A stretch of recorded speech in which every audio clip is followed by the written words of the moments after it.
internet tough guy I found out a few days ago. Mr. Medicare, my friend Derek told me about him. And basically what this dude does is he openly targets furries and harasses them. Is this the point where I get sappy and I say something emotional? Am I supposed to give great life advice now? Is this where I tell you something you already know and you all have to pretend like it was insightful and deep? Listen, I just like to laugh at dumb shit on the internet, and I think you do too. I think that's what we all like to do. Life is hard enough. There's a lot of tragic shit out there. The world's a scary place. But it's nice to have the ability to laugh at goofy shit. When it feels like my country has just gone full-on retarded. And I don't know how else to put it. People talked about how they were sick of politics, how they were fucking tired of it. And if you think that's just a right-wing thing, it's not. You idiots have no idea what you've done. Again, that's a eponymous they, like the royal we. What, who are we talking about? I think we know who we're talking about. I'm not trying to pin this on every Democrat or every person that's on the left. But there is a large portion that have been allowed to basically act in an uncontrolled manner for far too fucking long. We have allowed our country, our society, to sink to the lowest common denominator. We appease and appeal to the people that take the greatest advantage. And then we close our eyes and pretend it's not happening. We pretend that we just need to just get by to get on by. And that things will somehow magically work themselves out. They aren't. Things aren't magically working themselves out. Things are fucked. Things are really, really fucked. And there's a point where you have to say enough. Just enough. No more. I think we're at that point where you're shooting politicians that are running for president. It feels like the country's gone insane. It feels like lunatics are running the country. And I don't know what their end goal is. Don't know what these people want. Everybody dead and miserable and broke and poor? You know, you are going to eat the bugs and live in the pot. That's a funny joke. But there are people that push this idea of no ownership. You're not going to own a house. You're not going to own a car. You're not going to own a bank account. You're not going to have your own money. Everything's going to be on credit. You're going to be wholly devoted to and dependent upon the state. The state will take care of all your needs. I mean, is that the goal? Make everything so miserable, so fucking broken that you have no choice but to turn to the state? Hey, you sit in your house in fear because there are riots everywhere. Nobody gets prosecuted for anything. Cops can't arrest fucking people. You go to a grocery store and a fucking loaf of bread is under lockdown. Any politician that stands up to say otherwise gets shot in his head. Anybody that says something differently gets canceled on fucking social media. Can't make a living. No bank account for you. Can't have a job. Don't try to do this. Don't do that. Don't think this. Don't say that. Not allowed. I'm only matching tone from the other side. Conservatives don't want peace, or if they do, the definition of peace that we're using here is quite different. But when you say that they might not support that aspect of him, when you vote for a person, you vote for the package and all of the things that flow from that individual. And you've got to put your bodies upon the gears and upon the wheels, upon the levers, upon all the apparatus, and you've got to make it stop. And you've got to indicate to the people who run it, to the people who own it, that unless you're free, the machine will be prevented from working at all. If you want to change that level playing field of competition to your advantage, basically you give me license to do that also when my opportunity comes around. Because you're the ones, you are the leaders of the community. You set the example. Through your actions, you show the community how things are supposed to be done. There's nothing you can do about it, he says. Well, I'm going to do something about it. It may only change people for a generation. Maybe two. May not change them at all. Maybe make them worse. That's the way it's supposed to be. And that's the way it will be. God's will be done through me. All I ever wanted was what I deserved. You denied me of that. But you gave me license to come back at you. You taught me how to act towards your neighbor. And that's how I'm going to do it. You will learn this lesson, that that is not the way to do it. I am going to sacrifice my life, my future, to show you, my miserable future that you gave me, to show you that what you did was just a broken guy. Got a few screws loose, I guess. Never really knew it till now. Just, you know, I'm going to try to do a barrel roll, And if that goes good, now I'm just going to nose down and call it a night. And remember, kids, the next time somebody tells you the government wouldn't do that, oh yes, they would. I saw it written once that the definition of insanity is repeating the same process over and over and expecting the outcome to suddenly be different. I am finally ready to stop this insanity. Well, Mr. Big Brother IRS man, let's try something different. Take my pound of flesh and sleep well. The capitalist creed, from each according to his gullibility, to each according to his greed. Ta-ta there, retard. Hey, how's everybody doing today? It's Wednesday, and we get a bit of Medicare. So I am here. Mr. Medicare should just be starting soon here. Let's see. He's still on his intro song. So Mr. Medicare's throwing a nice little birthday bash for Boogie 2988, Boogie 1488 after all the bullshit that he's pulled for the past couple weeks. So I said, you know what? I really want to join in. I really want to have some fun and watch Mr. Medicare and, you know, maybe react a little here and there, especially because he takes his breaks. I take my breaks. And, you know, he's going to have his donos and everything. So even if we have a little commentary, we'll catch up here. We'll get to it. But, yeah, I just wanted to see a little Medicare. And I figured, you know what? Why not have my friends, anybody out there who wants to join along, you know, come watch. Maybe once we get past, like, the opening stuff, maybe we'll open up the stage. And if people want to join and stuff, you guys will be more than welcome to. Other than that, yeah, there's not a whole lot planned. I just want to see what Mr. Medicare has cooked up. I know he's been looking into Boogie quite a bit. So this is bound to be kind of interesting. See if we can get this going. We'll get the audio down low enough so we can hear once he starts, but I can keep talking for you guys. But yeah, if you've been living under a rock, you don't know what's going on. Boogie 2988 has been exposed for a couple different lies. So he has lied about cancer. He's lied about being an abuse victim. So let's get this going here. So that way you guys got audio once it does start. But yeah, he's been generally a terribly fucking big piece of shit, in my opinion. I have a personal hatred towards him now because the stuff that he faked actually involved something that I have personally. So I hate him just that little bit more. But yeah, I mean, you've seen half of my streams and recently, you know how much I dislike Boogie. Which, you know, there's also a couple other people out there that dislike Boogie that I've noticed. It's kind of funny.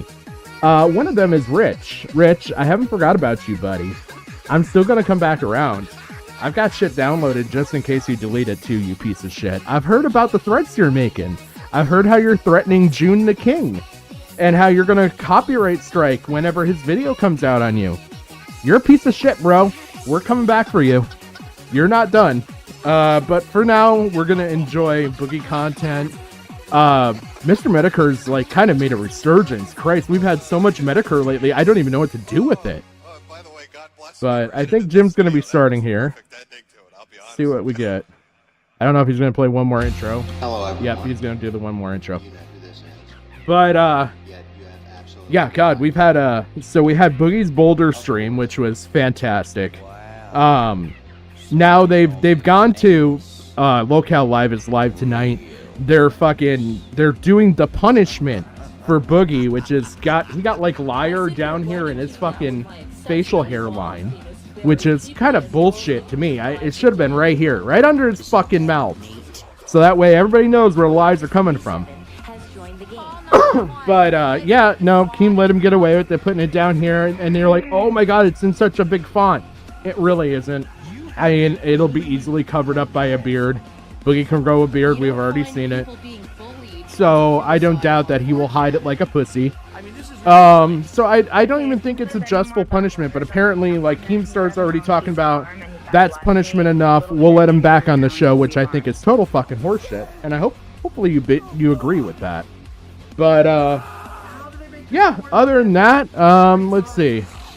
So we had that stream come out, then we had the stream come out after where they kind of were talking about what to do with Boogie. They've done 4 different streams at this point. And then recently, Mr. Medicare sat down and went point by point on the Boogie Ultra thread. If you can find it out there, I might share it at some point because I'm slowly building up a Boogie file on my own. But there's a lot of shit in there, and now they're showing that there's a lot more inconsistencies on not just the cancer stuff, but also with the stuff involving his sexual abuse and all this and his physical abuse. So it kind of got even shittier. So I really have a big fucking dislike for him. But yeah, God, I'm trying to think of anything else. Really, other than that, I mean, we haven't gotten anything special out of this. I mean, Mudahar still hates Boogie. I don't blame him. Keemstar is gonna kneel and do what he can to fucking monetize his trauma, because that's all he gives a shit about. And everybody else is gonna be left kind of feeling half fucking delivered on. So I'm pretty sure that's kind of where everything's gonna end up. But you know, I'd rather watch Mr. Medicare than lolcow live right now. I think the fucking lolcow live shit is horseshit. They're just milking it for fucking money. They're milking it for views. They don't give a fuck. They never gave a fuck. But yeah. So really, that brings you up to speed. That brings you up to where we're at now. You know, Mr. Medicare's done 2 streams on Boogie. This will be his 3rd, so this is actually gonna be interesting. So yeah, the original Boogie stream after everything came out, another one in between, and now the Boogie birthday bash. So he should be talking here pretty shortly. Well, happy there he is. Birthday, Boogie. The big 5-0. Ooh, the big 5-0. You've made it a long time, especially with that gruesome bit of cancer you've got. Oh, must have been an arduous journey to the 50-year mark. Chad, are you ready to celebrate Boogie's big birthday bash with me? Oh, we've got such a celebration planned as we go over the final Boogie stream. Yesterday was a bit of a blowout. But first, let me get to how do I put this? Let me get to some other official business first. Let's get that intro song out of the way. There we go.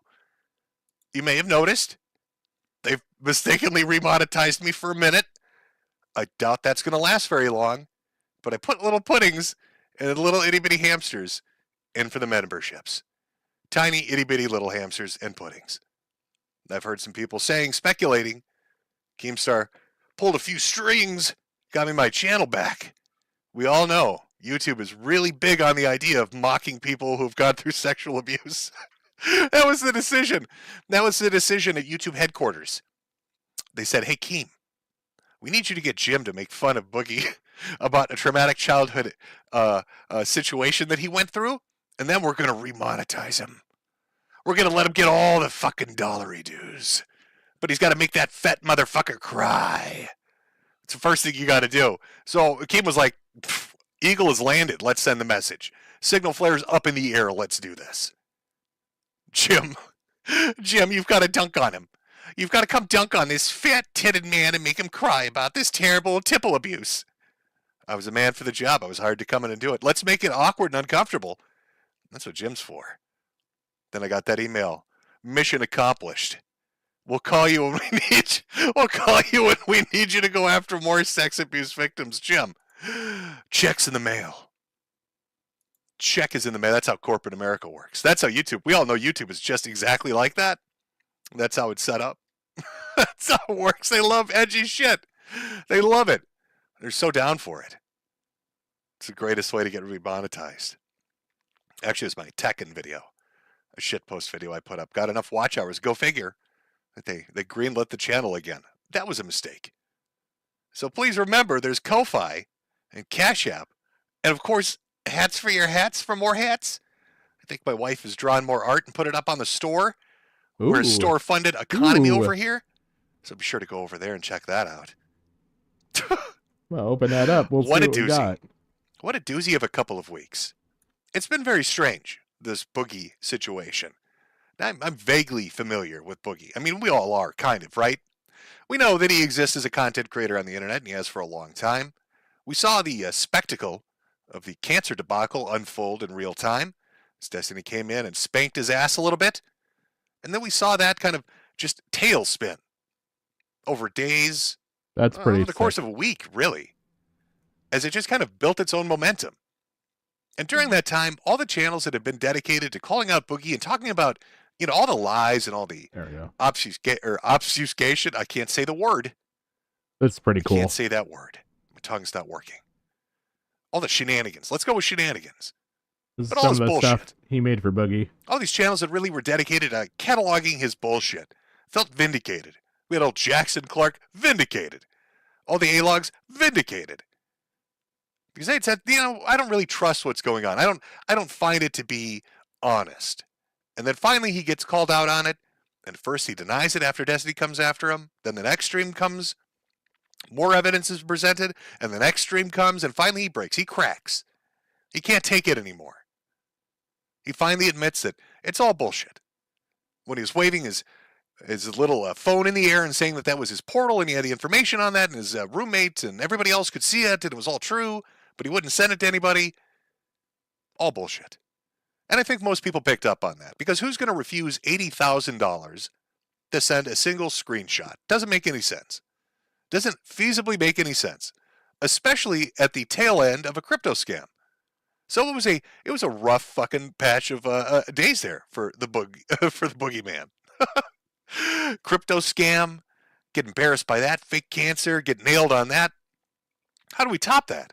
Where does it go from there? Well, I've got a dark, dark stream for you today to celebrate this 50th birthday of Boogies, which is actually his birthday today. He mentioned this like yesterday or the day before. We're going to go after one of his other larger claims and just see what we think about it. Because this is something else that apparently is a point of contention. And can you really blame people? Boogie's become the man that cried wolf. And now everything and anything that he's ever said or done is a suspect. After the crypto scam, after the cancer bullshit, can you really take his word at anything? And so this week has been weird. You have this all kind of playing out, and then people are hesitant. They don't really know when they're watching this, is this real? Is this just like a scripted kind of kayfabe thing? I couldn't tell you. Maybe Keemstar and the boys are cooking this back in the lab. I don't know. But the amount of reputational damage that Boogie has taken seems to be fucking extraordinary. Seems to me it'd be a little difficult to kind of pass that off as just a giggle for the boys. I still think And some so of we it come is to fake, if I'm going to be honest. we come to the most uncomfortable subject matter of all. But first, let's kind of ease into it. So what happened when last we left off on Dragon Ball Z? Well, Boogie got busted for the crypto scam. Boogie got busted for the cancer scam. And it wasn't looking good. Keemstar threw him off the show. Said, I'm not going to work with you anymore. Allegedly bought him out of his 25% ownership. I guess he had 25% ownership of lolcow Live podcast. And then demanded his play button, which he actually got. He sent it to him. He got his fucking play button. So it was kind of down in the dirt. So, how do you top that? Where do you go from there? Well, how about freaking the fuck out? So Keemstar, who for some reason pities Boogie more than I think any other person on the internet. I don't know what it is. I don't know why. It's just like he's this little retarded goof of a sidekick, maybe. It's just he just has like in his heart he's got empathy for him. So he's trying to find some way to redeem this guy. And he was going to have him come on the show and talk about other stuff. But Boogie didn't take that so well. Had a little bit of a spaz out. A little bit of a tipple twisting, if you will. A bad incident took place. Boogie will probably not be on the show tomorrow. Oh, what happened to our Boogie man? What happened? Well, let's find out. Let's find out. A bad incident. I don't know what that could be. It could be anything. Last night I was forced to call the police on Boogie 2988. I'll explain everything tonight. Uh-oh. Call the police on Boogie. He's such a rational, insane person who never spurgs out. Why would you need to call the police on Boogie? What could possibly be going on? Well, let's see what the show topic was. Oh, God. Buckle up, audience. We're going fucking dark today. Let's take a look. This was has good. been saying throughout the years There's parts of this that were that good. It was different parts of it stories that about his were abuse, and ridiculous. they do not match up. Now, this is a known liar, a known manipulator, right? And here people have gone throughout the years and they got statements. In 2012, he said this. In 2016, he said this. And they don't match. They don't link up. So all this was put together on a screenshot, and I'll show you the screenshot in a minute, but I don't want to derail the show by looking for it. Uh-oh. Are we going to be talking about childhood abuse? That's a dangerous subject. Chat, can we what would we call it? See, I forgot. Like, we're on YouTube now, right? And motherfuckers are scared to make videos where they even say anything like, you can't say the word kill or abuse or gun. Suicide's a no-no. Can't say blood or gore. You never notice how they all fucking censor themselves now? And they put the little, like, little asterisks in the word. You ever read a title? It's annoying as fuck. Try to go watch a true crime thing now, where they talk about murder and suicide. Words can't be said. But we're going to be talking about childhood abuse, which is like the big boy subject to be talking about. Nice and dark. Really monetizable, isn't it? So can we get a CA in chat for childhood abuse? Can we spam that to thank YouTube for the remonetization? Oh, Jim's been remonetized. Wonder what he's going to talk about. Dark fucking childhood abuse. Let's go! Yeah. Thank you, Susan. Oh, no, Susan doesn't work here anymore, does she? Oh, that's right. Yes, chat. You have to say unalive. Can't say suicide. No. Unalive is the word. There are a lot of words we can't say anymore. Lots of CAs in the chat. Thank you, YouTube. Thank you for the $1 dues. Uh-oh. Uh-oh. Probably going to be getting a little mad at me. Tiny bit upset at me. Okay. So, we're headed into dark territory. Jim to blow the monetization initially. Let's see where this goes. right away. Because this was Keem's idea. Let's take it from the perspective that Keem is on the level. I know some people are like, oh, this is kayfabe, but let's say it's on the level. He's really doing like a P.T. Barnum thing with this motherfucker. He's like, hey, Boogie, I want you to come on the show and let's talk about what a fuck up you are with that crypto scam. And then after he gets trounced on that, he's like, hey, Boogie, this guy that hates you and who you hate, Destiny, he's going to come on here and he's going to shit right in your mouth about the faking cancer. And then after that, he's like, hey Boogie, we're going to bring you on because people think you made up the whole I've been abused thing. And we're going to make a whole show out of it. And Boogie's just like a whipped puppy dog at this point. Keeps just counting those coins. Oh, but let's see where it goes. This is just a setup. Why would you have to call the police? Well, we're going to find out. And so you can look for it. I want to make a comment if you want to look for it. Okay, go ahead. I question Boogie on this particular point myself because I never knew he was like in the situation where like he was lying about being abused as a child. I figured he got hit by his mother, but like I heard that he like had to give his like father a blowjob and jerk him off and all this other shit. Oh, family friendly content. Hey, everybody, grab your kids. Send them around the computer. We're watching lolcow live. Let's have Wings run that one back. It's exploitable. By clips. the way, As a child, I figured he got hit by his be mother. prepared for but some like of the I heard that dumbest he like shit had to give his come up like with father a this. blowjob and jerk him off and all this other shit. And then we had his. Now, come on. What Thanksgiving does that not happen at? I don't know where you prudes grew up, but that was common occurrence. Boogie is in way the old too Augustine over the top at points. Hey, with this Jimmy shit. boy, come on over. Daddy's got a turkey leg for you. Dad, that's not a turkey leg. Keep your mouth shut. Sell those fucking hats. His brother on the podcast variation of the show, and his brother stated that his father would come home work late. He mainly drunk. He was never mean to Boogie. And I'm like, this is the same guy that said he made Boogie give him a blowjob? Like, it didn't add up in that situation. I called Boogie on it on a show probably about 3 or 4 episodes ago, and he kind of like swiped it under the rug. Yeah. Now, this is actually an important thing because we're gonna. I want to show one of the manipulation tactics of Boogie. I mean, this is a dark conversation. Don't get me wrong. We'll touch on that. But I've set this up, and we're going to jump around time-wise rather than going chronologically because I want you to be amazed at the manipulation tactic you're going to see. And it starts right here. What is Wings telling you? Wings is telling basically everybody, and this is true, that Boogie has gone on, and he's talked about this on other shows. He's familiar with this, or at least kind of has a base knowledge of it. Boogie has gone on other podcasts. He's talked about it on streams. He's talked about it in tweets and on blog posts. This is not something that he's kept confidential. Okay, he has discussed it, and Wings is bringing up that I heard this and I heard this. That'll be important for later, but just remember that bit. Yeah. These stories just are not linking up. They're not, people. And so I do have the graphic now. I'm going to throw it up on screen. And then I'll be able to tell you how everything got fucking absolutely insane after this. All right, bear with me. Here it is. I'm bringing it over. I don't know if you guys can see this or not. Okay. How fantastic is it that he has a look at Boogie's? I don't know who made this infographic, but they got him smiling.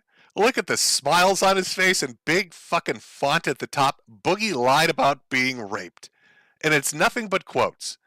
Tons of fucking quotes related to all sorts of shit he said over the years. This was a subject Gabe wanted to talk about. Imagine being Boogie. Imagine being Boogie sitting at home like, how much worse can it get? God, they've already found out about the crypto scam. They already know about the cancer shit. And you turn on lolcow Live, and there's This your shit was co-host so with ridiculous. his fucking infographic that said you lied about being raped. And there's your big smiling fucking This shit face. was so ridiculous, And they even made it especially with his because fake teeth one where they did the especially skin purple. because So like it of makes how his like chompers over the top Boogie stick out reacts and even everything. more. Like this is the Oh, dumbest shit that's ever. This bullshit. episode. Because it is kind of small text. But this is just a graphic that's going around that has all these different statements of Boogie being abused and Boogie's R-word allegations. And if you read through this and take the time, they don't link up. And on this graphic, in the bright red, he talks about his mother's abuse. In the blue, his father. And in the pink, his sister. And these things don't link up. They just don't. So there's a lie somewhere, okay? There is a lie somewhere. There was a fantastic. So that's the show opener. That's how it starts. Fantastic Why did comparison Boogie I need the seen police? made with Well, Boogie. Keem's explaining, I'm going to do a show talking about abuse allegations. Now, the two important things to note as we go forward with this, and it is going to be important to kind of show the manipulation. Boogie or Wings is already familiar, right? He's like, oh yeah, I've heard this stuff. And then you hear what Keem said. Well, these are quotes from this family member and this family member and this family member, or I'm sorry, about them, right? That he said publicly on different forums or in different entertainment avenues, podcasts, blogs, whatever it may be. You'll see why that's important later on. But let's jump into an interesting piece to kind of follow this up. Boogie says, I will not talk about my abuse on the show. It's too hard for me. Left it at that. Bull fucking shit. Like he talks about it all the fucking time. Before I even met Boogie, I knew about his abuse. And I try to keep things privately, especially if you do them in private with me. I love the idea of that. I know this is dark. Okay. I understand that what we're... I'm going to pause for a second. Okay, so the best fucking comparison that I've seen come out of this shit is that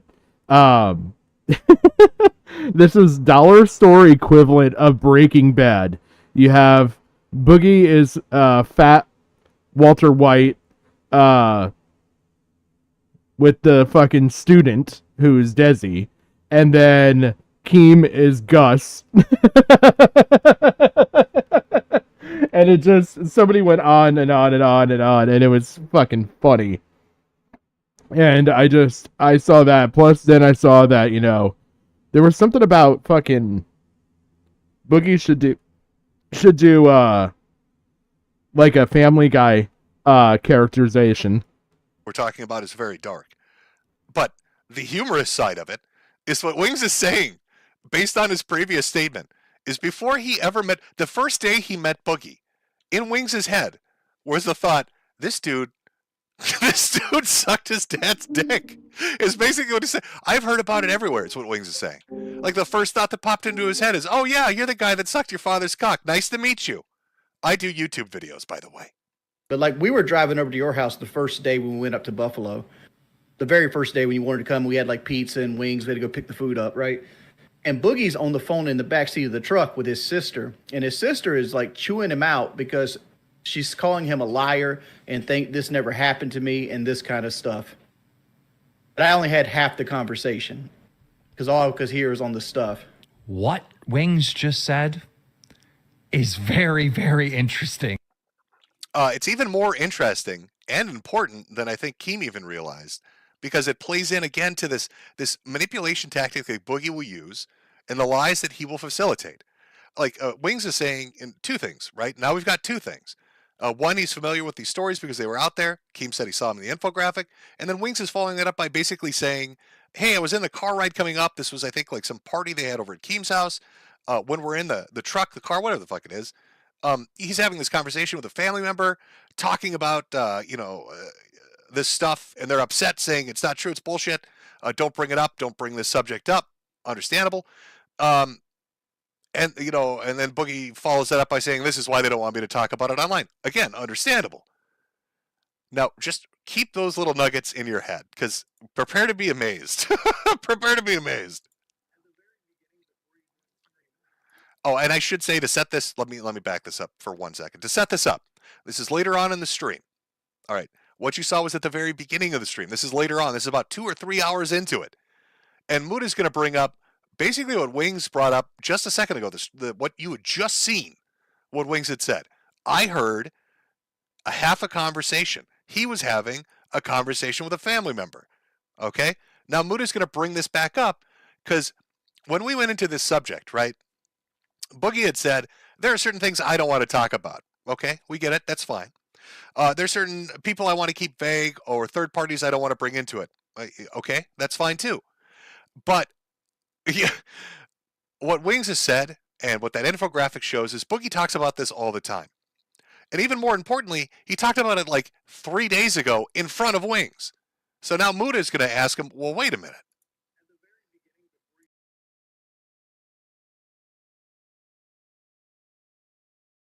Yep. That is not me. You're not muted. This is Jim being a boomer. See how long he's a boomer for. I could barely hear it. Yeah, no, volume's all the way up. This is just Jim Boomer in it. So here we go. Am I muted? I don't know. Did my mic die on me here? Hold on 1 second here. Hold on 1 second here, chat. We might have an issue. It's showing me good to go. It's showing me the audio is working. Here we go. Am I muted? I don't know. Okay, no, I'm listening to the stream. You're all fucking with me. Maybe I was muted before. Maybe I have to redo that. Do I have to redo that segment? Is Boomer Jim fucking it up again? Yep. Oh, God damn it, Boomer Jim. Boomer Jim, what are you doing? Grabbing the moonshine, getting drunk, selling hats, Boomer Jim, having flashbacks to the turkey legs your daddy made you suck at Thanksgiving, Boomer Jim? What the fuck? Boomer Jim. All right. I can reset that bit up. We can do it again. That's fine. That's fine. I don't care. I'm going to pull a Ralph Mail. Let me pull up a Ralph Mail clip. Boomer Jim's going to get all fucked up on the zanies like Ralph Mail would. Yeah. Yeah. There we go. There we go. Yeah. Yeah. We need more. More. Yes. More. Yes. Yes. Suffer, Boogie, suffer. We need more. Yes. Yes. Yes. This is bullfuck shit. This is bull.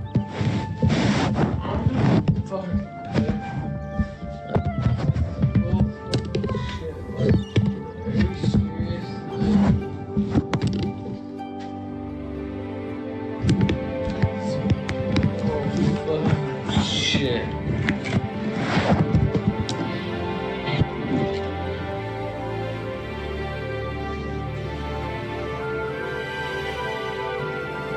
This was the actual music playing for this stream, and it's fucking funny. Oh, I really don't have any. We're not going to really cover Ralph. That the casino's got him covered, I think. But just a few clips here and there. In case I ever boomer it up, I've got something to go to show you what the alternative. Yes, bring me more. Oh, bring me more. I would be down for a Boogie Breaking Bad remake. That would be Works out funny. very well. All right, but back to where we were. God, You can call it Breaking Butter. Okay, let's see in a graphic. That's his sister playing Twister with his sister, his poor little tipples. All right. So maybe I was muted. I don't know how much you heard of that. But we're going into it. Wings says he's familiar with it. Boogie's introduced it to him. He's heard it everywhere. Keem's familiar with it. Even brought it up. There was a conversation at the very beginning of the stream about it. Now later on, 2 hours in, Muda's going to jump in and say, that's weird. What about this?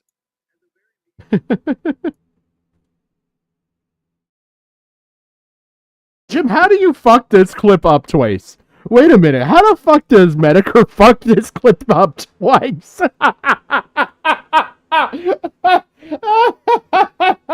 So this clip just has no fucking audio. Way to go, Boomer Jim. Way to go.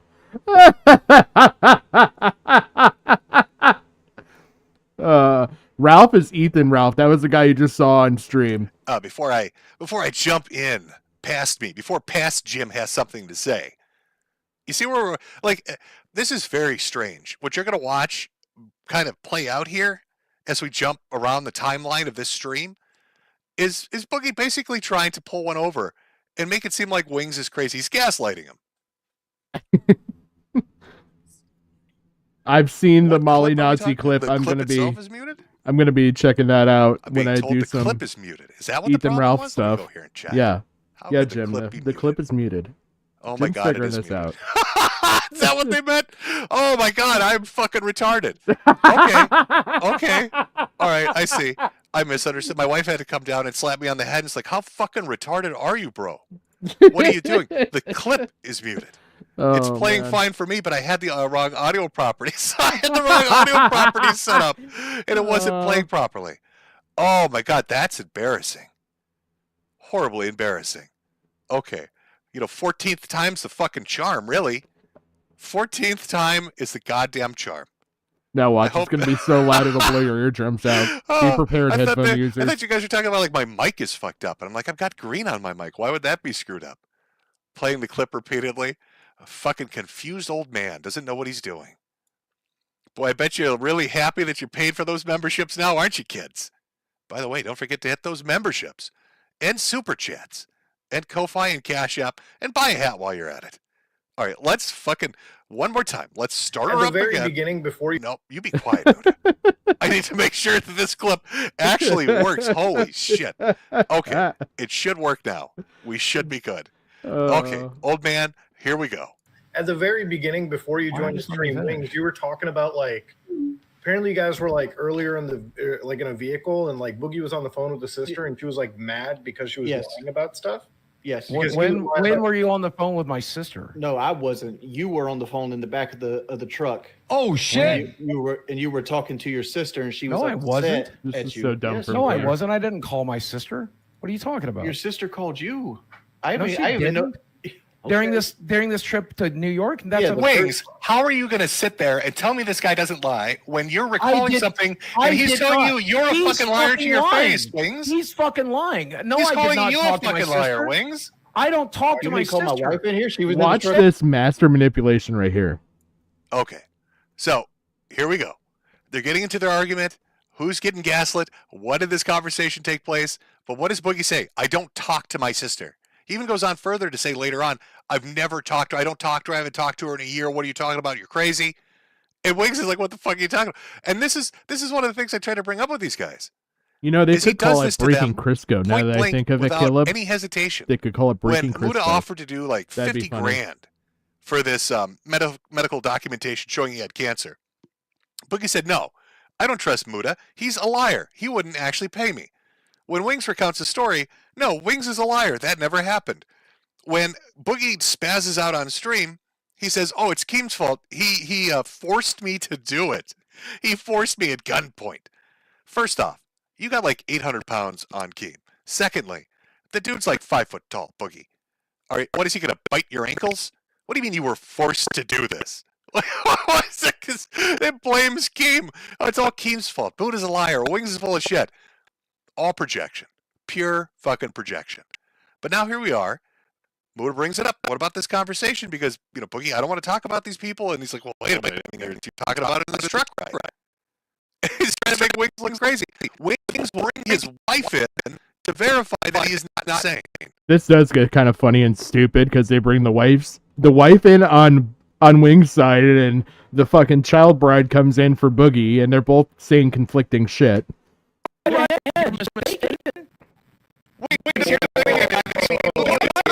about this? Why would I lie about this? You was mistaken. I was not. Your wife, she can be an eyewitness. Yeah, bring her in.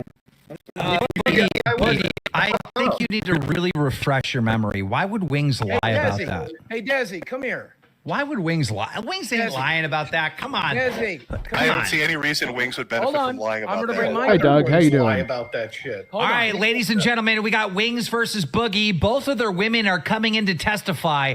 Did Boogie, on the way to Keemstar's 4th of July party, talk to his sister about the abuse on the phone and Wings overheard it? Or did Wings make this story up? We got Desi versus Kelly, Boogie versus Wings, and lies versus the hardcore truth. Here we go. So here we go.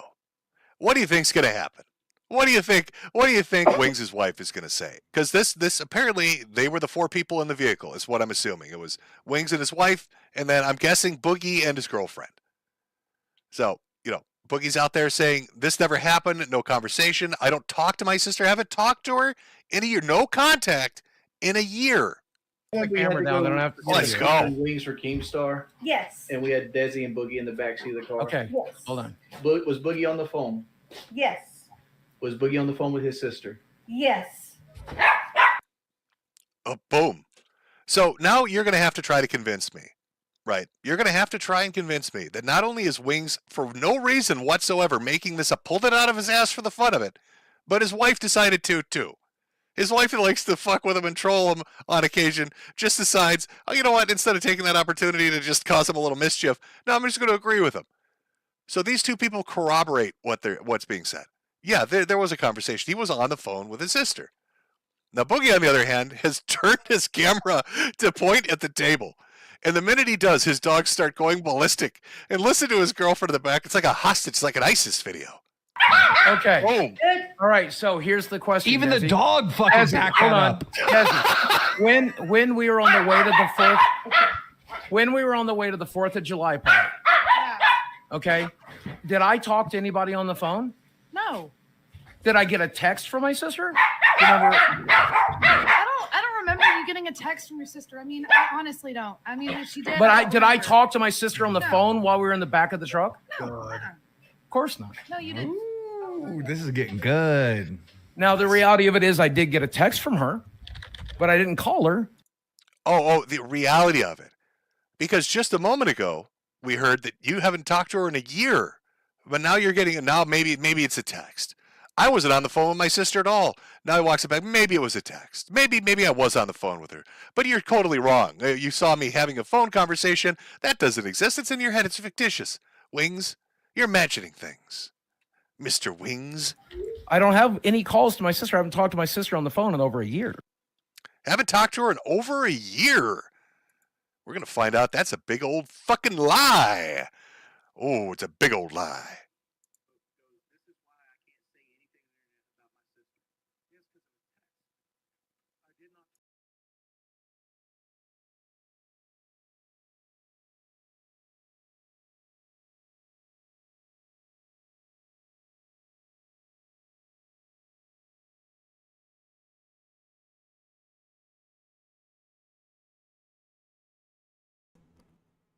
Well, Jim's being a boomer here, really quick, because he's gonna replay this clip anyway.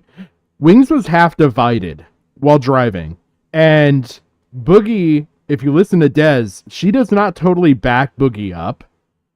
So I and Kelly was the only one to say yeah, no. So I don't know. Boogie never really proves anything here either. He supposedly sends a picture of the log to Keemstar, but it's pointed out like he could edit the log before he sends it. But yeah, it's I don't know. Wings could be mistaken, but even still, if he talked about his sister versus talked to his sister, we're kind of just playing semantics. Oh, these stupid fucking clips. Because now they're all doing it. I don't know why it reverted to doing this. Sorry. I've got it. It's killing me. It's killing me. God, Jim, you're killing your own momentum. Old man. Jim's How a many of these professional clips is that boomer gonna... today. Oh, God, I hope it doesn't do it on all of them. It's got this thing where it'll play through your headphones, but it's supposed to do headphones and speakers.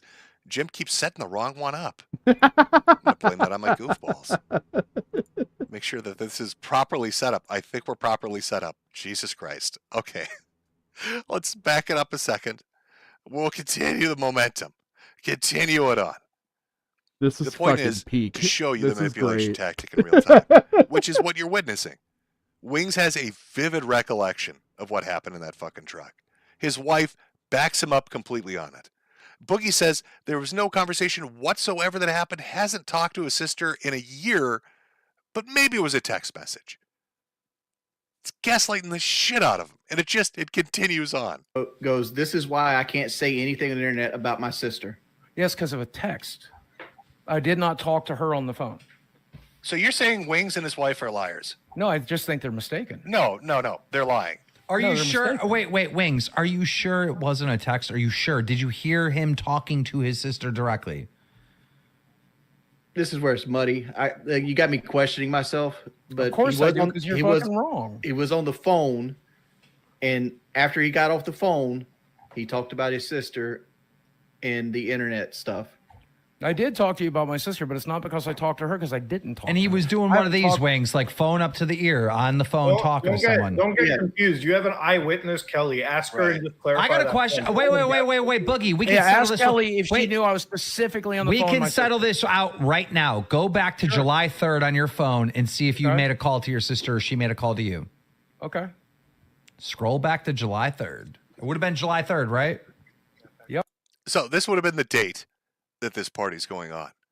This is also, I suppose we're watching two kind of manipulation tactics, but this is, getting lost in the details, and the minutia of small things that don't matter, and then arguing a point that's even smaller to kind of try to derail the main thrust of what the conversation is, which we'll Semantics. get into, because we haven't even got into that yet, right? But this is really to kind of show it, because I think what I'm going to set up here is something very interesting. You're going to see play out between the beginning of this call and the end of it, and it has specifically to do with Wings. That's why it's kind of set up like it is, specifically because he was in that truck for that conversation. There's another thing that's mentioned earlier on that I think it really ties it all together. So we're just going to watch this play out, because now Boogie, who had said, I want to keep other family members out of it, yada yada yada, decides he's just going to call everybody he knows and brings them on the fucking stream. Because it's, the warmest, happiest subject matter to talk about. Yeah, July 3rd. It was that day. It's the day we brought all that pizza and wings to your house. Yep, July 3rd. No, Ladies sir. and No, sir. No, sir. I talked to my roommate.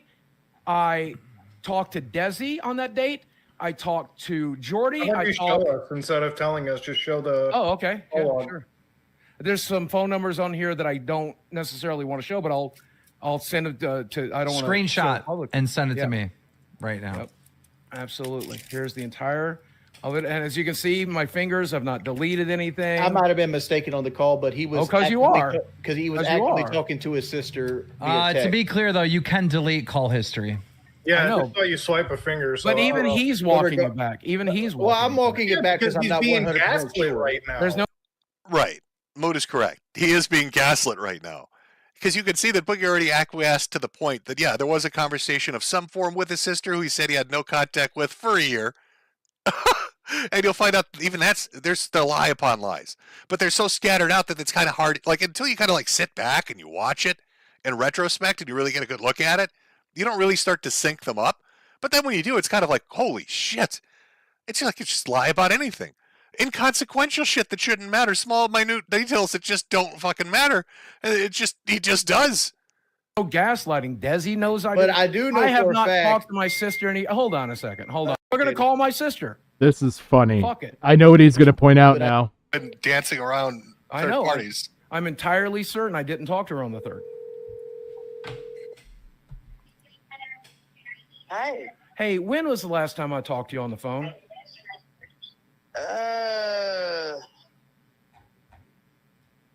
Dang, I don't know. I can't remember. Was it July 3rd? Just this last July? Maybe. Oh, and one common theme throughout this is Keem had problems not laughing about the side. I think he wanted to treat this with like kid gloves and maturity. Really, it's a very dark subject matter. Keem doesn't have it in him. He started talking about getting his balls whacked, and Keem lost his shit, started laughing, and he's like, "That's highly inappropriate." So throughout the majority of the stream, he kept putting a box over his head. And I'm guessing it's maybe the accent of the person speaking is what's making him giggle right now. And he doesn't want that to be clipped and look. Maybe or certain? I need to know for certain. I'm going to try I and would have to go catch through back my up. call log or my text messages. Can you do that for us real quick? I'm on live stream right now. You want me to do it while I got you on the phone? Yes, please, if you don't mind. Okay, hang on. I'll say something for. I don't know how these goddamn fangled things work. They got these digital signals. They're sending them through the teleloops or something. You're on the goddamn computer. I don't know how'd you fit in there, fat boy. That fucking thing's tiny. There is a hilarious point. Let me figure this out now. I hit one of these keys here. Something happened. Oh goddamn! The garage door opened. I don't think this is a fucking phone at all. I think I've been tricked by communists. Certain Boogie There is a sister hilarious sells point where Keemstar's got the box over his head, and then you got Wings of Redemption wearing a fucking top hat, and it's like the most Is serious that conversation racist, by the ever. way? Do you mean that racist? How is that racist? Hey, you brought up curry with Muda. You brought up curry with Muda. Because my nephews and nieces are black? Oh, What? fuck Your me. sister ain't black. What does Fuck that even mean? me. What does that even How the fuck we gonna know that? Over a phone. says? Here we go. Sister ain't black. What does that even mean? Oh, it's coming up. What does that even How the fuck we gonna know that? The 19th. On the 19th. Remember, they're looking for the date of the 2nd or the 3rd. But Boogie here has been saying, I haven't talked to my sister in a year. In a year. Oh, on the 19th. Not the 2nd or the 3rd. On the 19th, I talked to you. But you just said you never talked to her for a fucking year. Good catch. I missed that. Just the only date that matters is the 3rd. Can you confirm I didn't call you or you Or didn't the call me on the 2nd. 3rd? Well, no, he's saying it took place on the 3rd. I mean, what exactly are you asking me? Whether or not you and I talked on the phone on July 3rd. Listen here, computer voice. I don't fucking know what you want. You call me up, asking me to open garage doors. I'm fucking confused over here. Tell me you fit inside a computer. You're too goddamn big to fit in a computer. Computer. Honey, I never erase anything, so it would take me about 5 minutes. Okay. Well, do you have a remembrance of us talking on the 3rd? What do we talk about? I didn't call you. I don't think I called you on the 3rd. Do you remember me calling you on the 3rd? Say, talk about the abuse. Say that. Well, no. I mean, every time we talk, there's a topic. Every time we talk, there's a topic. But wait a minute. You didn't talk to her. See what I mean? You see, we've already got like 3 lies piled up on top of each other. What do we have so far? One, he's trying to gaslight fucking Wings into thinking no phone conversation ever took place. That he had no conversation at all in any form. But then he acquiesces and says, okay, I texted. But I've never talked to her, not in a year. Then it's, July the 19th we talked. And then every time we talk. But you don't talk to her at all. So it's kind of baffling. Why lie about shit? Like, what would the point of that be? Birthday or something with the kids. Oh, was it when Michaela graduated? Yeah, I think we texted about that day, actually. Hold on, let me check. We did. Yeah, we did not. There was no phone call, though, correct? I don't think so because you told me tell her congratulations All and right. blah. Thank you. I love you. I'll talk to you soon. Why? What's the point? I don't know. They're just being fucking. Ladies and gentlemen, we have 20,000 live concurrent viewers trying to find out if Boogie spoke to his sister on July 3rd. This is the most exciting content in the fucking world. Hey, here's the other thing. I don't think I texted her on that day either. Okay. No, he's going for broke. Come on. Bro, come the fuck on. You've just got you. I haven't talked to her in a year. We find out, yeah, you do talk to her. Why even lie about it? Doesn't make any sense. There's no point in lying about that particular. And then it's, oh well, yeah, I texted her. No, I didn't text her. It's Buddha's like staring him down, like, you could be fucking with your phone. Because remember, during the cancer thing, he waved his phone around saying, "I've got the evidence here. I've got the evidence here." A lot of people were speculating, oh, he just needs a day or two to doctor up some fucking shit. To inspect Element and send off some bullshit screen caps.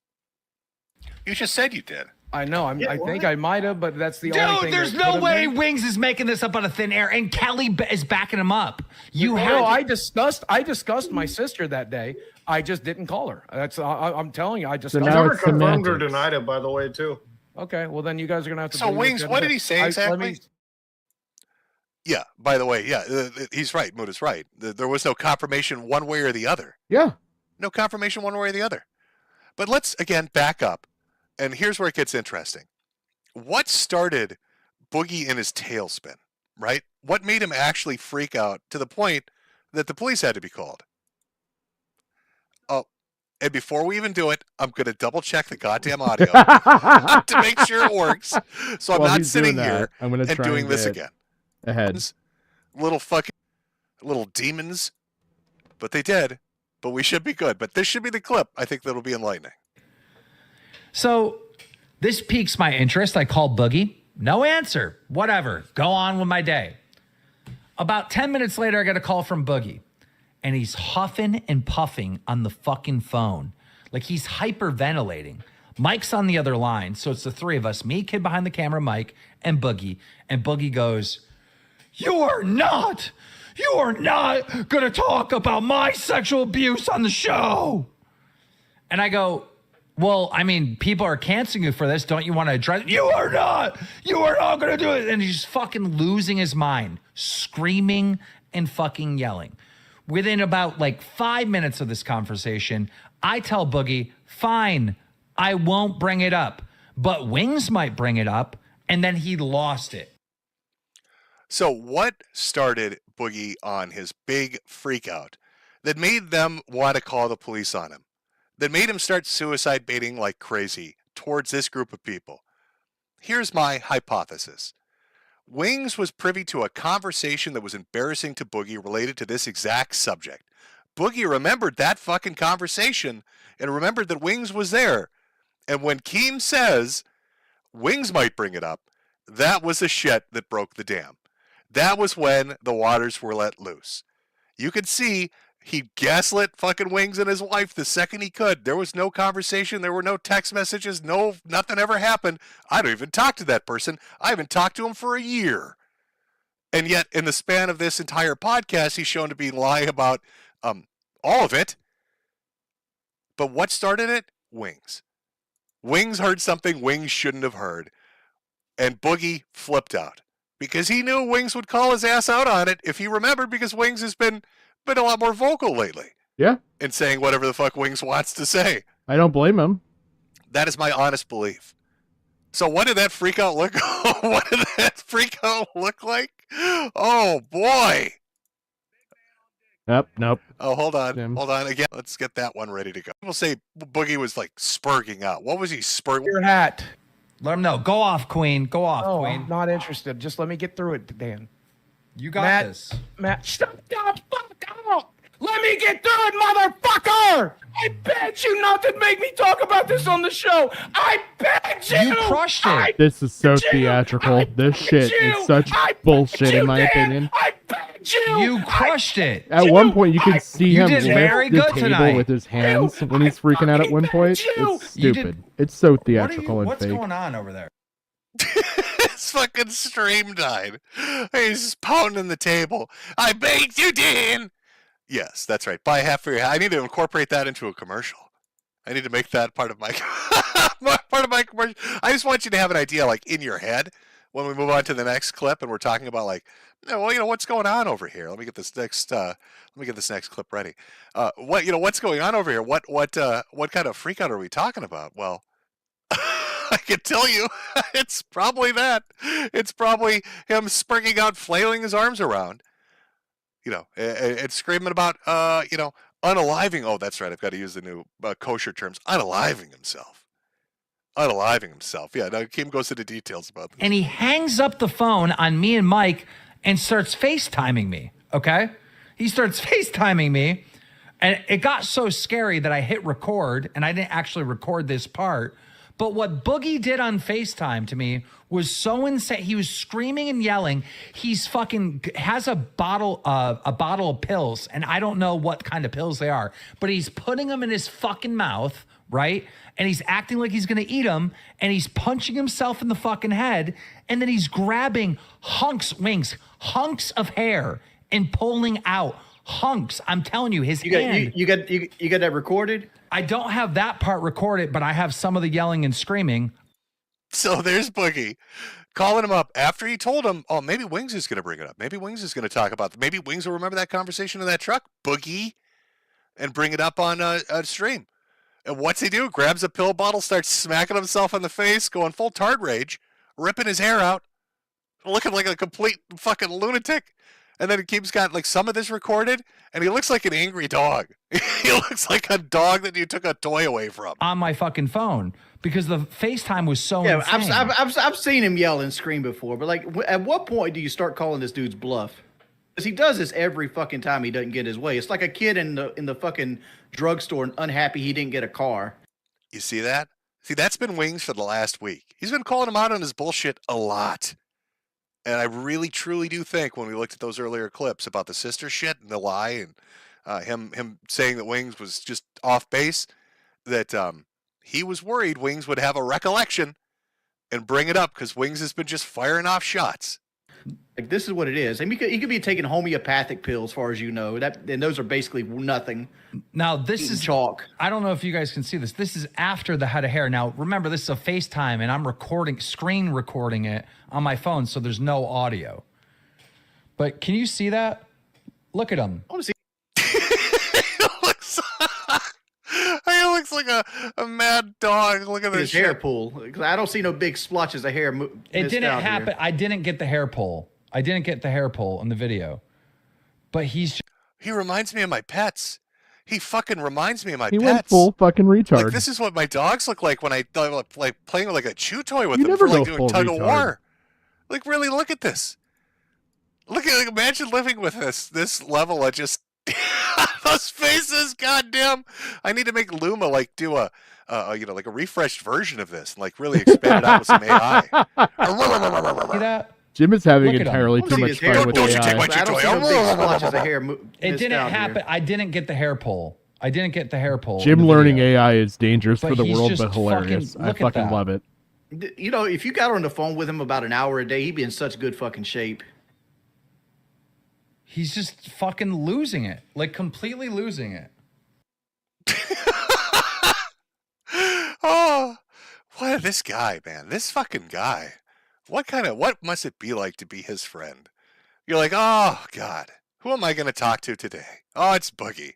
I wonder what am I in store for today? Is he going to wow me with a crypto scam? Is it going to be more fake cancer shit?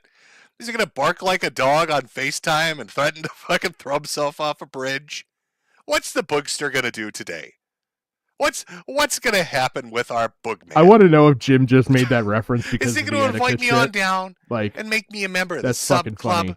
Am I going to be a member of the sub club? Oh boy. One for me and one for my hooker. One for me and one for the hooker. Welcome to the sub club. One for me and one for my hooker. Oh, Welcome yeah. to the sub club. One for the hooker. One for me and one for the hooker. One for me and one for the hooker. Oh, this guy, man, it just doesn't end. I'm a little it's a little staggering, really, when you kind of line up the lies and you see just the bullshit. And so, I mean, that really was the thrust of what the stream was going to be about. It was going to go over this. And, it is a dark subject. It is a touchy subject. I get it. People were uncomfortable with it. I get that too. But it was like he was already fucking with people about details, small details, to try to and the wings thing, it just adds up. And then he's barking like a dog and ripping his hair out and smacking himself in the face. He's just going full time with it. Doesn't care. He's full on. Fuck it. I'm gonna do whatever I want. I'm gonna have to pause all these clips when I start them up to make sure that their audio is playing properly. So give me a second. But it continues because Gabe gets into the story of having to, I guess, call a welfare check. Not exactly 100% sure how this works. It's not like you're, swatting somebody. It's not sending the police there with an armed response. But, this guy's talking like a maniac and eating pills like they're Tic Tacs. I mean, that's as bad as I suppose is much what's going on. as Let's hear it. The entire time, I'm going to kill myself. I'm going to kill myself. I'm going to kill myself. I'm going to kill myself. All right. Like, he hit me with the suicide. I'd have hit him with, make sure you do it outside so they don't have to take the wall out of your house so we can sell it for highest value. Oh, no mercy. Page 5 pimp coming in from the top rope with no fucking mercy. Wings is he's really coming out of his shell.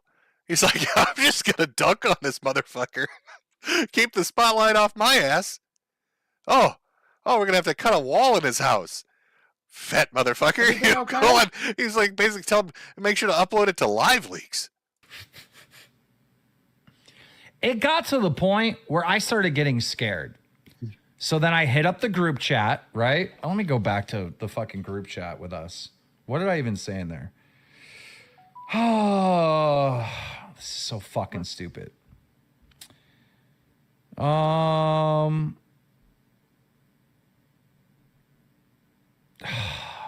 we talked about a lot on this. I tagged you. I said, I may have to call the cops on Boogie. He just called me with kid behind the camera. He's pulling out his hair, big hunks of hair. He put a shit ton of pills in his mouth. I'm not sure if he swallowed them or not. He's saying he's 100% going to kill himself. If he has to answer any questions about his abuse, and I already told him that he wouldn't, and he doesn't believe me. And, I'm not going to say what Muta was saying, but basically I went to the group chat for help. I didn't know really what to do. And he kept texting me fucking suicidal shit. I said, that's it. So I fucking called the cops. Do you actually believe that though? Do you actually fucking believe that shit? I understand what you're saying. You're saying if I don't believe him, that 10% of him that might happen, what if he does it? I'll have it on my conscience, right? Yeah. But he said it so many fucking times, it's gotten to the point that it's hindrance to believe him. I mean, he's right. This is something that Boogie has become well known for. Is he pulls. Sorry, I had a small bit of an emergency. Apparently, one of the dogs flipped out, missed the stairs, got so excited, peed everywhere. I'm gonna go on mute for a second though. This is his trump card.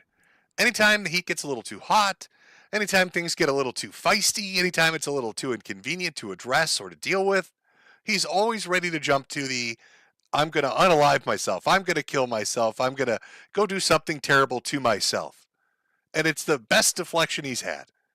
Well, until he was, he got the cancer thing. He used that for a little while and the abuse stuff for a little while. But this is this is just the cream of the crop for him. It's the go-to. It's a standard, really. And I think, even Wings has seen through it at this point.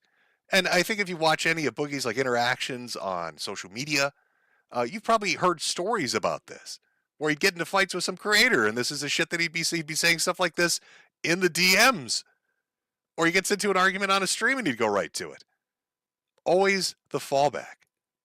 But of course, it keeps on going. Just like we've been going for an entire hour. Oh, hey, Jim. You know what that means, right? That means it's break time. That also means it's time to sell some hats. Remember, the best quality hats are. Yeah, I'm gonna let Jim do his hat salesman shit. We'll kind of fast forward, make sure we're caught up. And yeah, so apologies. Apparently, one of my dogs decided to go nuts because mom's home and mom's home with food. So they got super excited because they wanted some French fries. They were actually in here trying to bully me out of my French fries, but no such luck for them.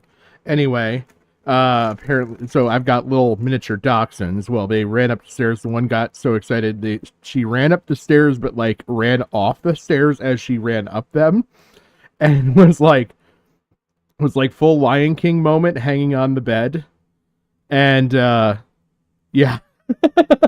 My wife went to pick the dog up, then the dog peed because she's embarrassed and too excited and she can't hold it. And it's a mess. It's a big mess. Oh, God. But, yeah, so we've reached the intermission. We'll take a break, see what's going on here. By the way, some different news while we're on break here. So first of all, apparently, the president spoke, but a lot of people are not believing in it. They're apparently trending right now as Biden dead somewhere. I do have a couple of bookmarks that I want to share with you. So I saw this one from Kinda Sav. Now, Kinda Sav's the person that actually is kind of entangled. It was the person that threatened to buy the rope for Rich to hang himself with and all that. Well, they screenshotted the whole Boogie tattoo thing here that happened earlier and said, as a tattoo haver, I have to say that I'm very skeptical of this being legit. Yes, I watched the stream, but it still seems sus. I don't know. It seems pretty legit to me. But yeah, this is also Colossal is crazy. Apparently is the one that actually came up with the idea. So right here, the liar face tattoo idea I gave Keem has happened. This also came up breaking. Apparently, right now NORAD fired a couple missiles and stuff. It's been interesting. So a lot of stuff going on right now on top of all the Palestine stuff going on in DC. I do have some other things that I'm working on, but I just thought I'd give you guys that little bit of an update while we're waiting on break. I feel like he's just gonna hide the fucking tattoo in his beard. Honestly, they had him put it in such a, hey, look, the tumbler. I've got that tumbler. Be like me, buy that tumbler from Jim. It's actually not bad, and I really enjoy it, and it's great at keeping drinks cold or hot, whatever you need. But yeah, I feel like he's gonna fucking hide the tattoo in his beard. Honestly, if I was being honest, I feel like he's gonna be a fucking pussy, and that's why he got it there. I still think it should have been in the space right below where his lips are, so that way he can't hide it in his beard, at least not very well. So I don't know.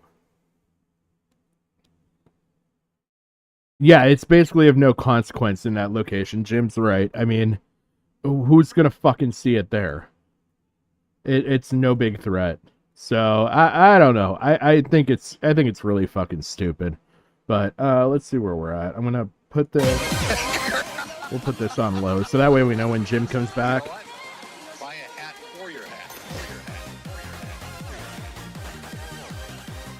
I'm gonna continue to eat because I'm fucking hungry. But if you guys need to use the restroom, great time. Go take a break. Jim should be back in like any second now. Let me move a little bit. Over on Shopify, Medicare.myshopify.com. Buy the finest hats available. You gotta do this. You're gonna do chili cheese fries? God damn, I'm jealous of that, Jim.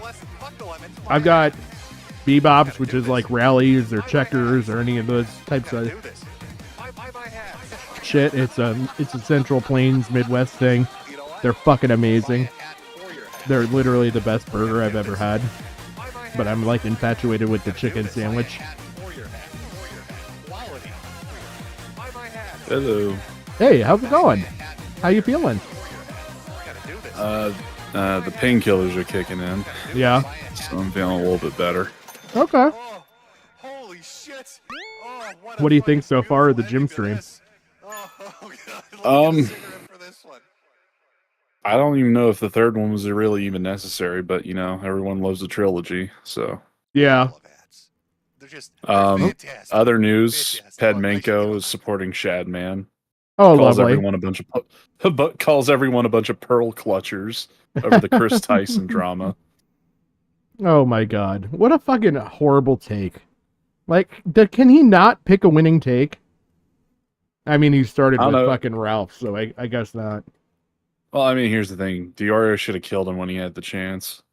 But, again, swing and a miss for Team Diorio. Yeah. Oh, man. Well, I think Jim's back, so. I have a second background. Because we had done the animal cancer thing, and so my wife was like, "Well, we need to do like a Dark Souls version of that, based on what you had said to him." So let me switch up the backgrounds. There's the dark cancer. Let's go all in on this. Cancer and sex abuse. Oh yeah, it's a good combination. It really makes YouTube super fucking happy. I'm sure they're thrilled about it right now. I think Jim would like to see our tangent about that. Yeah. Okay. Probably. So we're back at the beginning of the stream, where Boogie is starting to spaz out because he's worried Wings is going to bring up something that's probably going to embarrass him, and he starts yanking his hair out and downing pills and just going all Ralph Amali on us. God, do I have another Ralph Amali clip? Maybe. We got the yeah clip. Let me check here. But let me make sure. Oh man, I thought he was going to bring up the Uber Alice one. Because it never does. Okay, yes, it looks like this should be good. Yeah, Ralph is having a bit of a tough time. He's had like 18 pill streams in a row. I don't know what the fuck's going on. He's got to keep ahead of Boogie. A lot of shit's going on. Boogie's catching up to him. But Boogie's basically pulling one of these on Gabe. No. That's just too bad sharing experience. Wow, goddamn, you're a fucked up son of a bitch. Like, fuck, holy shit, like, what the fuck? You know, he likes to throw the balls around. Throw the bottles around. Throw the energies around. Yeah, throw the bottle around. We'll put that energy around. I love all the clanking. People thought I was, Jim, when you edited that clip of Ralph, spurging out and being. I can pretty much confirm that Ralph has type 2 diabetes. Oh, yeah? Given what I saw on Kino Casino last night, he has the same symptoms that I'm having with like the flaking of the skin and everything. Oh, wow. Okay. Yeah, so he's got like early stages of like his body shutting down. Holy shit. Mm-hmm. That's gonna be fucking funny. I'm all in for a fucking Ralph death stream. Well, I mean, he says he has Cushing's, but I can pretty much confirm he has type 2 diabetes, and it's pretty much brought on by his alcoholism. I believe it. Off his ass with 8,000 pill bottles and liquor bottles getting jolted around. Now that's a real deal. That's a genuine pill stream. So Boogie's got to pull one of those, or at least he'd be sounding like that if he downed a whole bottle. I don't know. I wasn't on this wonderful call. Let me see. I want to make sure I didn't. The entire time I'm going to kill myself. Okay, no, we did that one. Now we're going into the second call. So he's got his multiple calls with this crazy fucker that are just nonstop. Just nonstop. Can't stop him. Won't stop him. Again, let's check the audio. God, why did it do this? I've never seen a default like that to doing it on every clip. Oh, that's annoying. Okay, here we go. We're continuing on. And he's just huffing and I'm going to kill myself. I'm going to kill myself. His girlfriend is in the background, absolutely terrified. His roommate is in the background, absolutely terrified. I go, am I on speaker? And he goes, yeah. And I go, can your girlfriend hear me? And he goes, yeah. I go, do you hear how scared your fucking girlfriend is? He goes, I don't care. She won't have to live with someone who faked cancer. And fucking just, dude. So I go, Boogie, you need to calm down right now. Because. You seen fucking Wings? Oh, just shit on him. Look at that. Just shitting on him. He's reached his limit. He's had enough of this Boogie guy. No more. So I go, Boogie, you need to calm down right now. Because I told him before the cops came, Wings, I said, Boogie, you need to calm down right now because the cops are on their way to your house. I had to call in a wellness check because of This is the funniest shit I ever fucking heard in my life. That Boogie was gonna charge the fucking cops. Here's what you're gonna hear next. Boogie, the 400-pound, barely mobile, sprained his fucking ankle going to the bathroom, having motherfucker, is gonna charge the police and commit suicide by cop. Holy shit, talk about things that ain't never gonna fucking happen. these threats. Well, it ain't exactly like a raging bull. No, it's more full of bull. Calm down for the cop coming, right? He goes, oh, thank God you called the cop. I'm going to have the cop shoot me in the head. I'm going to have the cop shoot me in the head, or as soon as that motherfucker walks into my door, I'm going to fucking hit the cop and I'm going to spend 3 days in county jail. Now, this is Boogie we're talking about. Remember, That wouldn't this be is a 3 guy that days. uploaded a video. No, he's gonna spend a lot longer assaulting an Yes. officer. Yeah, that's like a 5-year minimum if he gets like convicted. Yeah. Where he got winded after doing one strip of his lawn. he pushed a push mower, one strip of his lawn, and then sat down and did a 10-minute video saying that his heart was going to explode. Telling everybody on the phone in his rage while he's barking like a dog and ripping his hair out and downing pills that he's ready to fight the police. He's going to suicide by cop the second they walk in. Old Boogie's going to throw a haymaker at the officer. He's got his pot full of hot water and he's ready to rumble. These are things he actually fucking The reason said to why me. I say that These are it things would be a that 5-year actually were minimum said to me. What? is because of that statement right there, what he told Keem and that Keem supposedly recorded, that Yeah. he's going to plan this out. Yeah, So that's it's why it's all 5 years. premeditated. Because- Plus, he's already an additional felon. Yeah, that and the reason why you could bring up the juxtaposition of Ralph when he assaulted that female police officer when Andy was like with him down in Florida. Yep. Or Tennessee, I forget which. Yeah, Ralph He was only passed served, out like- for that. Yeah, he served like what, like less than a year? Or close Yeah, to I it? think it was around a year. Yeah, something like that. Yeah, that's why. So Yep. So I am freaking out, Wings. Like, I'm not like, this is not content. This is fucking bad. Oh, it's terrible. That's why it's in my domain.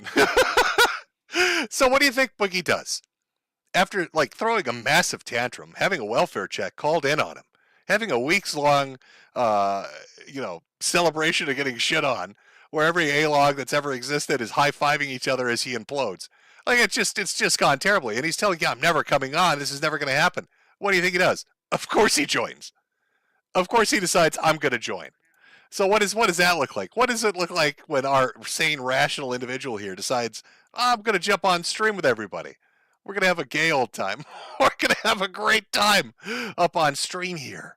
Let's take a look. Just a little highlight of how Boogster was on this fucking stream. When you self-delete yourself and Desi has to witness it or find your fucking big fat carcass. All these and then she has to motherfuckers go back watching to her right now parents. will jerk their fucking cocks to it. Yeah, They'll but all you're be destroying better off people's for it. lives They'll all be regardless. better off for it.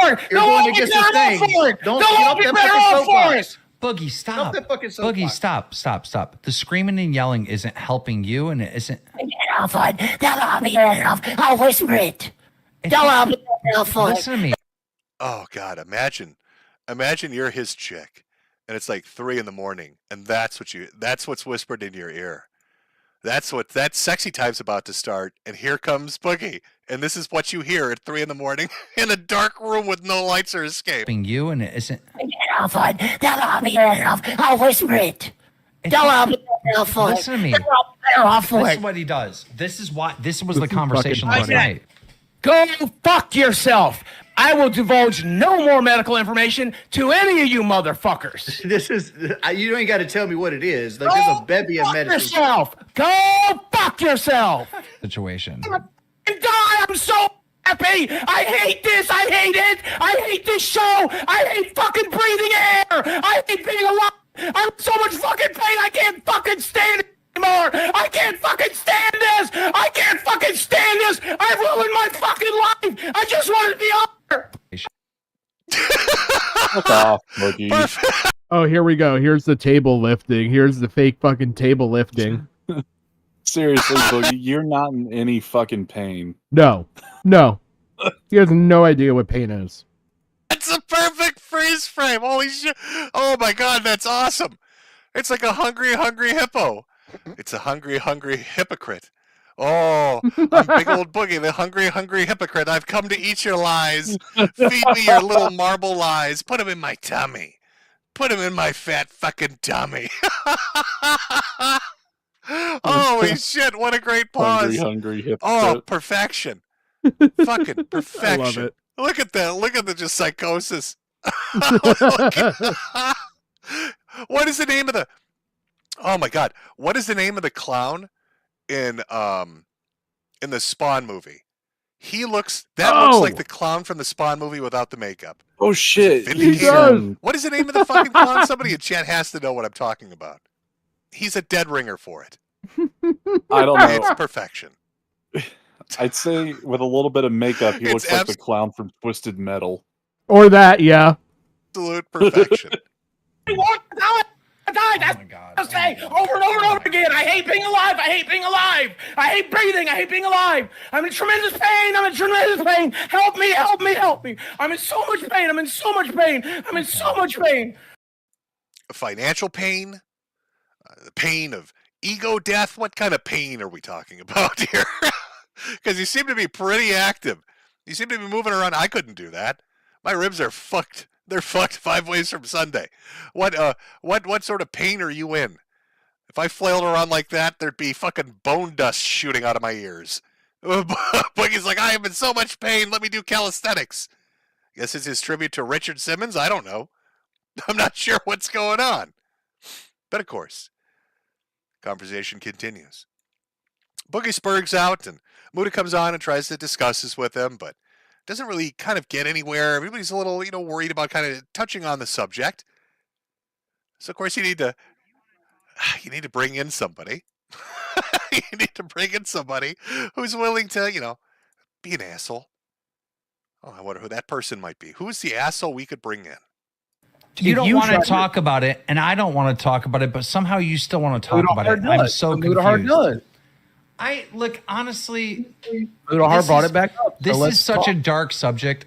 I don't care. You're like saying stuff like that's like people are going to pick on you about. I literally laughed like your mom spanking your boner, saying bad boy and shit. Like, I'm sorry, but I just. Let's hear that one more time. That's a great sound clip for Game. Your mom spanking your boner and saying bad boy. I literally laughed like your mom spanking your boner, saying bad boy and shit. Like, I'm sorry, but I just, which is not funny, right? But it's just, this is not the place for this stuff. This stuff is too serious and too. Sorry to interrupt, but no, you're fine. Ralph had a good one here. Oh, lovely.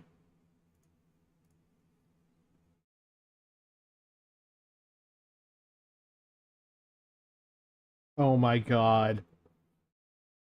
I get the joke, but I don't agree with it. God damn, Ralph. God damn.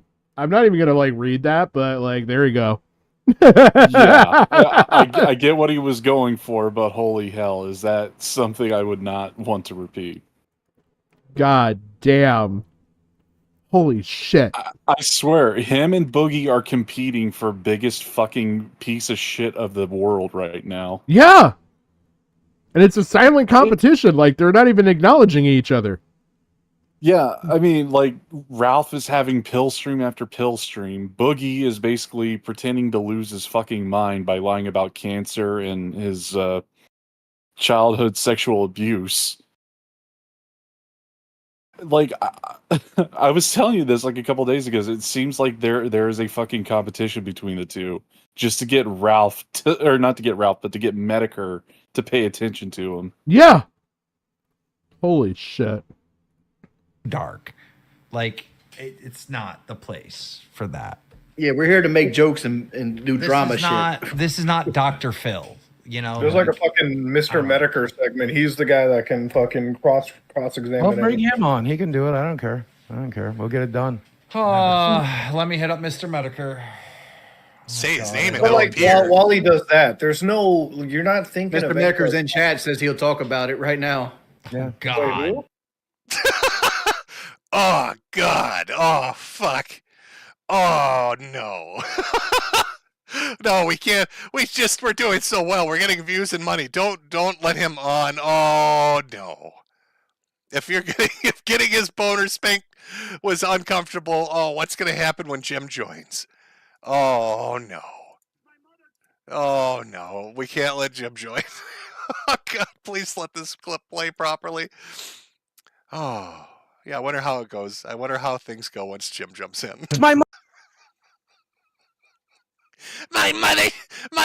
twitted my tipples. My mother twitted my fucking tipples.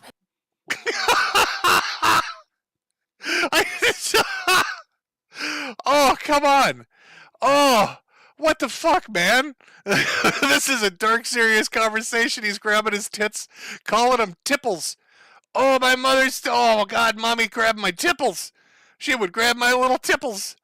This is something Keem brought up earlier, too. You know, but he's like, oh, hey, this is dark. I was fucking horribly abused. Keem looks at him. He's like, oh, your mom gave you a titty twister. No, she twisted my tipples. My sensitive little tipples. I don't want you guys to think that I don't take this seriously. I do. I take this very seriously. I even, because we're making lots of jokes over here, that's highly inappropriate with such a dark subject matter. So I wanted to play a PSA, really, let you know the severity of this subject matter, because it's important that you understand what we're discussing, and that it's a grown-up subject, and it should be discussed in a very adult way. So I pulled up a PSA that really lays that out for you. And remember, being abused by a male does make you gay. If something like this happens to you, know that it is your fault. You did wrong. And telling someone about it does make you less of a man. The bottom line, if you are molested, you wanted it, you did something to deserve it. That make you weak. No offense. Being molested means you're gay. I think that's the message we can all really get behind, Chad. I think when somebody Jim find that shit. When somebody twists your tipples, when they're going for those tipples, it's that's the point, really, where you realize that you are in fact a gay man. Pat. They've touched. I think a bunch of Palestinian protesters just defaced the Liberty Bell. Oh yeah, they did. I saw that. Holy shit. Yep. Okay. Yep. Your tipples, and now you're gay. There's no taking that back. I'm sorry. So what was this conversation like? And this is going to get to the crux of the matter. I know I'm making a lot of jokes, because really, you can't even really have this conversation with Boogie, and we'll talk about why in a second.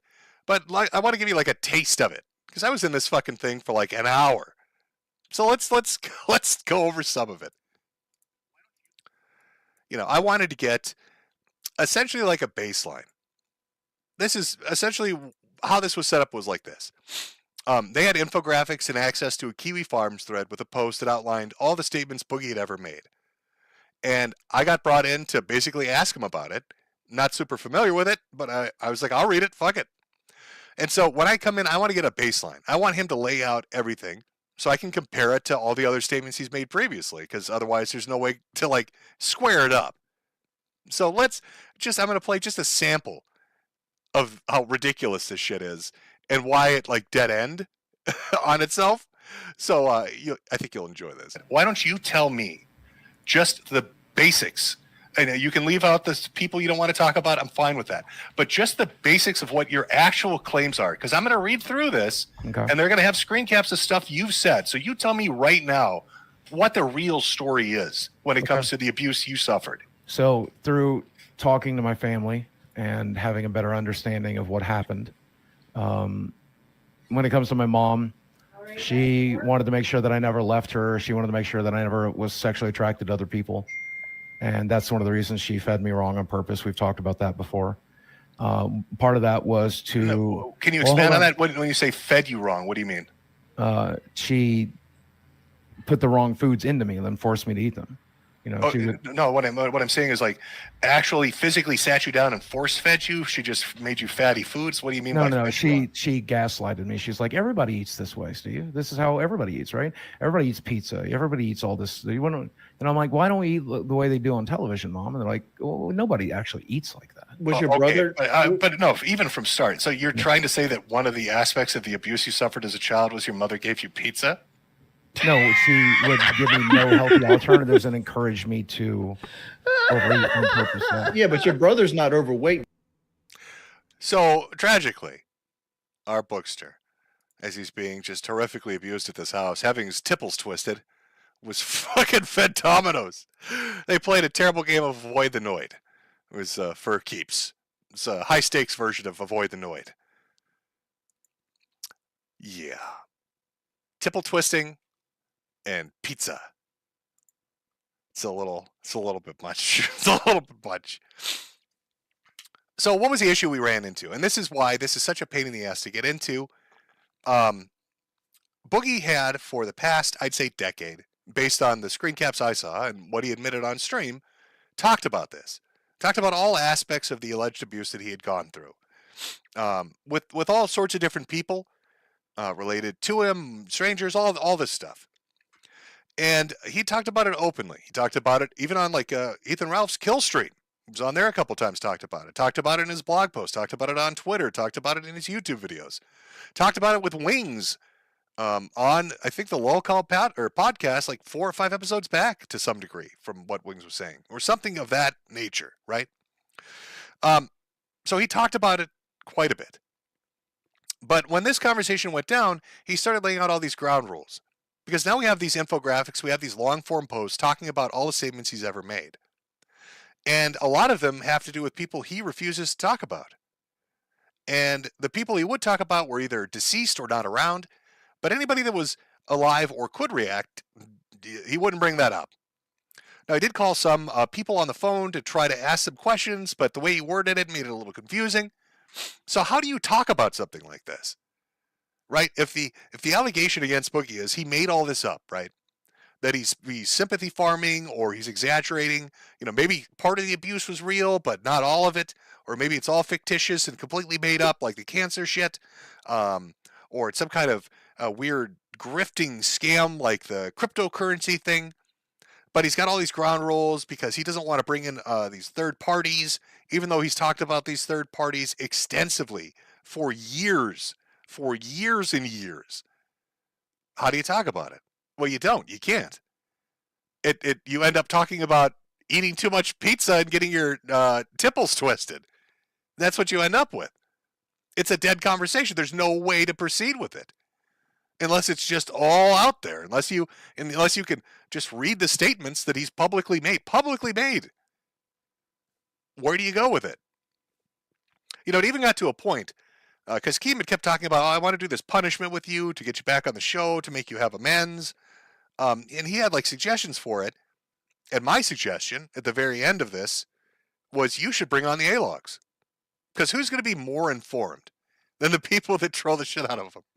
Or make a YouTube content on them that have a better knowledge of this than I would, or Muda, or Keem would, or Wings would, that would know all the details of these stories to be able to ask the questions that are going to actually hit.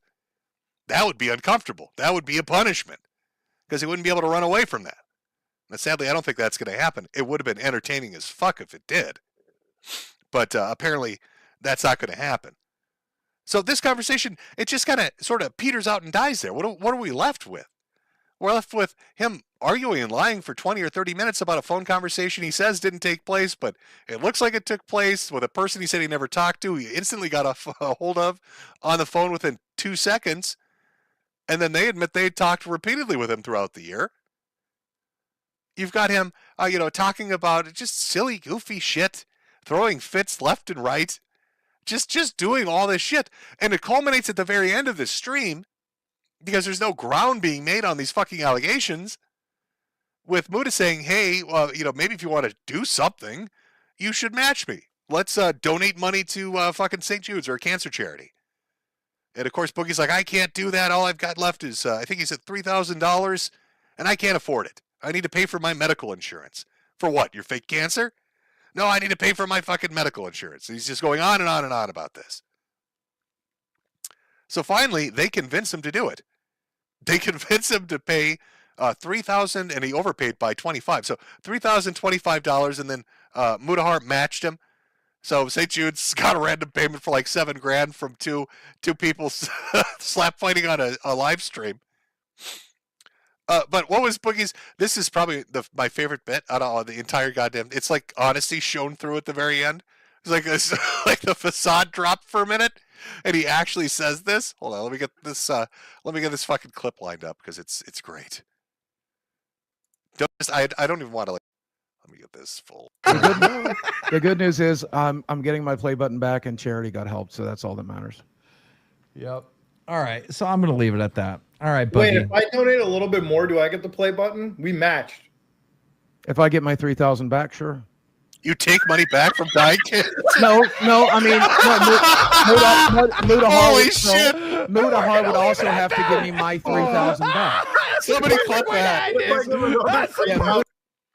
What a guy! This guy threatens to charge back the money. If I don't get my play button, no, fuck them kids. Fuck them kids. They can die. I don't give a shit. Fuck those kids. Unbelievable. Brilliant. Way to go, Boogie. Way to leave him on a high note, right? Way to really end that stream, that uncomfortable fucking stream, on a high note. Now, I can't say for certain, again, because I'm not super familiar with it, whether the abuse stuff is real or not. Anything's possible. It is the boy that cried wolf. And I know, it sounds awful. Who would ever doubt somebody coming forward with abuse, physical or sexual or whatever abuse they suffered as a child? Oh my God, how terrible. How could you ever doubt them? But this is a guy that has just lied about everything constantly. Constantly. From big things to small things. So it doesn't surprise me that there are people making infographics about this. There are threads that have detailed posts that are fucking 20 pages long going into details about statements previously made where they contradict themselves, or other people that are familiar with it actually make statements on it. And again, I'm trying to be vague. I'm trying to actually respect his wishes by not like putting a name out or saying how they're related to him, you know? But it doesn't surprise me that that he's being doubted on it. Again, I know it's a heavy fucking subject, but this is the guy that crypto scammed everybody, said it was a joke, and this is the guy that said he had cancer when he didn't, to Sympathy Farm, and got called out on it. And I'd almost want to see somebody make like a collection of Boogie lies, like put together a definitive edition of things like that. But you'd have to sit through so many videos and so many live streams of him making contradicting comments. Even just on that one that I did, there were even more buried in it. But the one with Wings in particular was so outrageous and out in your face that made it easy to kind of like stitch together to kind of see how fluctuated throughout the entirety of the live stream. So I mean, where does that leave lolcow live? I mean, Kino still wants to redeem this man. So he won't bring the A-logs on. So he convinces him, well, hey, I shouldn't say convinces him. He threw out this suggestion and said, hey, if you go get a tattoo on your face that says liar because you lied about cancer, we'll let you back on the show. We'll do a poll with the audience to let you back on the show.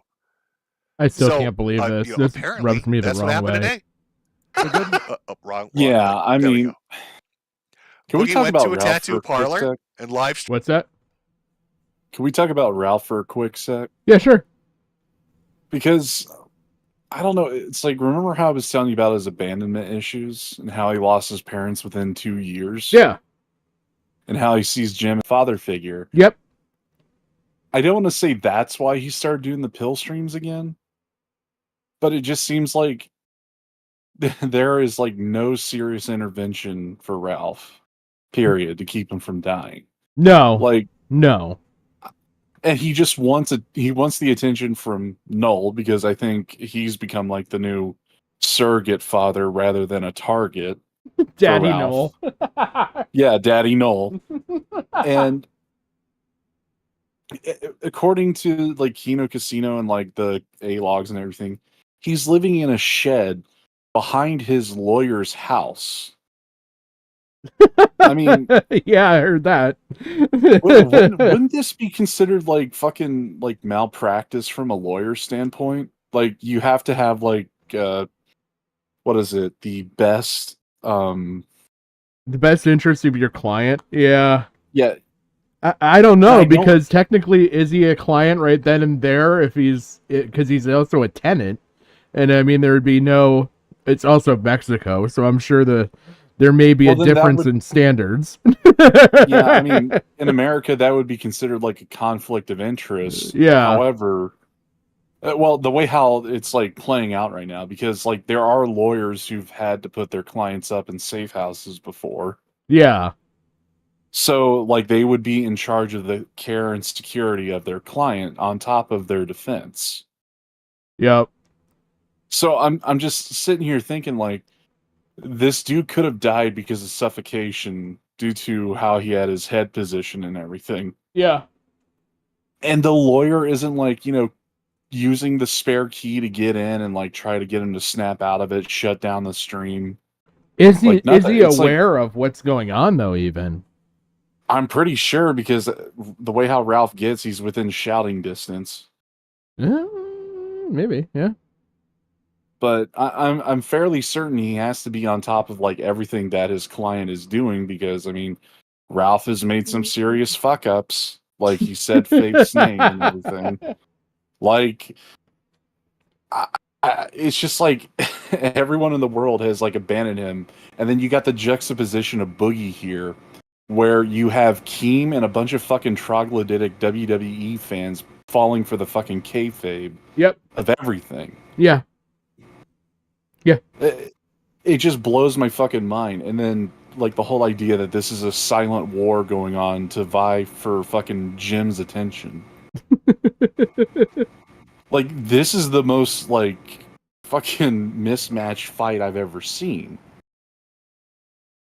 So, I don't know. I kind of feel bad more for Ralph than I do for Boogie. Yeah, I don't feel bad at all for heel streaming him, by the way.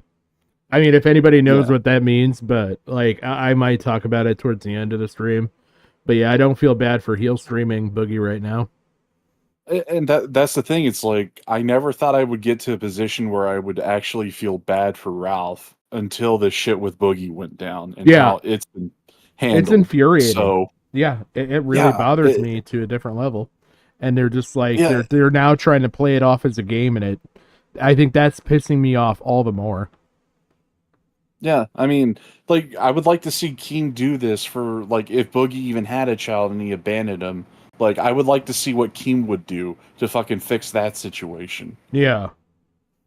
Because at that point, it, like, shows more, like, how fucking, like, I don't want to say disassociative, but detached Keem is from, like, real-world sensibilities because it's YouTube. Yep. Yeah, I don't know. I'm going to get back to playing this. I don't want to divulge too much right now. Streamed himself on lolcow Live, getting liar tattooed in Comic Sans on his face. I'm not sure the size of the script. Now, I watched this take place live. I don't know shit about tattoos. A lot of people said, is this real? Is this fake? Because that tattoo gun made no noise. Could this be more Boogie bullshit? It's possible. It's possible he's trying to pull a fast one and this is some bullshit scam. But he's going to have to put this stupid thing on his face every day for the next 2 years because apparently that's the duration they came to. So it's either a real tattoo, he's got to get laser It's only 2 years? removed in 2 years, or it's a fake one. Wait, he's going to what? have to redraw in the Yeah. Yeah. Wait, They're okay, saying so he he can has get it to wear removed in 2 years. Okay, if he's going to get it removed, I suggest a fucking cheese grater. I kind of agree with you. None of this laser fucking like No, tattoo no. surgery removal tool shit. No. Cheese grater Give with me a salt scalpel, in the fucking wound. scalpel, and a couple lemons to keep the wound clean. No, I seriously no. He should get a rusty cheese grater, put salt in the wound, and let it fucking scar for the rest of his life. I don't even want the cheese grater. I want that piece of skin out of him. Let's send that to St. Jude's. Tan it and send it to St. Jude's. every fucking day for the next 700 plus days. In fact, that would almost be the more entertaining option, because I look forward to A-Logs doing video like analysis, like CSI level shit on this. Whatever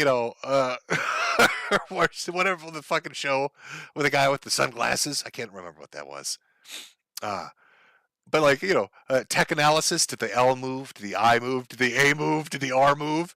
They're going to be watching that shit like a hawk for 2 years. So he gets this allegedly tattooed onto his face.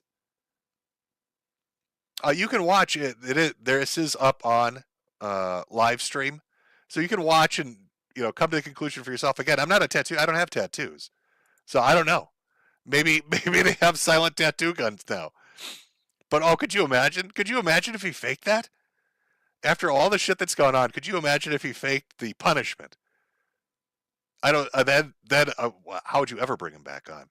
I mean, it's not my fucking live stream show. This is Keem's wheelhouse, so I guess he's gonna do whatever he's gonna do. But if Boogie faked that, that's gonna be disastrous. And if it's real, it's yeah. So to me, I guess it is funny either way, because now he's like obligated to keep this up for 2 years. So if it's a lie, he's got to live that lie, and he can't ever fuck up, or it's going to be catastrophic. And if it's real, he got this shit tattooed on his face, and it's going to be there for a while. But the thing that really interested me is Keem kept saying on his stream, I'll only bring Boogie back if 70% of the audience agrees to it. If 70% of the people watching, and they had like 24,000, they got about 20,000 votes. And the first poll didn't hit 70%. So they redid the poll. They're like, okay, hey, Boogie got this tattoo on his face. He's really apologetic. I don't care. I think we should really, have some mercy on him, have some pity on him. What do you think that second poll result was? No, wait a minute. What do you think the people were merciful to the old bookster? I just thought of some. Instead of under the lip, he should have had it tattooed on his lips. Oh. That way, every time when he opened up his mouth, it would split the word.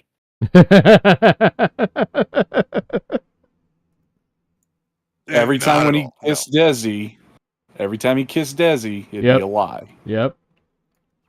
61%. Not at the 70% threshold. Now, Keem said, I'll bring you back on. I'll let you back on.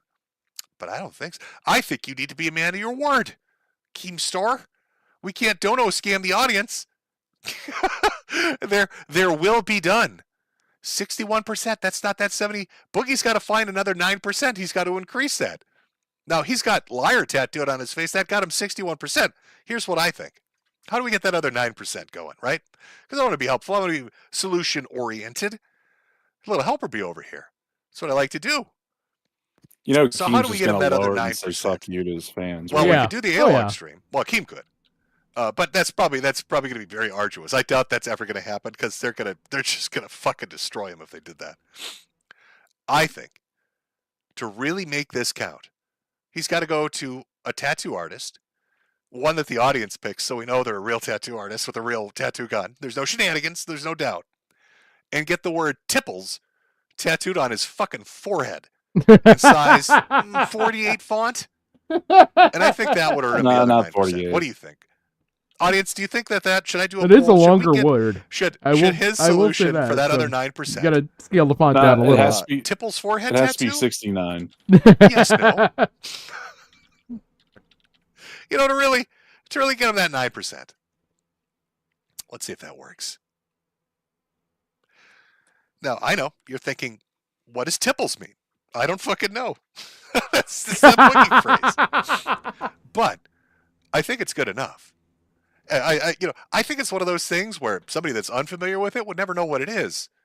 But everybody that knows. The second you see this obese man with the word Tipples on his forehead in 36 font, you'd be like, oh, it's Boogie.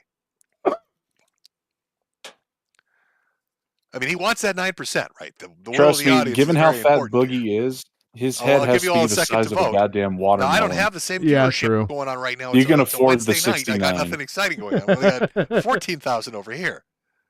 So I'll wait for let's let the poll go for a while, get some votes calculated, and see if and deliver Domino's for like a week dressed as the Noid. You guys ever see the Noid? That's an old like mascot. Jim, you're such a fucking asshole. Oh my God, you're such an asshole, Jim. He would just buy a pair of red footy pajamas with bunny ears. Oh, such a dick. Oh Such my a god. jackass. All right, we got 4,000 votes coming in. Give it another minute or so. But right now, it's looking like people really do like the Tipples forehead tattoo idea. Sitting right now at a 92% yes. 92% of the audience thinks that if he wants that extra 9% to really get back on that show, he needs to get Tipples put on his fucking skull.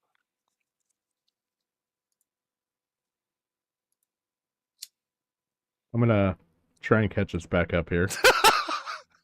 I mean, I'd like to fit the whole thing on there, but I don't think we could. I don't think you would actually get the whole fucking thing on there. My mother twitted my Tipples. My mother twitted my fucking Tipples. Oh. His Tipples, his sore little Tipples. No, wait. I got another one. Yeah. He should have that soundbite as his fucking ringtone, and then Keem should dox his phone number. And every time when he's on stream, people should call Boogie's cell phone, and he has to have it on, like, completely on. No mute, no fucking vibration, just completely on. And people will just, like, have that playing whenever they want to fuck with him. Yeah, that'd be fucking great. That's my experience with Boogie. It's been a week and a half to 2 weeks of watching this as it imploded, as lie after lie and scam after scam blew up in his face. The reputational damage he's taken, I don't know how he's going to undo it. I don't know what arguments he's ever going to win. I don't know how he's ever going to walk back from it. God help him if he ever has something tragic actually happen. Nobody's going to believe him. Even when it comes to this abuse stuff, people are going to doubt because of what they've witnessed happen over the last week and a half. That's rough, but that's the situation he put himself in. I don't know if it's like a compulsive lying thing. I know they keep throwing out like the term, what was covert narcissist? All these fancy psych terms and shit. Yeah. The dude likes to lie. Apparently, just likes to lie about just fucking everything. Big things, small things, in between things. Doesn't really matter. 007 meet 00 liar. Yeah. Or does it? So how you walk it back from that, I don't know. I don't know what he's going to do. But I don't think there's anything more to cover about him. I mean, that's pretty much all the big ones, isn't it? I mean, what else? Like, unless he throws himself off the overpass or goes through with his plan to fight the cops, there's pretty much nothing to talk about. Like, he's shot himself in the foot so many times. I don't know where he goes from here. But it has been one hell of an implosion. And I've been watching all the ALOG videos as they recount it. Because, again, they have more detail. That's what I think would have been the best solution. Really have them on and do like a confrontational thing where they can bring up all the shit and he can defend himself and say whatever his counter is to it. That would have been highly entertaining. But it'd been wild. It'd have been wild. And I don't know if a channel's monetization could handle it. Remember, all the naughty words. Well, they'd be dropping some bigger ones. There'd be some N-bombs going on. Even his fucking hand-holding ruined it. Oh, yeah.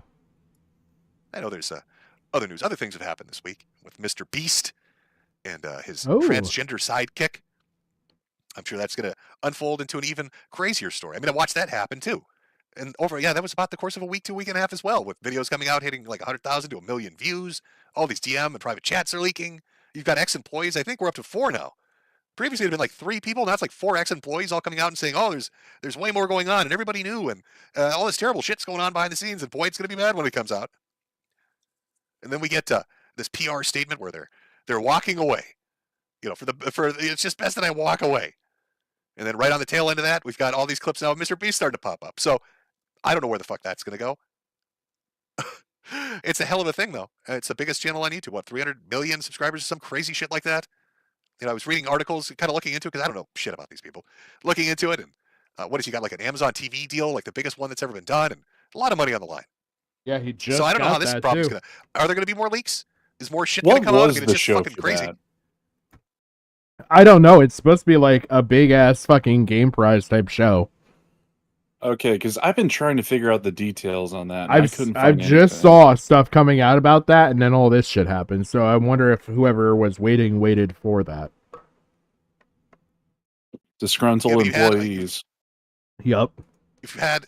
It's just been a hell of a week. It's been a hell of a week. Take this, for example. Today. Look on the computer. What do I see? Fucking Sean Combs. P. Diddy is apparently alleged to have murdered Tupac. Paid $1 million to have him assassinated based on a prosecutor's filings. Mentioned 70 times by a police informant that P. Diddy was out there looking to whack Tupac. Now, that sort of pisses me off because I remember music from the early 2000s And I'm thinking I had to put up with P. Diddy and his little Make-A-Wish friend. Who the fuck? I can't even remember the guy's name. The guy in like the fucking tinfoil outfits and shit. Mace or whatever it was that used to dance with him. Yeah. That's the shit I got. Well, here's the Does he thing: kill P. Diddy Tupac? didn't just get That should Tupac killed. He also got fucking what's his name?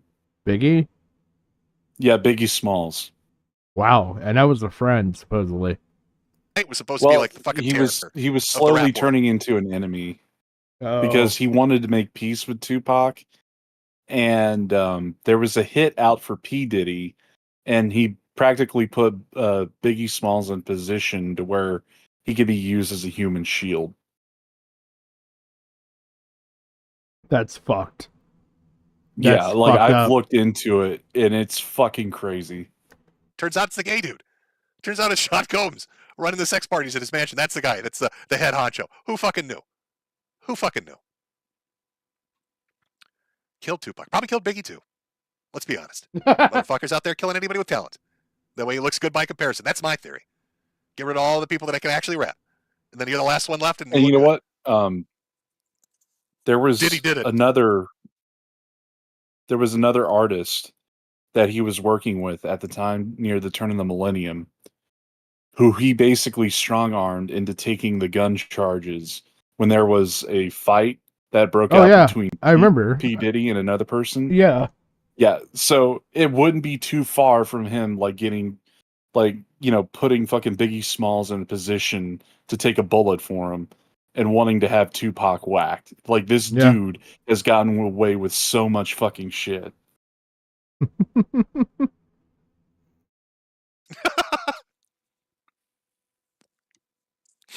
Yes, and we're all familiar. I see people in chat bringing it up. The Eminem diss track against what the fuck was his name? I can't even remember his name. But he mentions it as a joke line about P. Diddy killing Tupac, and then this news comes out. Fucking unbelievable. What? It's been a hell of a month for just about everything. Oh, well, what are you gonna do? Oh I was yeah, mostly you know focused who on the Boogie. I like criminal what- informant is? No. The guy who murdered Tupac. Oh, the guy that actually did the hit?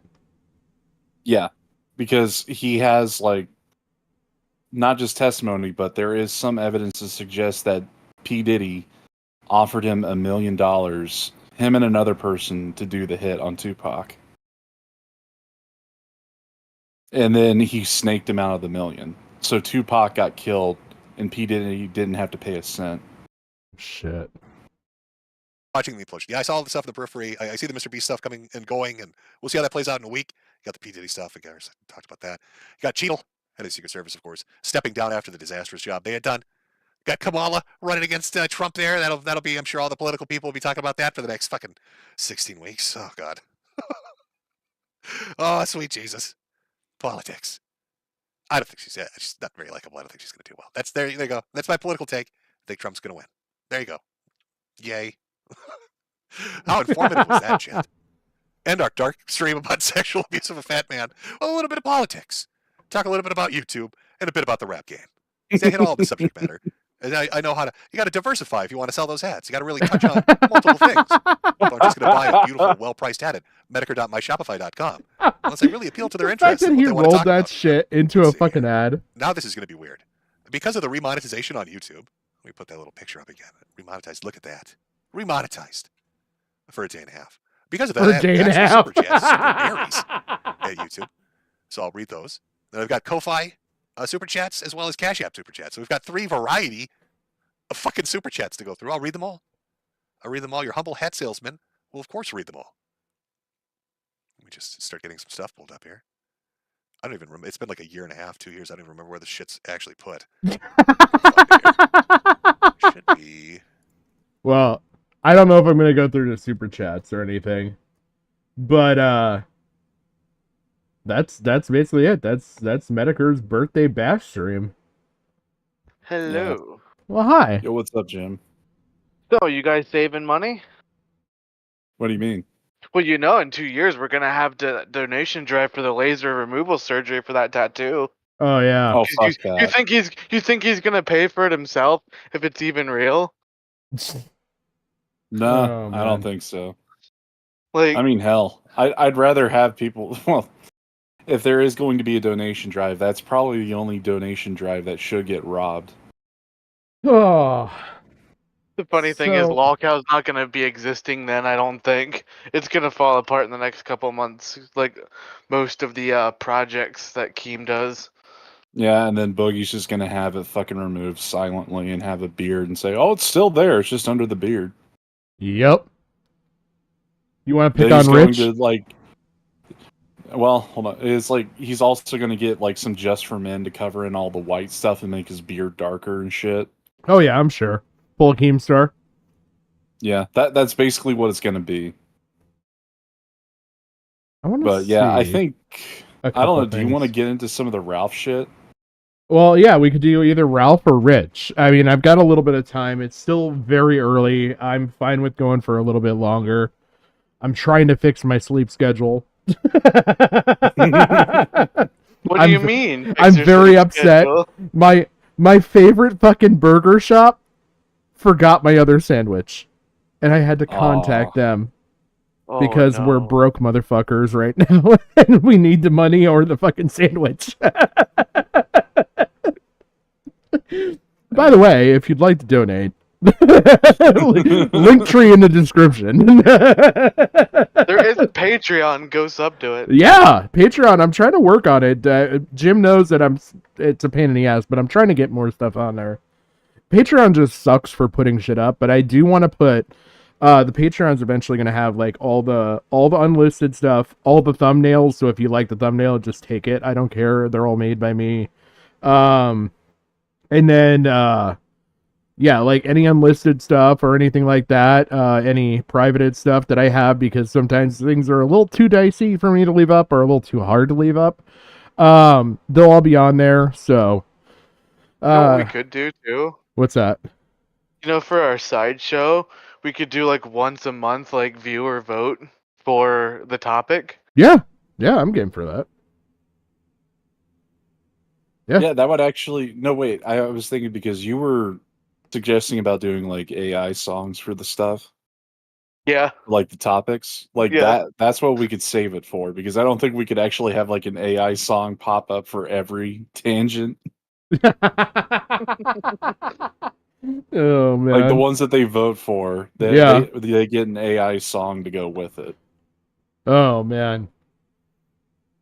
God. Okay, so let's do Alyssa clips. Let's go to Alyssa's channel. Because I know... I tell you, the Uber Alice one is probably like the wildest, because you can actually see what I'm talking about. Yeah. When it comes to his diabetes. Or what I suspect is diabetes.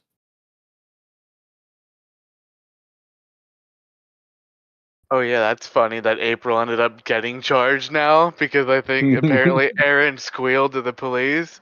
So those charges that dropped are back on the menu. Fucking Nick is like, oh wait, is like, quick, April, speak Spanish, pretend to be the nanny. Oh man. Okay, some of these are fucking long. I don't know if I want to do them. Okay, so there's Pillstream number 5. Boogie faking cancer. I know there was one more before that.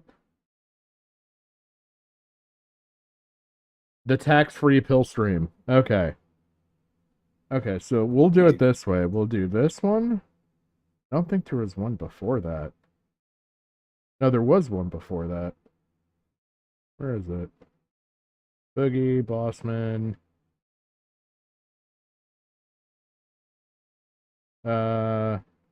Yeah, there was only a couple of them from that stream. I think. I'm looking, make sure. Bossman Jack.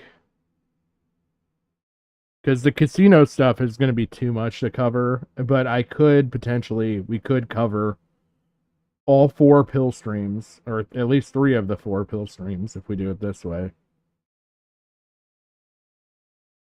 Let's see. Make sure I don't miss anything. Okay, so then that one is it. Apparently Salva is starting another YouTube channel. Oh, lovely. Make sure I didn't open. Bitches go missing every day in Mexico. I This has nothing to do with it, by the way. Look. Okay, too much. Too much.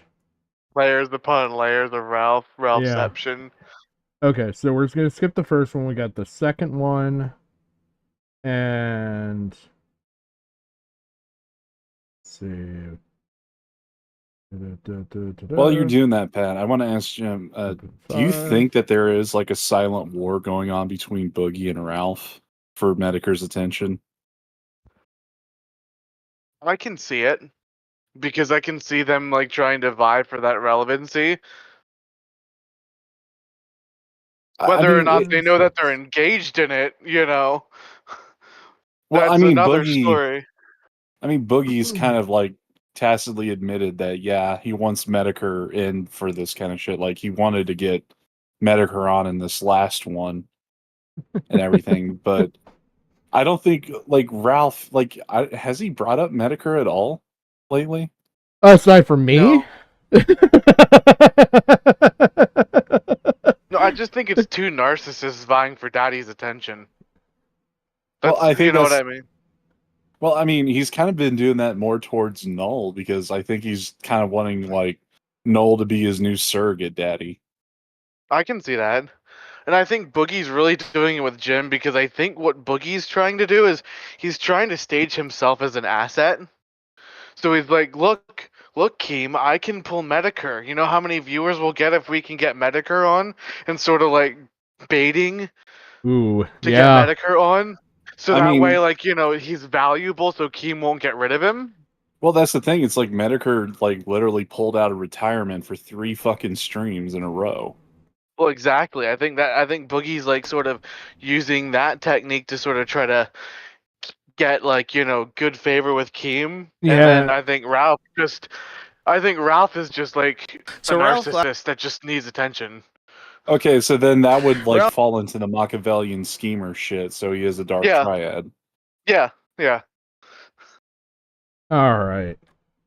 Okay. I think that right there just settled the debate. Wow, that's great. It turns out we're both right. So what a brilliant ending that nobody can leave satisfied. Yeah, I mean he's grimy enough that I could see him doing that. I mean, honestly. Oh, by the way, before we get into the Ralph segment and stuff, so I did want to say, and let me pull up the message, or I'll throw it in chat really quick. Because I sent that to you, Jim. Yeah. It should be in our DMs. Yep. So I sent this. I should be able to type it here. Oh, no.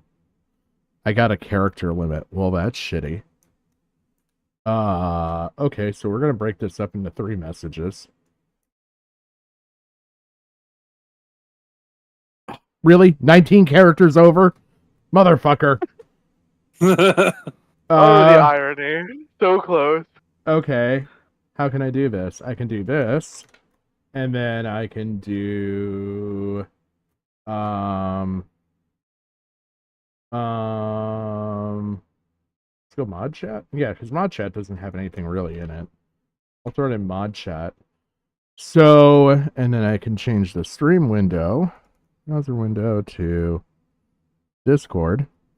And you guys can see right here, I sent a little message to St. Jude's. Now, you can call me an asshole for doing this. I don't really fucking care. Because I think Boogie's a bigger asshole and trying to subsidize his apology to you guys. And making you guys pay for shit. So, here, let me... Oh, it's too tall. Are you showing it on screen? Yeah. Not for you guys. Because I can't really... Mod chat. But it's just in mod chat. I've got it on screen though. I'm just not seeing it pop up yet, so there's probably a delay. Yeah, there should be a bit of delay. Okay, there it is. So I sent this off to St. Jude's, and what I said was, I was reaching out because you recently received 2 donations from Steve Williams, Boogie's actual name, known as the YouTuber Boogie2988. You would have received $1,000 a week ago, and $3,025 last night. It has recently come to light that this YouTuber has lied about having cancer for 2 years and has further lied about being an abuse victim for 15 plus years. He is actually trying to subsidize his apology by and regain charity by giving money that may also be linked to a crypto scam, because don't forget that it could actually be linked to the crypto scam, to your charity. A quick Google search will allow you to see what I'm talking about is true. If you're willing to accept the money from a person who's not only lied about abuse and cancer, or who's lied about abuse and cancer, would you also be willing to give comment as to why? Now, you guys don't have to do this. I'm not saying do it. But what I am saying is that I have enough of a fucking problem with what Boogie's done that I think he shouldn't get away with subsidizing his apology on you guys. I don't. I think if we had the fucking heel stream where Ethan Ralph and people in charity raised $26,000 for fucking same fund, the same people, and they turned it away because they didn't like who those people were. And those people were people like Jim and people like Gigi in chat donating money. Both of these guys actually did. And their money was refunded because they didn't like the ethics of the person who was donating the money. Then I think at the same fucking time, they should not be accepting from fucking Boogie2988. I have no problem with Mudahar's donation. Mudahar will probably keep his donation in, but I think that Boogie's a big enough fucking scumbag that St. Jude shouldn't attach their fucking name to him. Yeah, and this is like also tying into what people called it at the time as quote-unquote cancel culture. I mean, for the right reasons, it's a reasonable response. What they did back to Ralph during the heel stream in 2016 was purely just to spite him. Like, for no other reason than politics. Yeah. Well, yeah, What Boogie has done here is something, like, affects pretty much everybody. So, like, to me, it's completely justified. Here's what bothers me is they didn't accept the heel stream money because there was a debate on Holocaust denial. But then you'll accept money from somebody that is donating you funds that may have been acquired through questionable and possibly illegal means. Yeah, exactly. And honestly, if there was no pass to it, I still would probably have a problem and still would probably say something, to be honest, Kia. Because I just think it's scummy. He's trying to get away with doing shit off of other people. He didn't get that money through any hard work of his own. He got it through either the bullshit that's going on currently on lolcow, which he faked fucking cancer. I don't give a shit. He should fucking suffer. Or B, he scammed people out of that fucking money and they're entitled to having that fucking money back. So I mean, let's give an example with less baggage. What if, because we know Logan Paul has scammed his audience with crypto scams before. Yeah. If he was trying to save face by donating half of the scam gains that he got to St. Jude's, would you tell them to like reject it because that money is not his to give in the first place? I would. Yeah. I absolutely would. St. Jude's doesn't even have to give it back. All they have to do is say, like, yeah, we don't support these actions, but we appreciate that we can actually treat kids with this. Yeah, because that's the other end, like the other part of the argument is that money is going to treat kids with cancer regardless. Yeah. Which does suck. Not gonna lie. Oh yeah, it's one of those things that, look, I know it's an awful take on my part to sit there and write that, but at the same time, regardless of the heel stream, regardless of the fucking heel stream, he got that shit through the fucking wrong means, and if it wasn't for being caught and called out, he would have continued on, and those kids wouldn't have gotten the fucking money anyway. He's just trying to subsidize the fucking apology. Yeah, and given how big St. Jude's, given how big St. Jude's is, this would be my counter, is that they get millions of dollars a year in donations, regardless of what small pittance that either the heel stream or what Boogie has given would even amount to, or even make a difference. Yeah, and I'm not saying they have to refund the money, but I do think it's kind of, they should make a comment at the very least. Because that would be like the even ground for what we kind of want to have happen, is like to see what they have to say about Boogie. Yeah.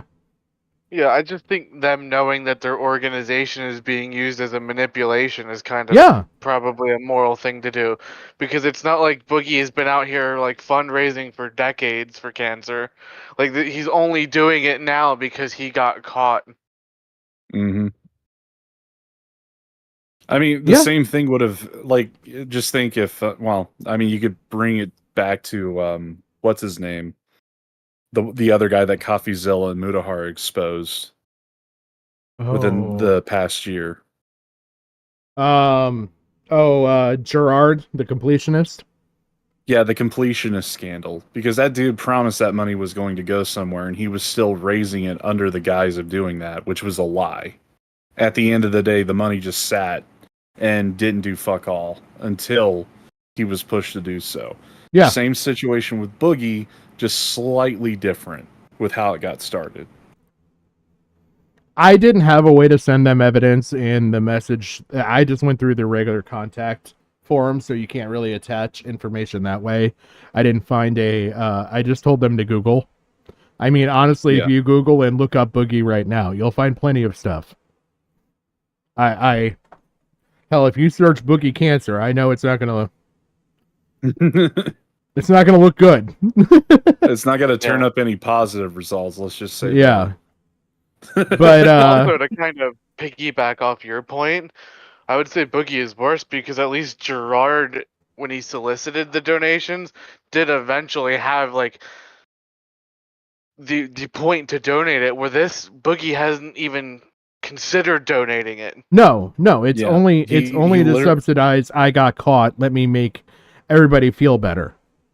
Yeah, I mean, this is literally the situation where you drag a horse to some water and it refuses to drink, and you have to force its head under in order for it to take on some. Yeah. And remember, he also talked about charging it back at the end of that stream. Yeah. So he doesn't even fucking mean it. And then he backtracked that and said, no, I'm not going to take it from the kids. I want Muda to pay me. Yeah. That for the play button. So it's like, oh, okay. Either way, so it's now awful. That, now that they called you out on it. Yeah. Now all of a sudden you want to subsidize that to Mutahar. Yeah, because I mean, fucking, like, it's only because he's only going with that lie because Mutahar suggests, like, wait, we donated evenly, so shouldn't I get the play button if I pay more? Yeah. Yeah.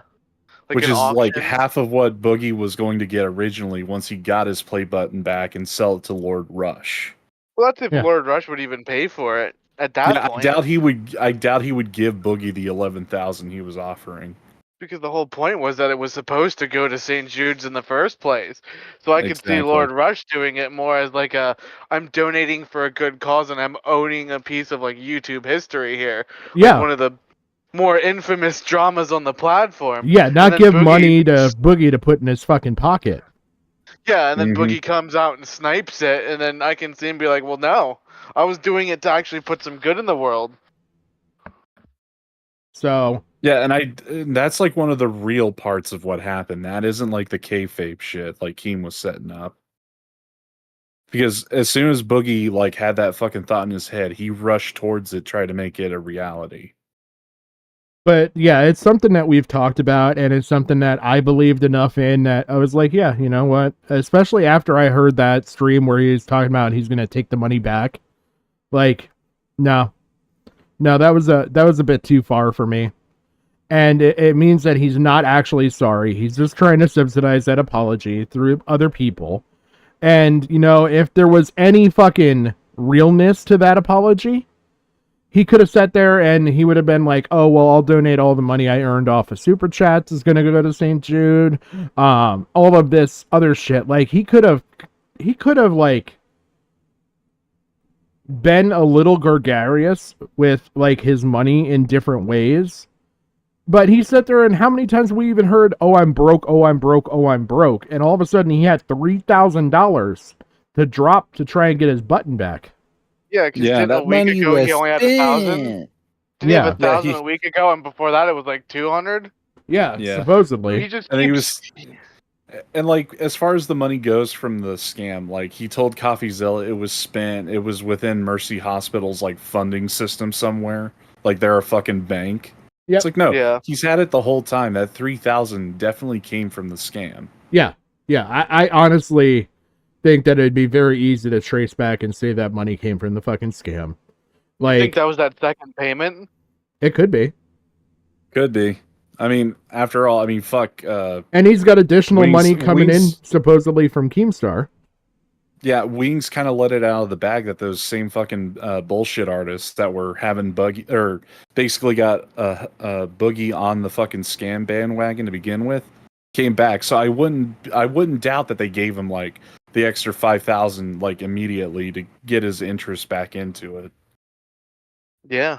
Maybe. Because that was like the other end of the contract, and they're like, "Look, we'll pay you out the rest. Like we were supposed to give you 10,000, 5,000 to begin with, 5,000 to end. We'll just give you that, and then you could work with us for another scam."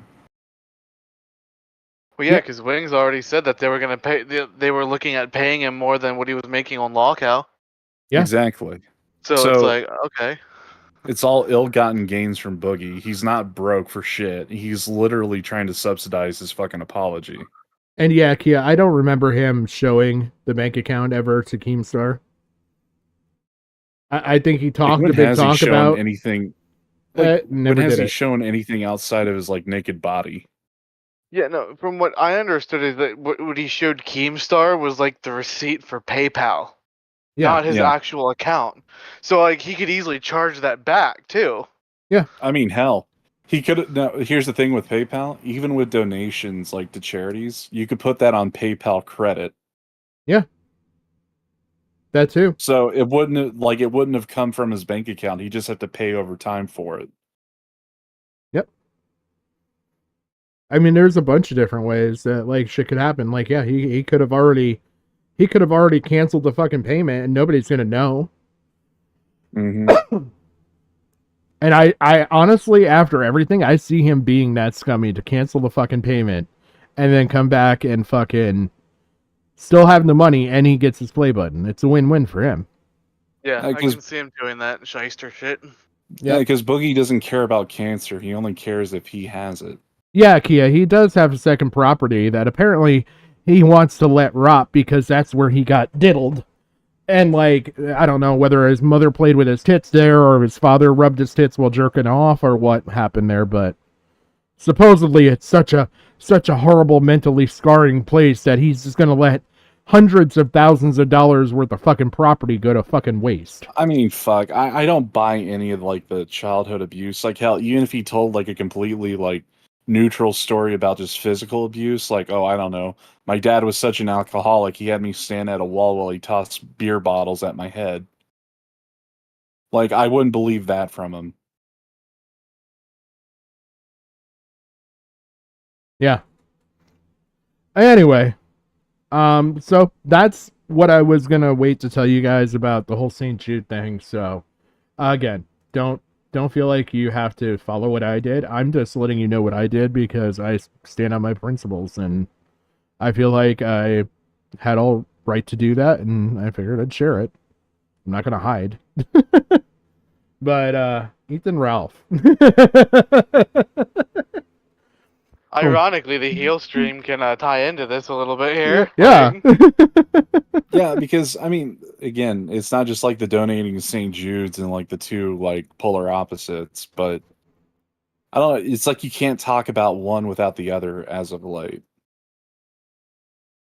Oh yeah, Kia, he would still be paying property taxes on it and everything else. Yeah. Yep. And like I said, I don't. If it's so painful for him to live there, why not just fix it up and rent it out and collect passive income? Yeah.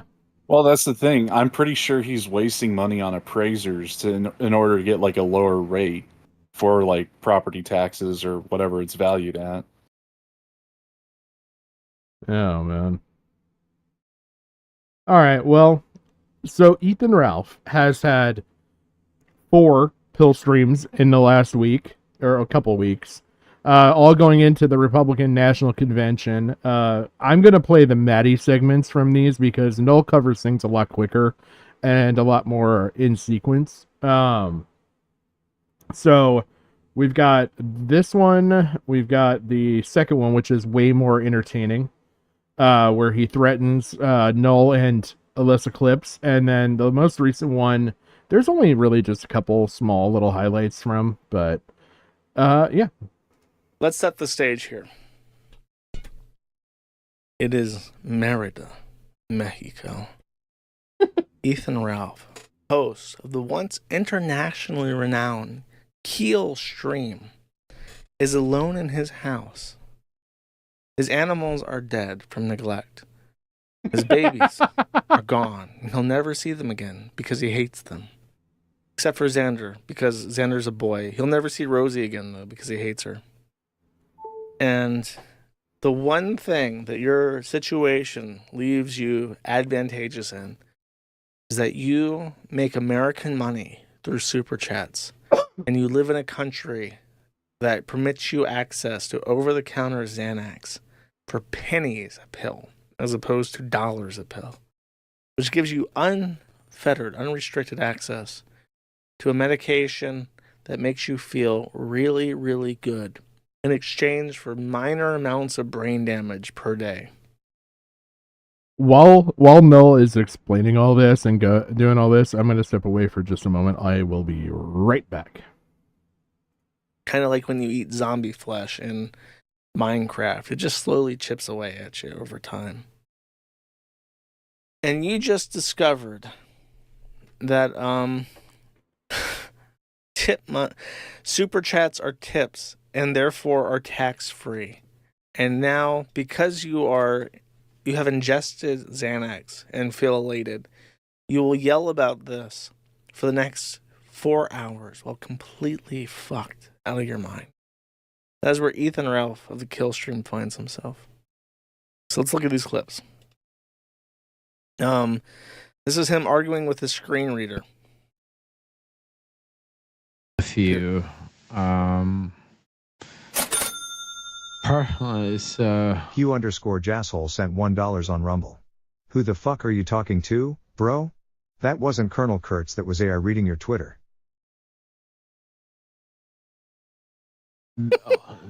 No.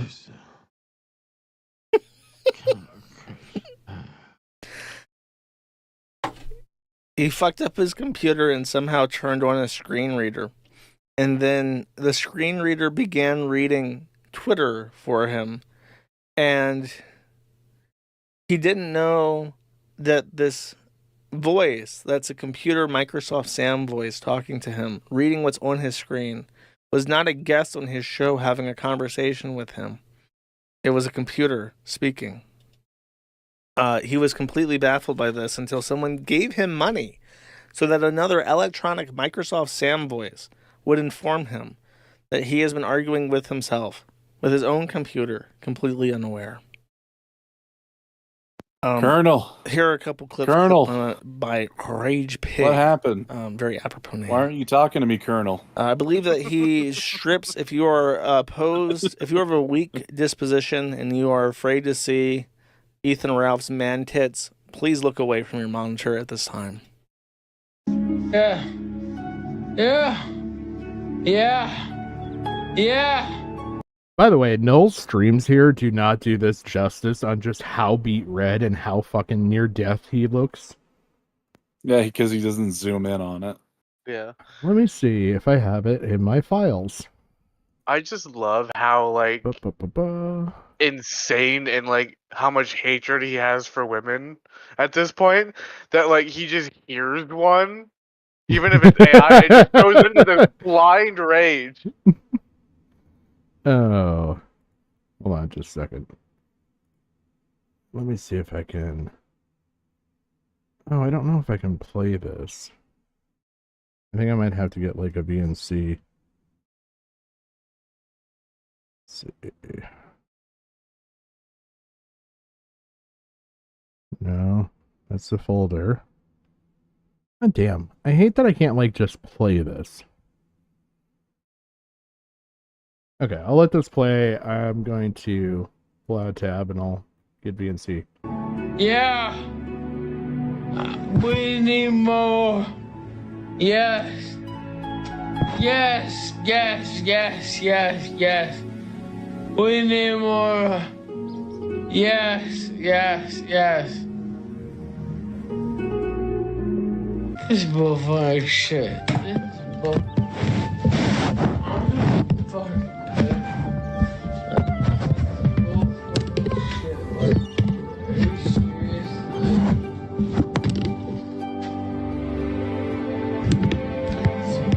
Yeah, I kind of like the background music for this because of the fucking seagull sound effects. It actually sounds like he's a drunken sailor. I just love It's like the gentle music as he's like destroying everything around him. it's like the opening to a movie, like I don't know, Pirates of the Meridian, and he's just in a fucking dinghy. And he's like Pirates. passed out, baking in the sun. It's like, yes, and you hear the seagull going whack, you know. Shit.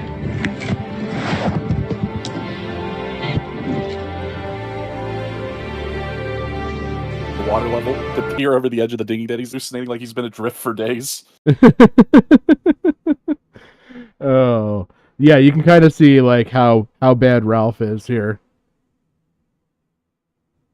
Like it's fucking. You can see the red, like just between his glasses and the rest of his face. That's not sunburn. Yeah, that's the Skyrim. Yeah, Pirates of the Meridian. That should be a fucking Ethan Ralph clip. Oh man. It's like,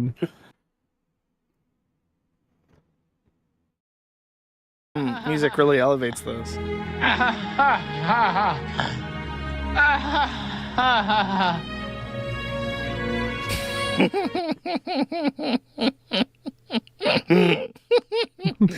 No Someone laugh. explain to me why he supports the New York Mets or Giants or whatever the fuck that symbol is. Yankees and all.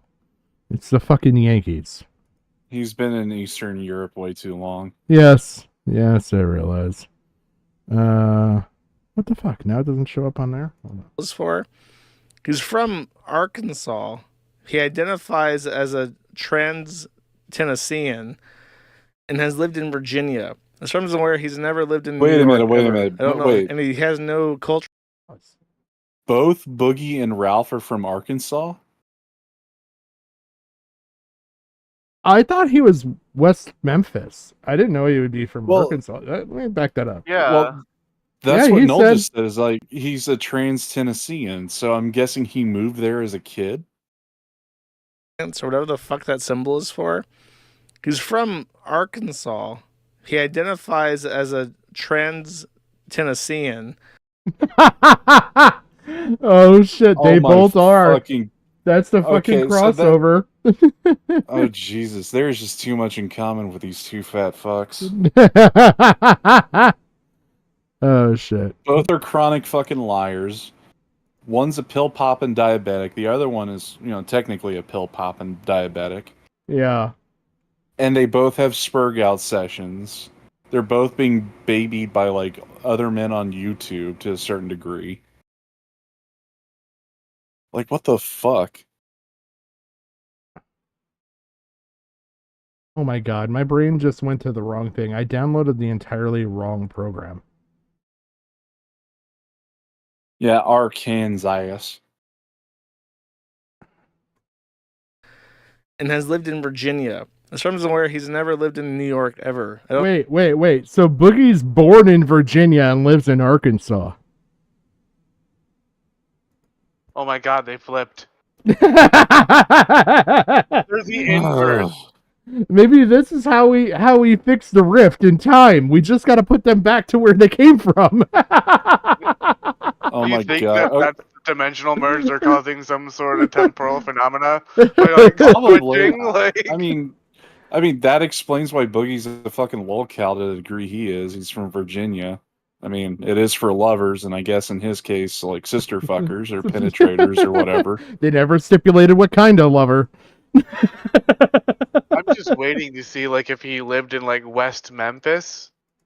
Oh my god, that'd Well, be too much. he's wanting to go to, what was it, Branson, Tennessee? Yeah, Yeah. Oh, no, Branson, Which Missouri. is like, oh, Branson, Missouri. He Yep. also thought about Gatlinburg, so like, Yep. I don't know. Yeah. Oh god, if they complete the entire fucking like if they do that and he moves to Gatlinburg, Tennessee, will that like be the end times? Like, will that actually signal the end of days? That's I the don't know. dimensional merge. That's that last gate of lolcow hell that needs to shatter for the dimensional merge to start happening. Yeah, because Gatlinburg's a fucking tourist trap. I went down there for like a band trip in high school. I mean, there's a good, perfectly, fine space needle for Boogie to, unalive himself on. Yeah. Oh my god. All right. So does this play in here now? Probably the coolest thing down in Gatlinburg is that Capitol building that's like turned upside down is like a giant laser tag arena. Huh. Hey, look at this. I was able to figure this out. Now I just gotta make it like fit the screen. There we man, most of the way. Yeah, basically, this is like something else from I wanted to go on, but for the band trip, we got to perform down at the Dixie Stampede. Oh, nice. It's kind of like one of those medieval nights things where you get served like actual fried chicken that's like slaughtered and cooked in the same place. Huh. You drink like your drinks come in like a mason jar, kind of like moonshine and whatnot. It's all theatrical. All right, so Please don't tell me they slaughter the chicken right in front of you in some sort of ritualistic murder. No. They literally have like a processing place behind the state. Well, I want to say it's a stadium, but really it's just like a smaller version of one. Okay, that's much less traumatizing. No, like they literally have like before they serve you your chicken dinner, they have a show about chickens and then they just bring it in and fuck with you. All right, so just to give you guys an idea, like, okay, so it's kind of hard to tell because he begins that stream in black and white. I downloaded the whole fucking stream because he was deleting a couple of them. So then he goes to color and like he's off camera for a bit. Let's see. Where the fuck? Teddy, wait, a trans Tennessean? So a transient. Well, I mean, fucking Ralph is pretty much a transient, but all right. So here's Ralph in color. You can see him kind of how he looks, right?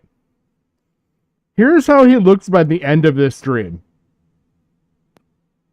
Yeah. Look at how red and splotchy and like, holy shit, this guy looks. Yeah, he's got like a little bit of sun kiss like rosacea, and then it turns into a fucking Christmas light. Yeah, like here's the after again. He's literally dying in front of us. I thought he was gonna actually fucking die. I seriously thought he was gonna fucking die in this stream. Well, he was turning purple. He like, was, and his fucking chat starts fucking sending messages to like wake him up. I was like, God damn, this is the end. This is it. And then somebody sent a fucking chat, and I was like, ah. I don't know. It's like, because it was like 3 in the morning. My ass would have gone live immediately. Yeah, it's like the fucking. I don't know. I mean, fuck, Ralph might be in a position for like a malpractice suit of some sort with a lawyer. If that is like a breach of ethics of what he's doing, having him live in a shack behind his house. Yeah. Where you is never it? know though. What I mean, right here. What would he do against Mexican Saul Goodman? This shit, I was like, he's gonna fucking die. Yeah, because look at the side there. It almost looks like he has like an open wound on his face. Like that's how red it gets.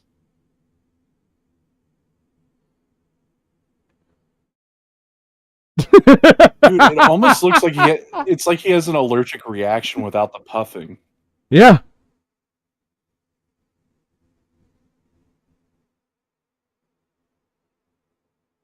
Like, seriously, it's just Pirates of the Meridian right here. He's like fucking burnt to a crisp by the sun laying in a boat.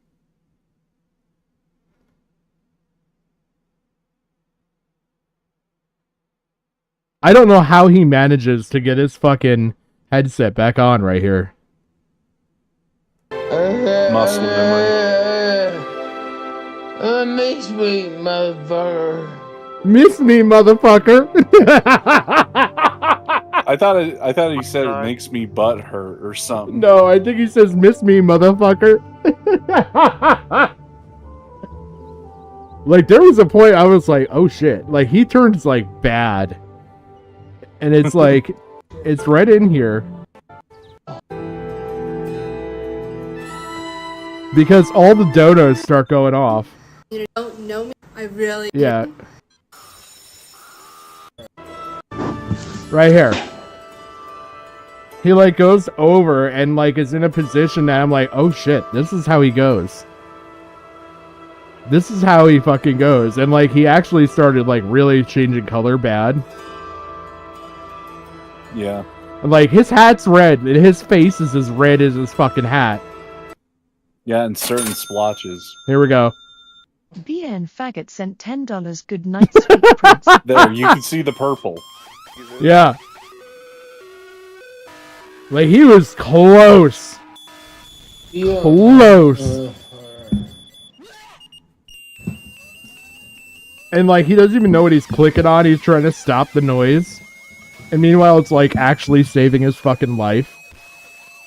Yeah. I mean, I don't know. This dude must have had, like, getting that close to changing colors, he could have suffered brain damage. Yeah. Look, like he's frantically clicking and like trying to, he's got the start stream comes up.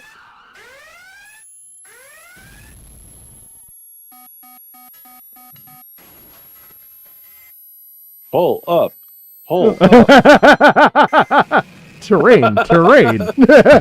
you wouldn't believe how many times I've heard that. Like, Person made that joke. Yeah, with my fucking flight sim gear. Here's another one. Anonymous sent $10. Hey everybody, it's me, Pantsu. I'm here to address some things that my dad is saying on Twitter. This is funny.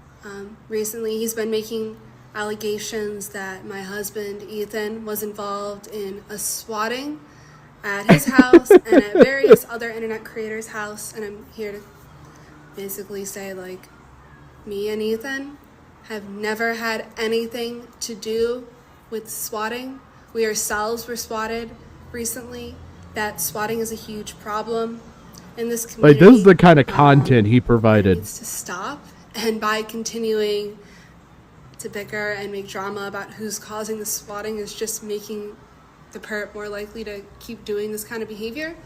My dad has been escalating Professor the conflict Xanax. between, I love my people who don't know me, people who don't speak for me, people who only have like a partial side of what's going on. The reality is things because of it.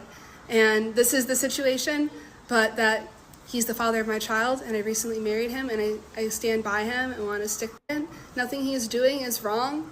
We're just trying to make a living and live our life and hopefully move away from this. I hope this meets all of you guys well. Have a good weekend. Bye. God bless. You okay, buddy? Handsome a Crayon sent $1 on. Wow. You okay, buddy? No. Handsome a Crayon sent $1 on. No. Is there any way to call an ambulance?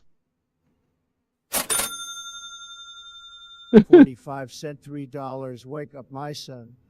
The cardinal is here to take you home.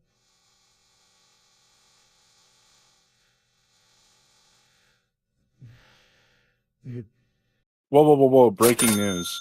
What? Mr. Beast made a comment 15 minutes ago on the situation. Oh, really? Yeah, I'm putting in the side chat here. Okay, I'll just play while I get that open, because that's going to be a whole nother set of screens.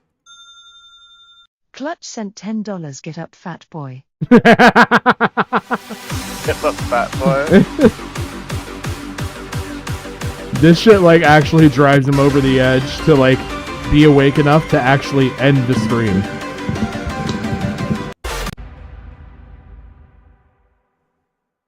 And he doesn't even say anything. Like, he just ends the stream eventually. Montezuma the Feltorsis sent $10 Nignog Polywog. Here we go, the Lost Hauler.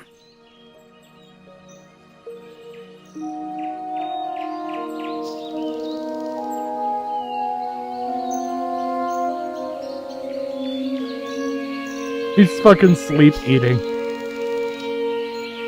Yeah, sleep raging. Night, little piggy. I love I recorded that.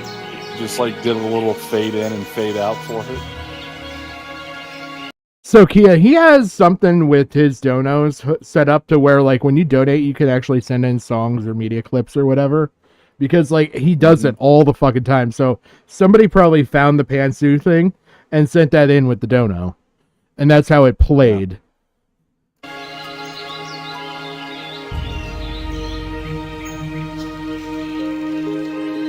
I think it's something that you can only do on Rumble. Okay. Because you can't do it on Kick or YouTube or even Twitch.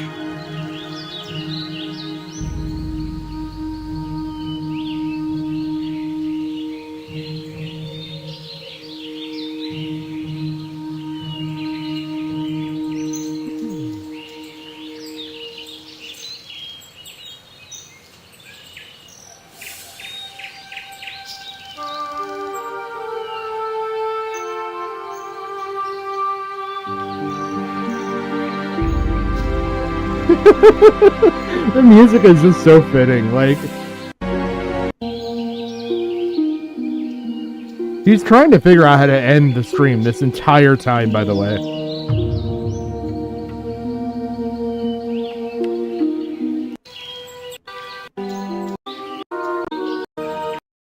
And it just ends. That's amazing.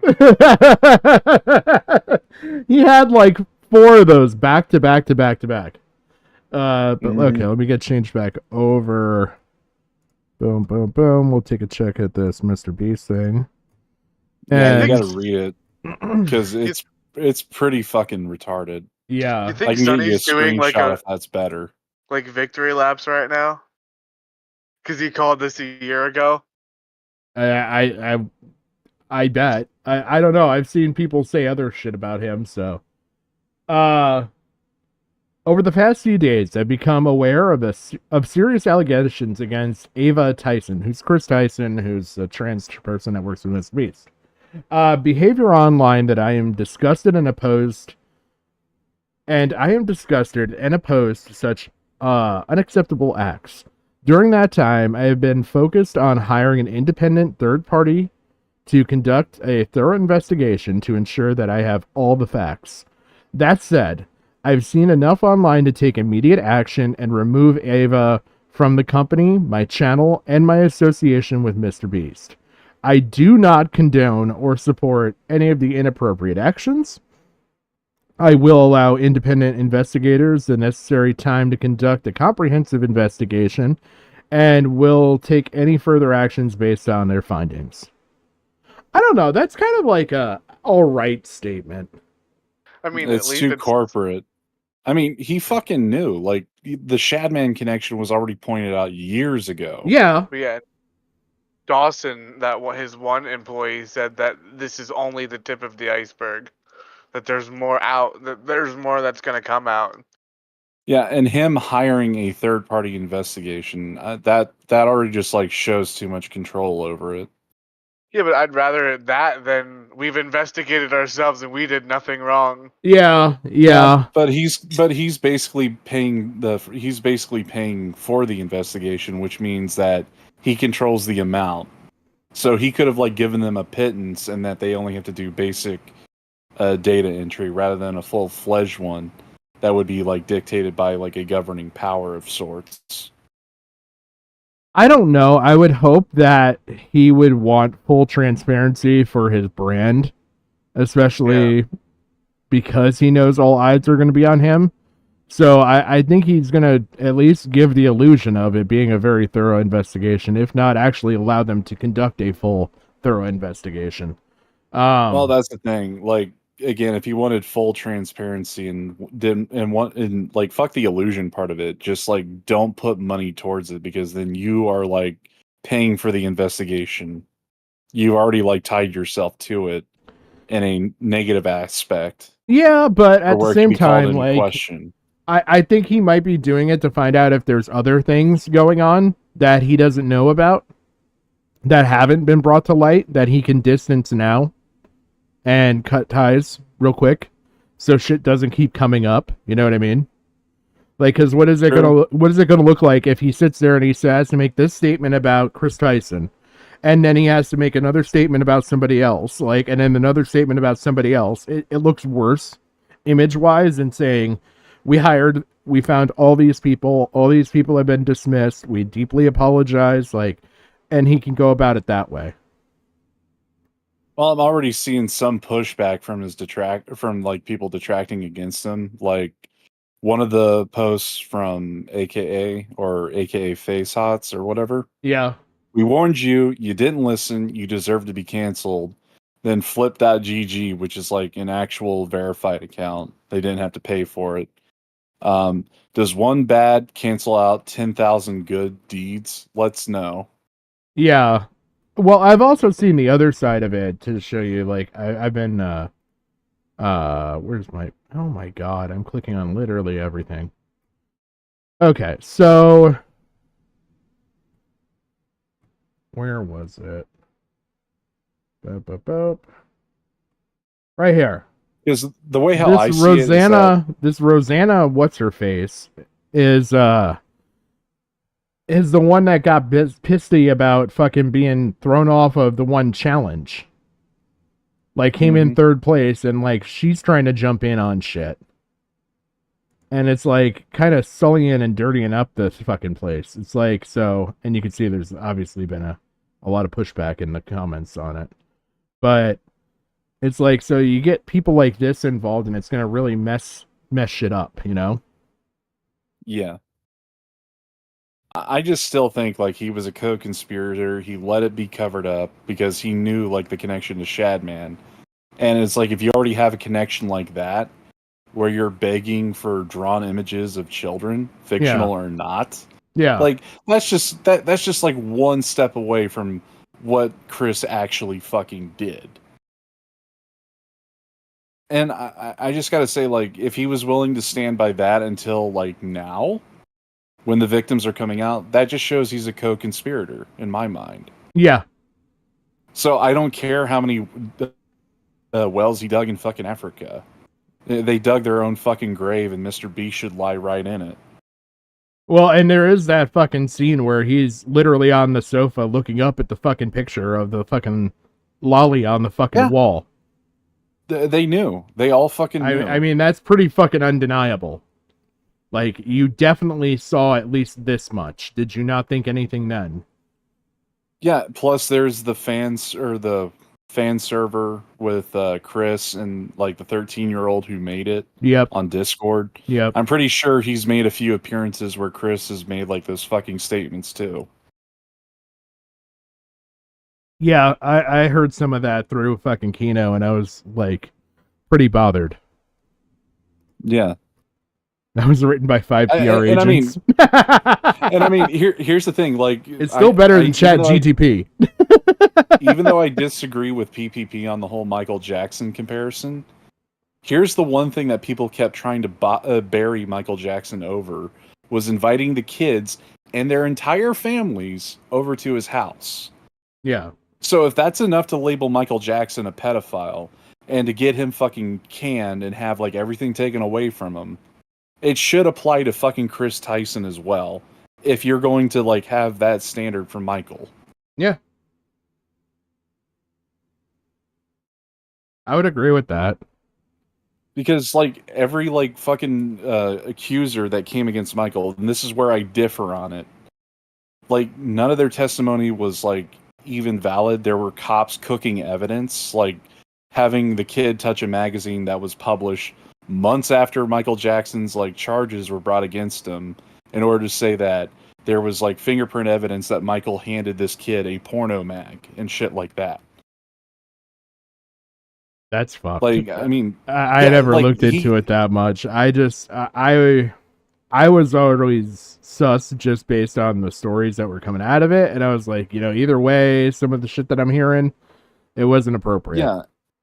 And not to mention, it's like they had a civil suit before the criminal suit, which like fucked up any legit charges, which none have. And then you see like all the shit like Leaving Neverland, where these guys are rehashing the same claims and say, Finding Neverland and all that. Yep.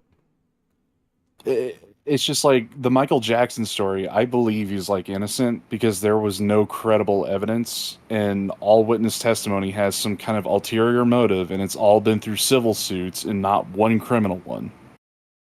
Like even the 2005 criminal one, that one was like brought about. I forget how exactly, but the original like 93, 94 suit, where it was just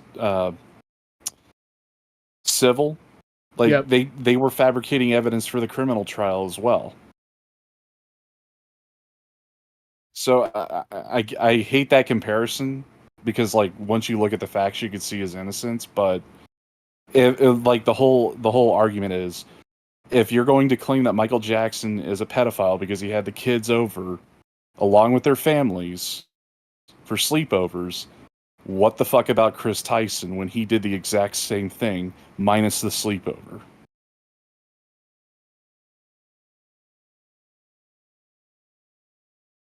Yeah, I would agree.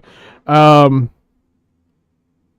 don't know. My thoughts on Jackson is he's at the very least a mentally damaged individual. Yeah, I mean, like he literally had like some kind of dysphoria. Yeah. Like just because like I mean, even think back to like the baby incident with the balcony and all that shit. Mm-hmm.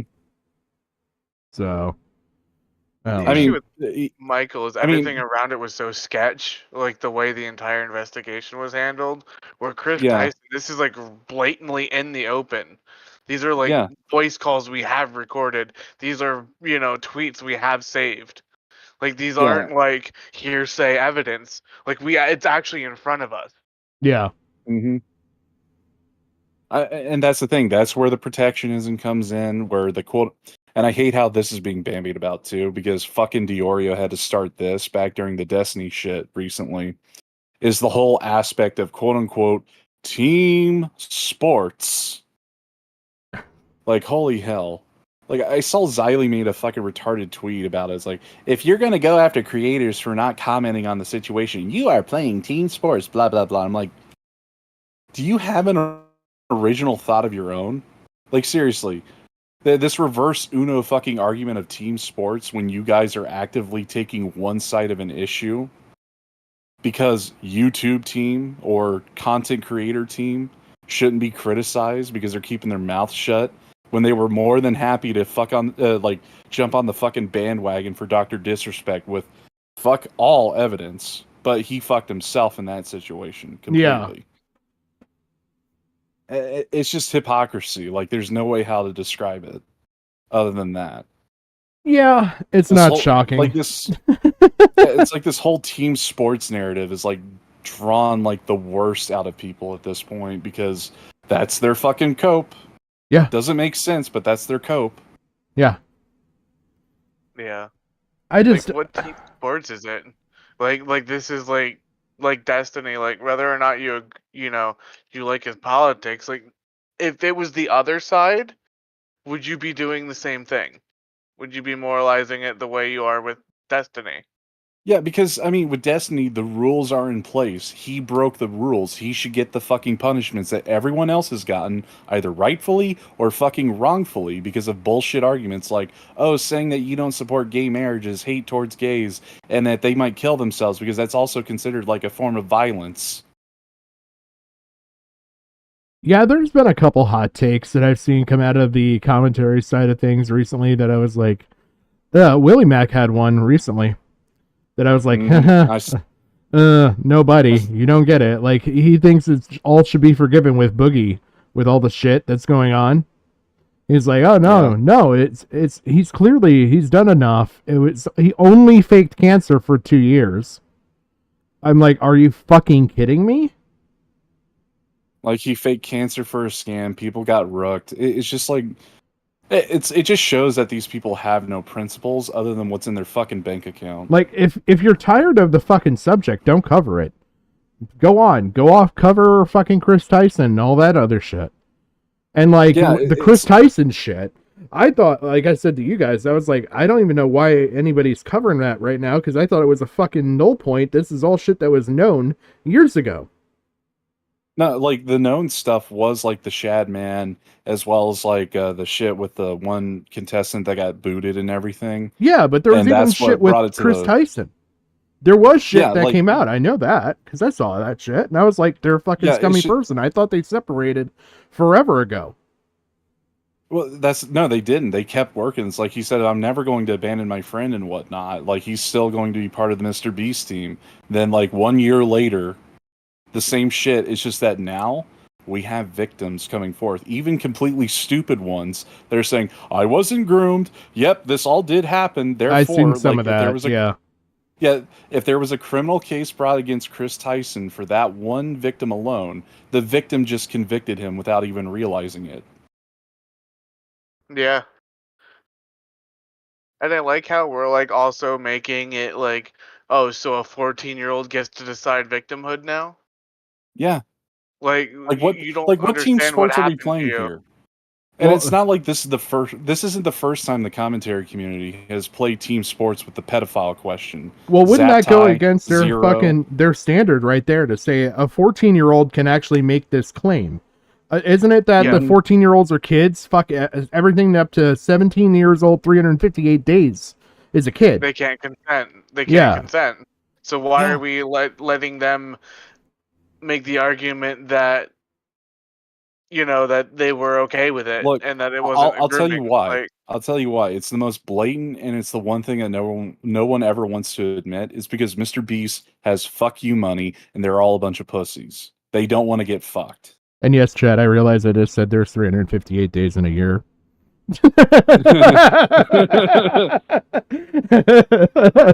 if the Earth's axis tilts a little bit more in one direction, then it'll be true. Well, it's technically 23 point. I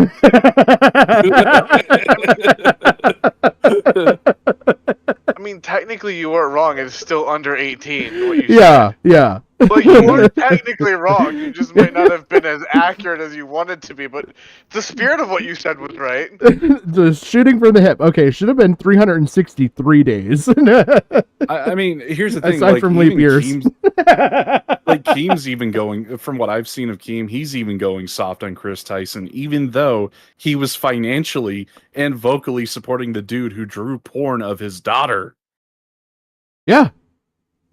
Like, what the fuck? Is, like, Keem, like, just completely out of it? Like, why the fuck is anyone even listening to him on that alone? Yeah. Like, he literally wanted Shadman to get fucking whacked because of that shit back in the day. Oh, yeah. I remember that was, like, that was a Keem mad moment. Like, you didn't fuck around with Keem during that shit going on. And, like, everybody, everybody came together for Keem for that, too, remember? Yeah, where's that same energy? This is a dude who was financially supporting a fucking criminal. Like, that right there should have been, like, fucking federal charges, because guess what? It fits under, like, the CSAM law for child sexually exploitive material. He did get investigated for the Daphne Keene thing. He did? Yeah. Yeah, I think he got charged. Well, the last I heard, he got charged for meth. Because he turned into a meth head afterwards. See, I was always wondering if it was because of the Corbis stuff, because Corbis was a legit kid at that point.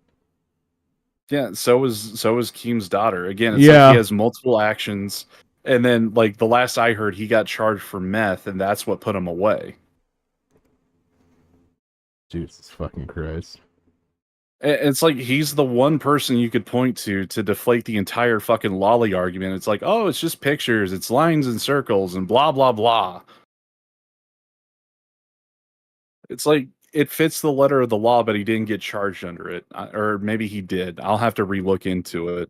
But it's like, where's that same fucking energy? Like, you should be going at Chris Tyson like a dog would be for a fucking bone with some meat on it. Well, and here's the funny thing that I've also noticed with some of this shit too. I've seen Mr. Lyrics out there going after fucking Ricky Berwick because of tweets made in the past. It's like, bro. Wait, the person who has had Bro. way more sketchier tweets? I was so tempted to fucking light that bitch up. Like, seriously. Yeah, he went in on Ricky. Here, let me see if I can pull that up. Like, I know I have that bookmarked because, like, if I was gonna go into this, we might just talk about this shit instead of the Ralph stuff. But yeah, another person like Keem has supported. Fucking Lyrics. No, that's that. Where's Ricky Anything Berwick? to draw the heat off of me. Find someone else to be the fucking target of this lolly bullshit. I don't know. Maybe I didn't actually.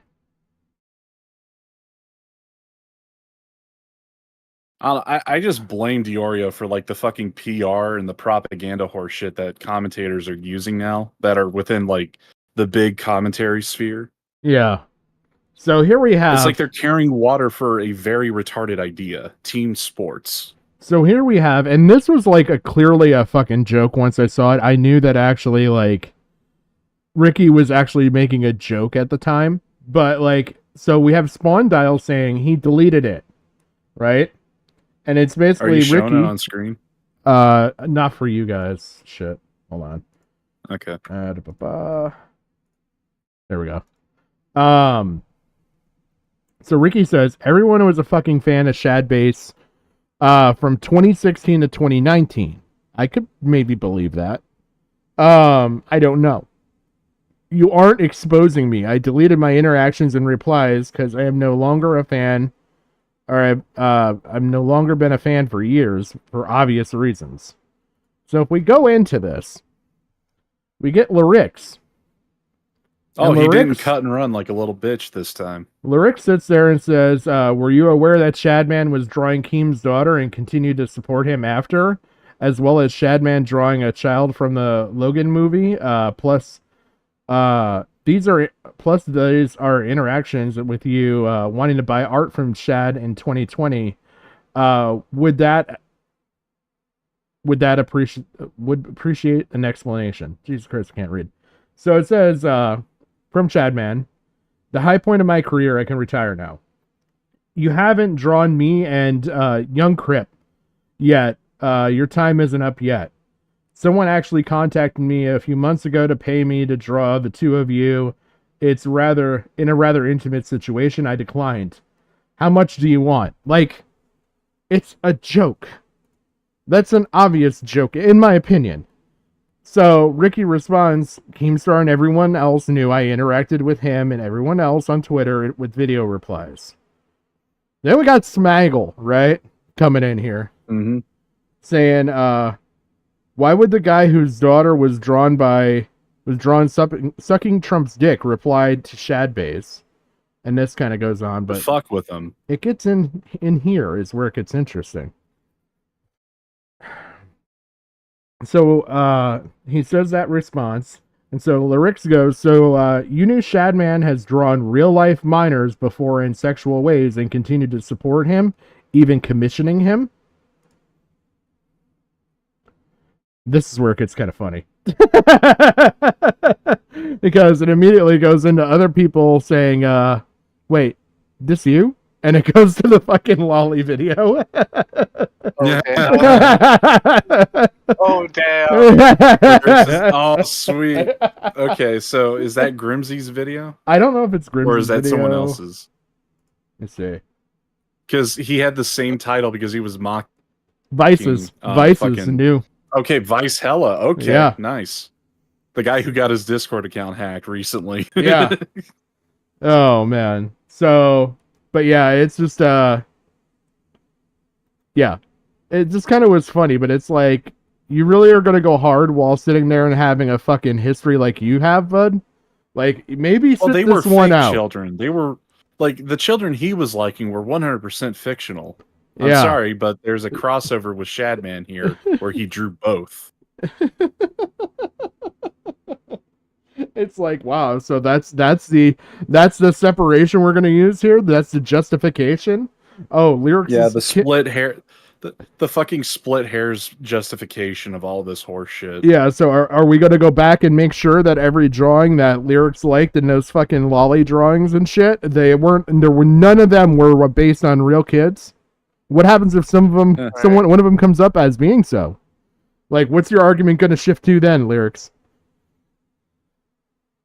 Like, I mean, the dude was still on the platform. He hadn't gotten banned. So what else are you going to do in a reply other than to fuck with him once he's been outed for doing this horrendous shit?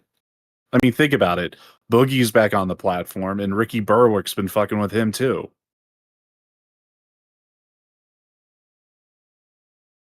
This fucking moron cannot fucking stream. Oh, he's taking his shirt off. There he goes, taking off his fucking shirt again. Let me see here. Let's go to... Yeah, I love that. He has fucking wings up there with his tits censored, and he's just pulling off his shirt without his being censored. Let's see.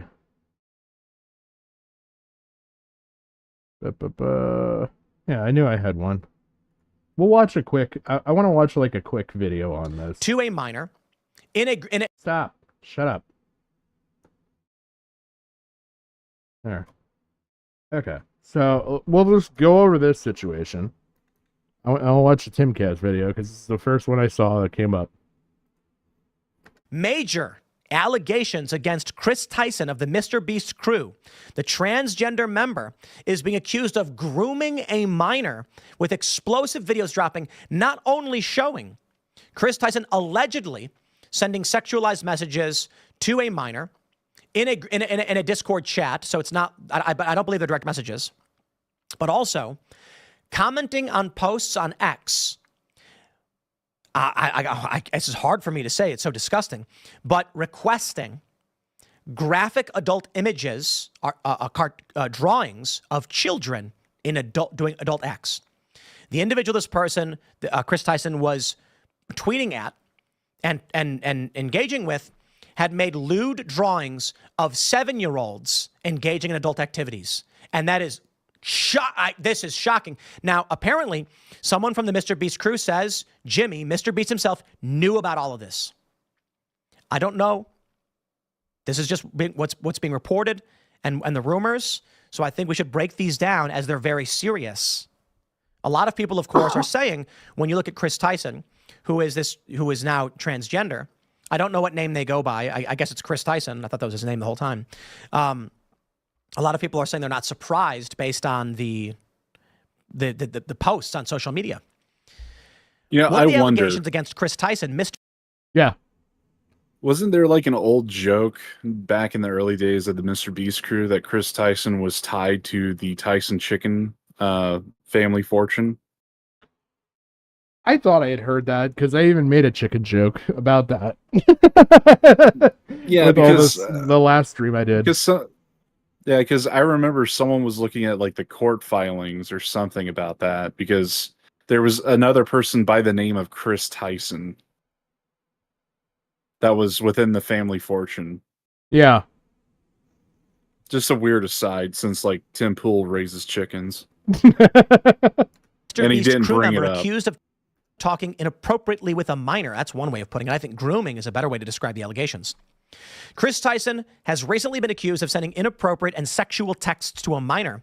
The controversy has garnered a lot of traction on social media after screenshots of the alleged text sent by the Mr. Beast crew member were shared by YouTuber Prism42 in a video titled, Chris Tyson Talked Inappropriately to a 13-Year-Old about a month ago.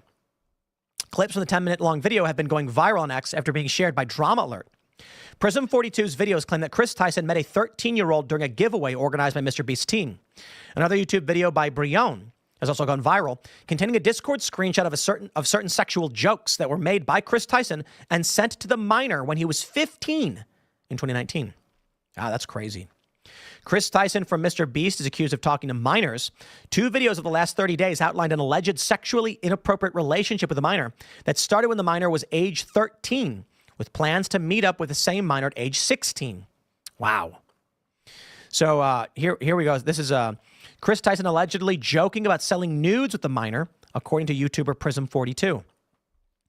In addition to claiming that Chris Tyson contacted the minor when he was 13 years old. Prism 42's YouTube video also talked about Mr. Beast member making problematic jokes directed at the kid on social media. A particular screenshot from X back when it was Twitter has garnered significant backlash as Chris appears to be joking about sending nudes to the minor in the same. The alleged post from Chris Tyson from 2018 reads, "I posted some fire nudes for you. Please no share." Was it a joke? Look, I don't know what they were saying to each other or sending to each other, but the idea that just because it says that publicly, it's a joke, is a ridiculous assumption. An adult man told a child online that he sent nudes to him and not to share them. That one other thing I want to point out here. Yeah. The way how Tim Pool was doing the whole "it's a joke" excuse. Yeah. For Chris Tyson, it's not an excuse. For Ricky Berwick, it is, because when has Ricky Berwick actually like sexted or even like joked sexually with a minor? Never. Everything that Ricky Berwick has done was a fucking joke. There is like no real seriousness to it. Like, the man does something called crippled news right now. Yeah, like that's his whole account. It's literally just to be like, cripple and to shit on other people who aren't. Yeah. Like, who do fucked up shit. Like Yeah. Chris Chan, for instance. Do you really think that he supports motherfucking if he talked to Chris? Yeah, like Jesus Christ. Like, hey, Chris Chan, let's do a collab. I know you fucked your mother. I'm in support of it, blah, blah, blah. That's Lyrics' line of fucking thinking. Yeah. That's Smaggle's kind of thinking because they're fucking retarded. Right? Like, can we just admit, too, that, like, that's extremely inappropriate to be sending to a teen? Wait a minute. Like, Wait a minute. Hindsight here. Wasn't there something recently with Rose Malay coming back around? Yes. Yeah. Yes. Didn't Lyrics platform Rose Malay several times? Yes. Yeah. So by that logic, isn't Lyrics platforming somebody who's doing such shit? Yes. Yeah. Because I think the only one that really pushed on Rose was Chud. Yeah, he was. I mean, Lyrics, respond to these allegations of you supporting Rose Malay. Yeah. Yeah, it was literally somebody, like, I remember when he started coming back and everything, and, like, that was one of his go-to people to call in to try and cultivate content. Yeah, and don't use the excuse, oh, it was just a joke, bro. Warrant a criminal investigation and search the messages of these individuals and for whatever platform they were using. As mentioned, Prism 42 is not the only YouTuber to bring forward allegations against Tyson. A video dated July 22nd from Brion titled, "Chris Tyson got caught talking to a minor, it's bad," seems to be the reason why the accusations are finally attracting such a wide audience. One other example that commentary all knows about, and they're looking at it straight in the face and turning a blind eye to because of it's Chris Tyson, Mr. Beast. Maya Moore. And all of her fucked up comments related to pornography and children and leaving their private parts in a bloody mess and everything. Yeah. The fact that she was trying to recruit kids as young as 16 to do OnlyFans because fuck you to daddy and all that other fucking horse shit. Yeah. You're really going to tell me you're willing to bury Maya Moore, but not Chris Tyson? Fuck yourselves. The video has over 500,000 views within a day of it's being posted online. I watched some of this. Apparently this guy Chris Tyson was following someone, an account, I don't remember the name, I think it might be in the story, a guy who draws children engaging in adult activities. And this guy was commenting like, please give me these things and stuff like that. Fearbuck says Chris Tyson is being exposed. So we know that they've said it 30 times. The 30-minute long video contains several instances of Chris Tyson contacting the minor, with Brion raising concerns over the interactions.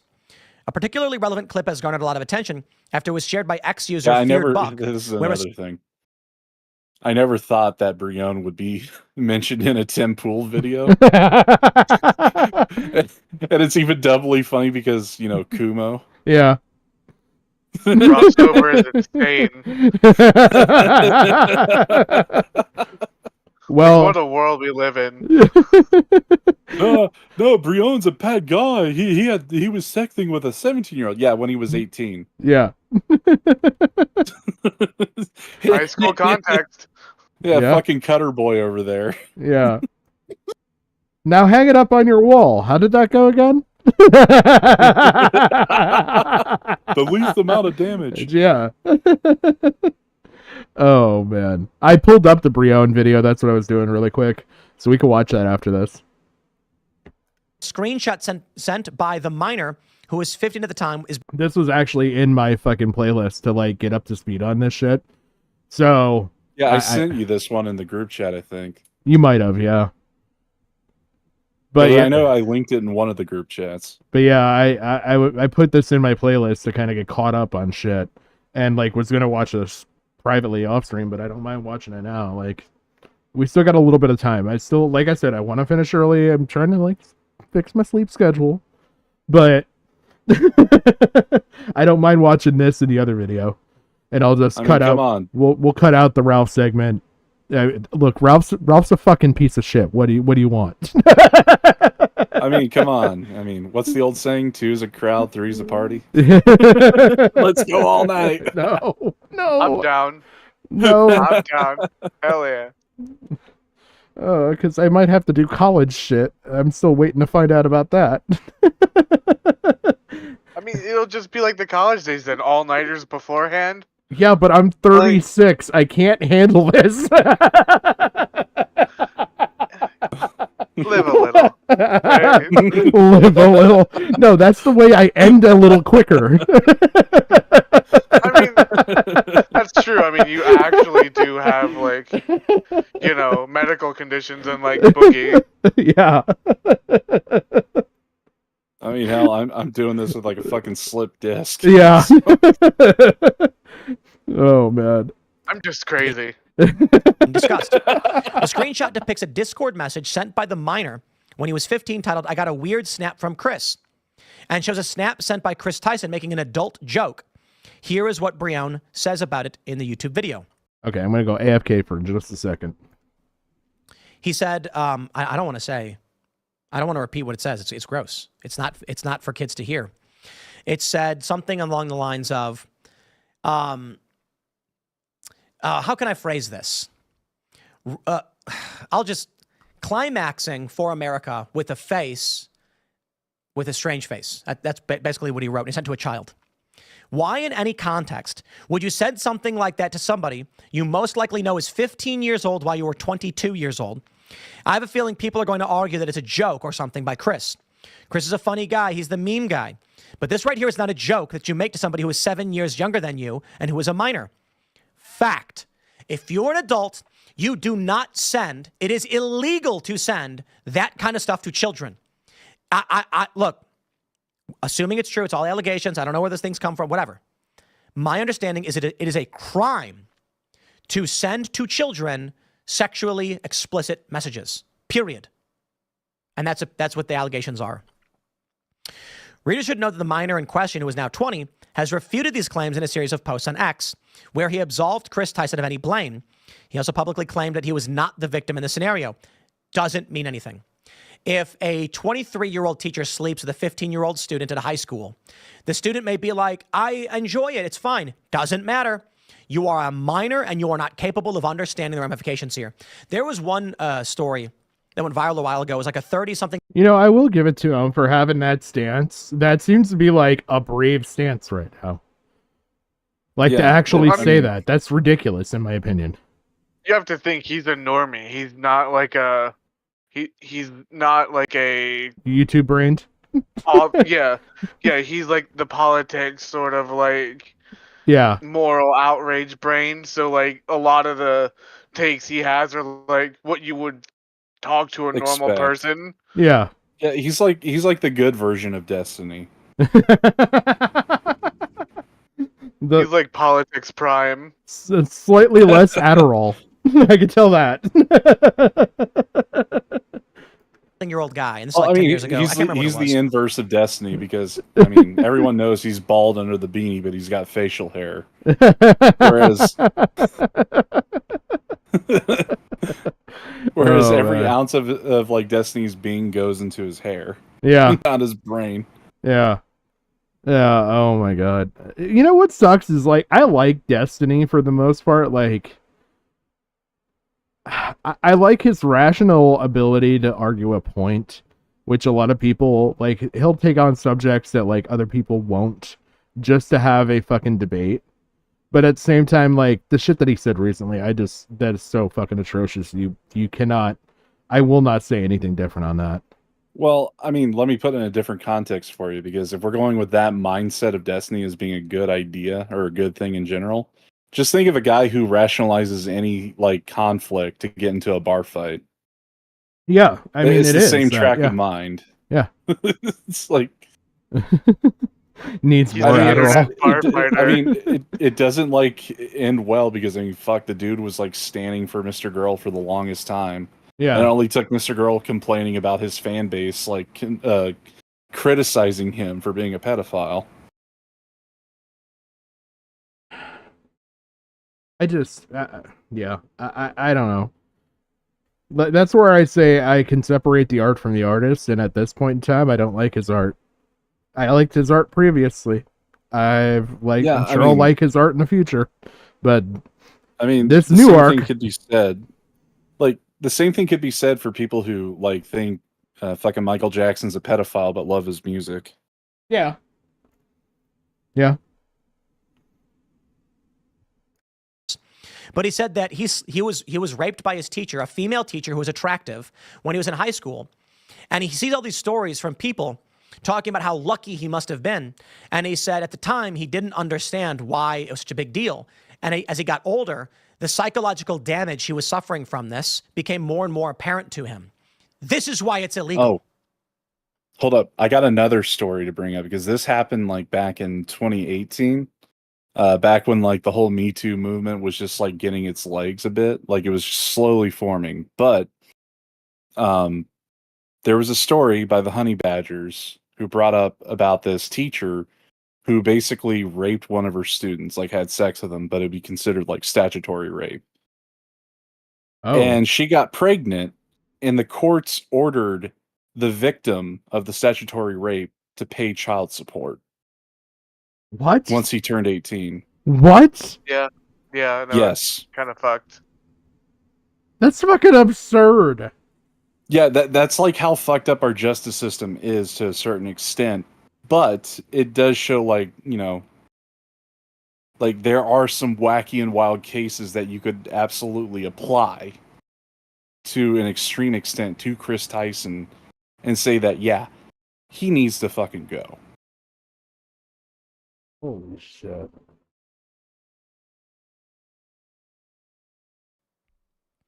Chris did nothing wrong. What's actually disgusting is you guys twisting things and making me a victim, says the minor in a post.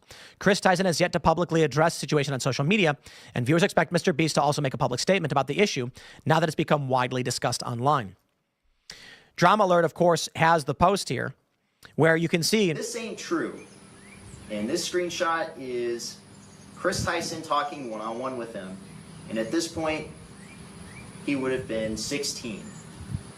And here we go. Here is the picture of them meeting up together. I'm gonna censor his face. And as you can see right there, there's Carl right there. There's Chris Tyson right there. Chris Tyson was talking to this guy since... The allegation right here from this guy is that this is the minor in question. So it's been reported that he met up with this kid, or that they met up when they were 13. I think the story is, and again, could be wrong. These are all allegations. The allegation is that he met the kid at a Mr. Beast thing when the kid was 13, joined a Discord with him and started posting edgy jokes, they call it. I don't know.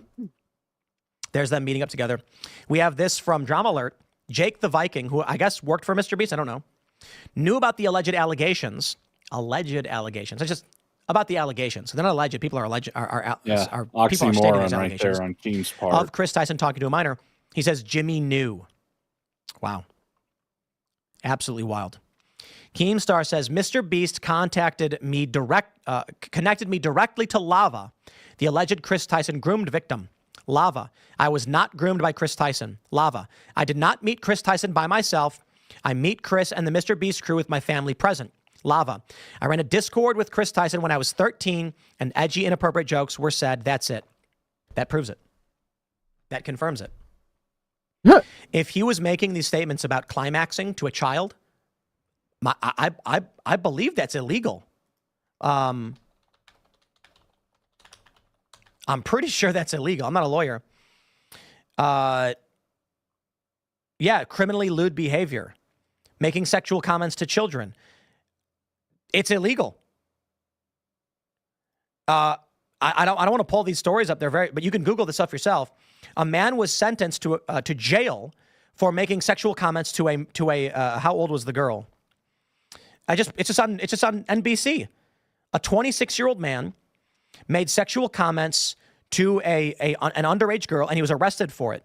They don't say the age of the girl, just that it appears she's underage. I mean, I just Googled and this is absolutely wild. Mr. Beast is basically sending these comments to Keemstar being like, no, everything's fine. The 13-year-old was having fun. They were just jokes. He's not groomed. Wow, man. This is absolutely wild to see. Quote, one person responded to Keem saying, I was not groomed. Quote, I was 13 and edgy, inappropriate jokes were said. That's literally grooming. Yep. The purpose of grooming is to push a kid in a certain direction when their brains are still forming and they're not capable of understanding. It's an older man, a popular, prominent YouTuber this kid looks up to, sending him sexual jokes and making sexual comments, sending him nudes. From the Mr. Beast subreddit, someone posted, I don't know what to believe anymore, Ava. Lava says, this is the guy, the victim, the grooming victim. These videos are massive lies and twisting the truth. Ava never did anything wrong and just made a few edgy jokes. I was never exploited or taken advantage of. Can you do me a favor and comment on these videos and tell them to stop spreading lies? The situation takes away from children who are actively being exploited every day online. I'm not a victim of anything being claimed in these videos or at all. You are. You've admitted the messages are real. An adult was sending sexual messages to you. If that's true, these aren't allegations, it's a fact. In the Mr. Beast subreddit, they're actually talking about how the mods are deleting all these posts, not letting people talk about it. And some of the comments are like, dude, this is crazy. One person says, a lot of the claims are basically like, yo, he should not have been, look, here we go. Being in constant contact and chatting and snapping an unrelated 13-year-old edgy jokes while you're an adult is extremely weird. Not to mention that almost victims, I think he meant all victims, sadly protect their abuser as they're basically conditioned to do it. This whole thing is just disturbing, and anyone with a proper head on their shoulders would have never gotten in the situation in the first place. Maybe don't message minors if you don't want that kind of trouble. One person said, apparently the edgy jokes were sexual jokes from what I believe. That's the problem. Someone responds, this is the Mr. Beast subreddit, by the way. When you were in college and joking with a 13-year-old about sending him your nudes, that isn't normal banter. Honestly, it is a good thing that people are questioning that, because even if the situation is 100% joking, it should be acknowledged because there are indeed people soliciting and sending sexual photos with minors. So the defense is, one other person says, he wasn't physically touched, but texted inappropriately while he was underage. Yeah. This is just me from like what I've gathered, listening to people who have actually investigated pedophiles before. Like actual cops, not like internet people. This tactic right here where he's quote unquote joking about sending nudes to a minor. Yeah. That isn't in the mind of a pedophile a joke. That's called testing the waters to see if they're open to the idea. Yeah, it's either they a lot of them tend to either default to I was kidding and joking or I was trying to teach them. I was educating. I mean, you could look at any like To Catch a Predator or any things like that. Like it was just jokes. It was funny, haha. Yeah. Like I was never gonna do anything, and then they'd be like, "Well, why are you here? You seem to be good on it." Like because this is like one of the arguments for the power of suggestion and why people end up falling for it more so than not. is because once you throw that idea out there and you take it back, like, haha, I was just kidding. It's like it throws like a genuine question into the kid's head, and they don't have like the mental faculties to reason about it. Like, was he actually being serious or was he joking? Like he says, you are opening the fucking door with that suggestion to this kid, priming them to accept it because, like, oh, if he didn't get the joke the first time, well, he's not going to talk to me again. I won't be part of the in crowd, and I'm a kid, and I want to be friends with this guy. He's a really cool dude. I really like him. I want, his attention. That's what that move was. It wasn't a fucking joke. He was priming that kid up. It was the grooming. It was literally like sort of preparing him to sort of like engage in this sexual nature, like a sexual relationship. Yeah.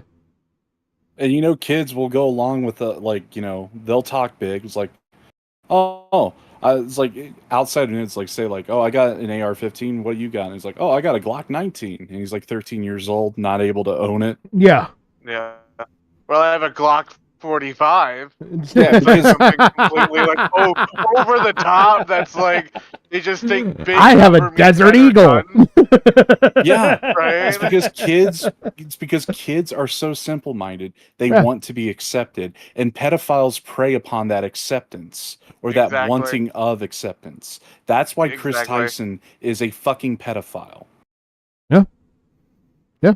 Yeah. It fits. It tracks with all of like the sketchy like sort of nature of like the way they had their conversations. Well, the sketchy nature of the conversations, the art, the multiple victims, the surrounding yourself, surrounding yourself with kids, like it's too opportunistic at the very least. Yeah. Like at the very least, like it's insane that they allowed someone that fucked up, that predatory to be around kids and turned a blind eye to it. Yeah, and again, to bring up the Michael Jackson comparison, people were twisting the fucking truth and meaning of certain words in order to make the case for him because they know that's what pedophiles do. Yeah. So just for like all these fucking internet hacktivists going and saying like, oh, it was edgy jokes, or like, well, we don't know the full story, or that this is team sports is absolutely blatantly fucking retarded. The people who are sweeping up for it or not even wanting to comment on it because they just had Dr. Disrespect and they know they went into the fucking well on that one. They're not willing to go on this one. Yeah. It's all fucked. Yeah, it really is. And it's like you see like all of the like the moralization of it from certain people. Like, it's okay or whatever. It's gross. It's really fucking gross. Yeah, and like here's the thing. I mean, I'm not blaming the trans community for one bad apple. I will blame them for trying to cover up for a bad apple. Yeah. Because you are actively participating in it, thinking that this is some kind of fucking what's the word? Discrimination, like a no, like a group of people that are kind of like a hive mind that are built up into like a pyramid of sorts. There's a specific term for it that people always use for monolith. That's what it was. Yep. Because people would use that same argumentation for when it came to racism and how you can't judge like one, bad black person's actions for like the entirety of the race. Yeah. However, you can't use that as a fucking defense. No. It's the inverse of that same fucking argument. You are saying that yes, trans people altogether are a fucking monolith. Yeah, that this is an approachable topic, and I don't think it is. Like I was literally saying to Belinda in chat, like, because Belinda's like, "Are you guys dead naming them?" And I'm like, "No. As far as I know, their account, everything that I've seen, even from them, they are referred to as Chris or Ava Chris or Ava." Like, so they're using all of these names. So, like, I feel fine using all of these names. I don't feel like I'm dead naming or anything like that. I wouldn't be disrespectful, and I'm not going to be disrespectful just because it's an easy cop out. Yeah, it's the same. It's the same thing that even Christian allows. Like, you could still refer to him as Christian because he also uses that, even though he goes by Christine Weston Chandler. Yeah, yeah. With It's just one of those things that it's like, you know, I'm not gonna sit there and misgender Chris. I don't like them. I don't. I think they're an abhorrent fucking person. And I think that, you know, just looking at the shit between what we've looked at with Mr. B's statement, this video, and then I've got the Brion video, or all the exposure I've had to this, aside from maybe a little bit of Kino Casino because I fell asleep for some of it. And Yeah, like, it was again, fucking bad. Yeah, in my case, I could be doing it unintentionally because I'm fucking mad. Yeah. Because this shit is infuriating. Yeah. But at the same time, there is also another layer of difficulty with this because you do have a point where they were pre-trans when they met this person and all this stuff started, and then they transitioned during this. Now, is this another case of them transitioning to escape this? You know, I think that's a valid point to bring up and look at. You know, you might think I'm an awful person for doing so, but I think it's valid because I think people do that as an excuse entirely too much. I mean, look at the ACC. That's the entire ACC playbook. Yeah. Well, I can actually bring up another one, Christian. He only transitioned because he thought it would get him good with the ladies because lesbianism. Yeah. Yeah. And the thing too is, it kind of reminds me of Jim Sterling. Like, you know, now it's James Stephanie Sterling or Stephanie James Sterling, but the channel is still Jim Sterling. So at some point too, like, it sort of gets confusing at what is like the quote unquote brand. Yeah, and what's the person? Well, that too, and it's escapism from their past.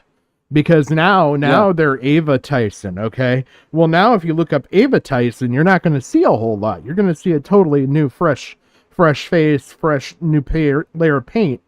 But if you look up Chris Tyson, you're going to see a different layer of paint. Yeah, it's also like one of the it's one of those things where it points the entire dead naming argument, or even the idea of dead naming to begin with, to be like one of those things that you can't really like enforce, or at the very least is just a dumb idea to begin with, and it's just been pushed to hell and back to be accepted, and it just creates this fucking minutia.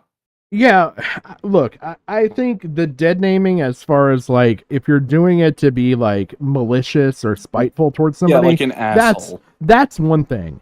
But like when you're saying like, oh no, look, you were the fucking World Trade Center bomber. You can't fucking hide in a fucking skirt. You're this person. Like Timothy McVeigh in a dress is not suddenly someone else. Timothy McVeigh becomes Tina McVeigh. Yeah. That's your argument? Yeah. Like the Keffel situation all over again. Like when the whole shit with Bob's posting and Catboy Ranch and everything. Yeah. Like that shit applies to it as well. Like, and don't get me wrong there. I think that horrible shit was done to Keffels with Bob's posting. And I think that they were groomed and abused by that person as well. But it doesn't excuse it does not excuse Keffels from doing the same to other people. Yeah, because it was all. I don't know if you like looked into the Bob's posting. Oh, I did. Far enough. Yeah. Okay, so you know that Bob's posting was the one who got Keffels to do fart porn while they were transitioning, right? Yeah, very likely was the person that got them to do the transition.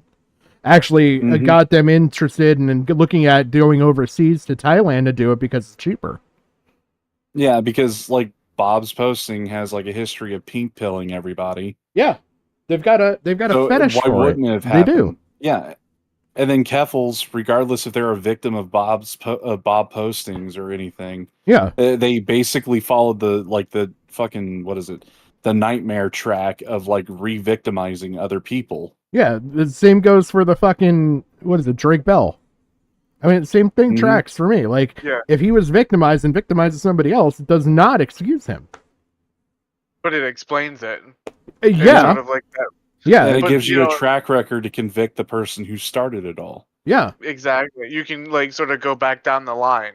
Yeah, but I don't think that makes them blame free. I think they're just subject to the same laws and the same actions that any other person would be, because just you doing it, like there's so many other options out there. Why go through this route? Like, you know, if you didn't get help for yourself or something like that, or you didn't have the wherewithal and you didn't have enough support, I'm sorry, but that doesn't excuse you from committing a heinous act. Yeah. It's like, you know, the difference between right and wrong. Yeah. There's no way how you could argue insanity. I think that brings up an interesting debate with like Drake Bell. Like in Hollywood, like if you're around that, do you really know if that's not okay? Or were you groomed into thinking it was? I would say ipso facto it defaults to the parents who didn't grow up in that. Well, I would say it falls under the guys that, yeah, he does know, like, general standards, like normal people would see this as right and wrong, and that it's right and wrong when it comes to the law. He just turned a blind eye to it because it's like, hey, easy street, float on by. That's kind of what I'm saying. Like, it should still default to the parents, and the parents are not fucking sticking up for that. Like, they're surrounded by enough adults that if you're talking about a total failure of every adult, I find that hard to believe. At some point, somebody's going to say that's wrong, hopefully in the presence of the fucking kid, so that they realize this is wrong. Yeah, I mean, to like remove all the child rape and the trans issues away. Look at the case down in Texas where a rich kid got drunk at a party, drove his car, and wrecked into another car filled with a family of 4. 2 people died. 2 were horrifically fucking paralyzed from the accident. Barely survived. He got let off on a fucking light charge for probation for a year. Yeah. Because his defense team was able to argue affluenza, which is like another fucking like form of insanity plea, where he grew up so rich that he didn't care. He was isolated, Or and that he he doesn't know didn't how to know the operate difference. in society. Yeah. Yes, and then he like books it to fucking Mexico with his mother. Are you telling me that he didn't know right and wrong if he's willing to flee the fucking country because of a probation charge? Like, I mean, come on. Like, that's just like a completely neutral thing that everyone could get behind. Now apply it to these cases. Yeah. And you know right then and there, it's fucking politics. But to Jim's point, no, like I the whole would thing is political. I would lay it at, like, in your argument, I would lay it at the feet of the parents. The parents should be the adults and not growing up around Hollywood culture enough to sit there and say, this is wrong. And if they're not willing to, God, I would hope some fucking adult in it, but it doesn't excuse it. Well, see, that's kind of like the argument why I want to make, that like I think in cases like that, there should be some charges for the parents as well. Yeah. Like there should be some culpability charges. It's like you failed, especially if their parent, if like they did it because they were victimized themselves, like Drake. I think that 100% would be like a good thing to, like, if you charge him, you have to charge the parents. Yeah. I mean, hell, like, they don't even have to charge anyone. They just have to add it to the books and it can be used as a fucking threat. Like, a legit threat from the law, because they do have charges like that. Yeah.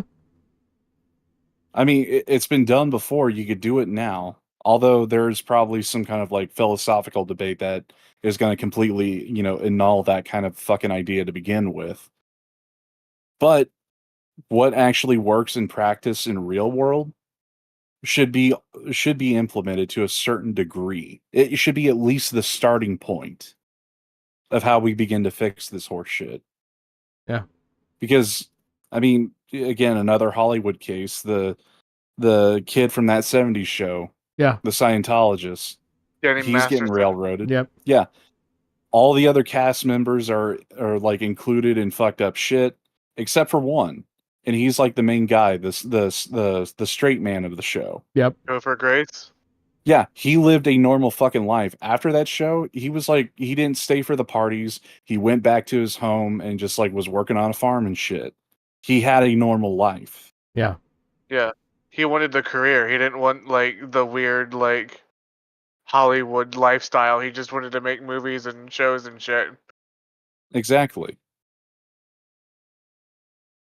So when you have a person like that, there's a perfect juxtaposition for what we're arguing should be the fucking norm, but it isn't. Yeah. So there needs to be steps or procedures implemented in order for that to be like the balancing force for this shit. Yeah, I would agree. Yeah.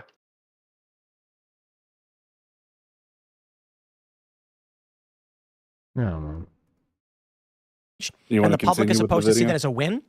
Also, to the moderators, silencing people discussing the matter doesn't help your case, regardless of if it's true or not. Wow, man. One person said, I'm tired of this. I hate it. I hate it. I'm tired of my favorite creators being exposed for terrible things. I'm tired of hate against trans people and bigots jumping on every opportunity to paint trans people as evil pedos. I wish it would stop. One person said, don't put your faith in strangers. Hey, man, not every trans person is a bad person. We're all good friends and fans of Blair White. Blair White's fantastic. Blair, you're amazing. And Blair is just, I mean, like, not the only person. I've had a few friends in my day who were transgender, totally good people, not in any way involved in this. The issue is there's gender dysphoria and then there's fetishists. And the people who have dysphoria tend to, and whatever you think about it, right? People with dysphoria suffer from this, it's like anorexia. They look in the mirror and there's something wrong. The people who are fetishizing it, well, you get it. They're doing something for other reasons that attract this kind of degeneracy, and they target people. And that's what we end up seeing, this weird behavior. But I'm going to say this. If this is true, and this lava dude is outright saying that an adult did, I got to be honest, like, I think Chris Tyson might go to jail. If this is true, I don't know. I'm trying to be very careful, man. Lava came out and said, they were just edgy jokes. Yo, that's evidence. This could go to court, criminal trial, and they will ask Chris Tyson, did you send sexually explicit? By the way, I will say something here. That I saw a Cheeto and I saw a couple other people go after this lava person. Like, I can't agree with that. I'm going to be honest. Like, just because they're seeing this stuff doesn't mean it's open game on going after them. Like, I feel like the more reasonable thing would be to, like, say, like, no, this is wrong. Even if you think they're edgy jokes, this is wrong. Like, I can understand that, like, you're hurt and you're upset by this, and you think we're using you as a way to get this person. But it's the fact that if it wasn't you, it'd be somebody else. I think it's okay to criticize them and be like, well, you're a child. Like, you don't have. You were a consent child here. then. Yeah, but that's not what I'm seeing. I'm seeing, like, you're a fucking idiot, and like going hard at this person. I'm like, no, I disagree with that. That's not the way to go about this, because now you're, like, making it harder for people who are victimized to come out, because if they see what happened with this person, they're going to be like, I don't know if I want to do that. Because not only that, like, for the victim, it reinforces the negative ideas that they're already having. Like, yeah, you're only doing this to use me. Yeah. Yeah. I mean, hell, the way how I would approach it is like, and if I was, it's still wrong. Yeah. Like, that's how you have to approach it, is like, be upfront. Don't try and like, oh, you're just some idiotic kid who doesn't know any better. Well, like, I would even go a step farther and be like, do you think you're the only one? Do you think you're necessarily... You weren't the only minor. Do you think you're necessarily the first, last, and only one? Like, you weren't. Yeah. I mean, you were the one who ran that Discord. You knew there were other minors in there. Yeah. And if this falls under the textbook definition of grooming and pedophilia, yeah, like my argument would be like, unfortunately, even if you don't feel like it, the law disagrees with you. Yeah. And then just leave it at that, because it's just sort of like very factual. It's not really more of an opinion. It doesn't matter if you feel like a victim. It is still wrong. Yeah. On a legal standpoint, and then just leave it at that. You know what I mean? Yeah, like I disagree with some of the treatment of this. Like, really, I kind of almost want to pull it up to show you guys, because that's what some of the stuff I saw initially. Because, like, to bring it back to what was going on earlier tonight with lolcow Live, Keem was suggesting that fucking Chris Tyson should get the same treatment as Boogie and get a fucking tattoo of what I wonder it would have to be on their face. Probably pedophile, but I mean, like, he was treating it as, like, you know, a serious suggestion. Like a YouTuber sort of Yeah. like content brain shit when it's like, no, this is like legal shit. Like, I mean, I think Keem does understand it to a degree, and he's trying to play it off as a joke. But at the same time, like, he's being irresponsible by putting that thought out there in the first place. well, yeah, I think there's like a time and place for it, and now really Yeah, isn't and the again, time. I'm not like criticizing the joke itself. Like, if it were in a vacuum and this was like years later after the fact, you know, time plus comedy or time plus tragedy equals comedy, that kind of situation, I would Yeah. laugh at the joke. I would laugh at the suggestion.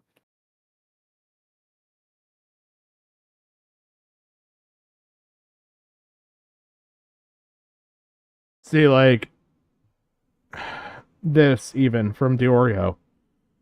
Like, you're calling out YouTubers who literally didn't cover your story and sending them a ton of hate. Again, small fucking person. Like, I'll go back and look at the end of this.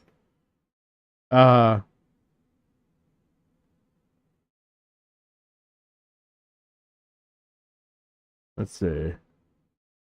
There was a couple other ones that I saw. Maybe it's in the quotes more so. And isn't this like victim like in their 20s at this point? At Or are this they point, 18? yeah. Okay. I can understand why Diorio chose to engage with it. I just think he's a fucking idiot who chose the wrong way how to engage with it. Because, you know, commentary has that rule: don't engage with minors by being an asshole like that. Yeah. Like, doing stuff like this, I don't know. It's just, I get what they're doing, but it's like you're going about it the wrong way.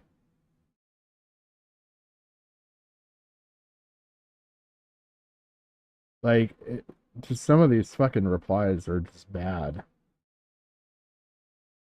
Like, look, objectively, the kid is dumb, or the adult here is dumb. Yeah. But that's because of conditioning. Yeah. Not because of him being a fucking retard. Like, all this shit.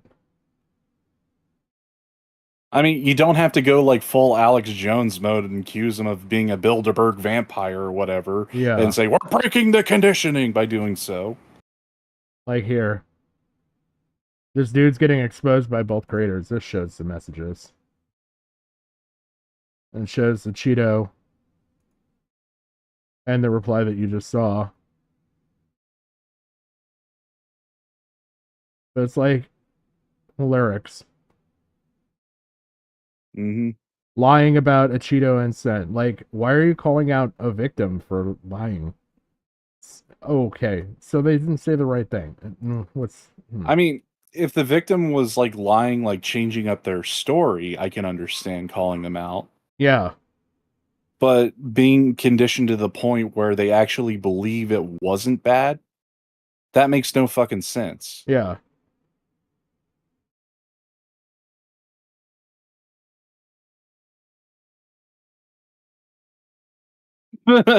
Fucking Kino shit. You're not just a victim, you're a gay victim. What the fuck, man? Like, I could see him doing it as a joke. As a joke. Unlike the rest of these. Yeah. I can see him doing it as a joke. But even not still, any of there's these like other characters. there's people like standing by it. There's people that are like being just total assholes. The alleged victim posted this. And that was okay. Update. Like, a lot of them are just quote tweets to tag somebody else, but like, Yeah, I mean, this is not the way how to handle the situation. No, and like, like, if you're gonna go after someone, go after the to hypocrites. show it again, like, he's got 4,000 followers. Like, not exactly a big account. And you're putting him on blast for being the victim who's still brainwashed to this day. Yeah. Yeah, and just to show you, Belinda, here, it's Ava Chris Tyson. Like, that's even, and Chris Tyson, or Christy Tyson, is their at. Like, so they go by both names. But yeah, like, it's just tons and Wait, tons was that of people. Mudahar? That big tweet right there. Oh, wait, no, it wasn't. No. It looked like his profile pic for a sec. No. But, like, it's kind of getting, like, kind of rabid the other direction now. Yeah. Again, this just, like, this whole thing, it just screams hypocrisy at this point. I don't know if they're having, like, fucking traumatic nightmares of what happened with fucking Pyrocynical and whatnot because of Ivory. I have no idea. Because Yeah, that was like a similar situation. Because Yeah, I was Ivory actually didn't gonna say that. Yeah, because Ivory didn't know like whether or not they were being groomed. They were just told that this is grooming. That the dude is like a pedophile, and then he went to Tommy C with the story, and the dude was factually right with like what he presented was all true. But he was just confused on whether or not he was a grooming victim, and then all of commentary basically ruined the kid's life to where he's on several different occasions like has like tried to attempt. Shit. So I could see the same situation happening with Lava here, but on a more drastic fucking scale. Well, yeah, because it seems like there's people going a lot harder on Lava than on Ivory from back then. It's like there's like a fever pitch now with this sort of shit in the community. Yeah, it's almost rabid. Yeah. I mean, just focus it on Chris. Focus it on Chris. Focus it on the fucking hypocritical content creators. Yeah. The victims, whether they agree with you or not, are not fair fucking game, no matter No. how old they are. No, and I believe there was a better way to go about the response that a lot of people have had here. Like I said, it's a matter of like you can go about it and just say like, no, this is wrong. You were wronged. Like, and if it's not you, it was somebody else. Like, even if you don't agree here, we have proof that you weren't the only one. So like you saying no and you sticking up for them like this it's also possibly harming other people. Like you could even moralize that way if you want. I mean, hell, like back, not to bring it back. Well, this is another point from the Michael Jackson case because he was even accused of raping Macaulay Culkin. Yeah, I remember that. And he had to come out and say that I wasn't a victim. Like nothing happened. And everyone was like gaslighting him and saying, "No, you're wrong. You were a victim," and were harassing him day in and day out when he was still a kid. Yeah.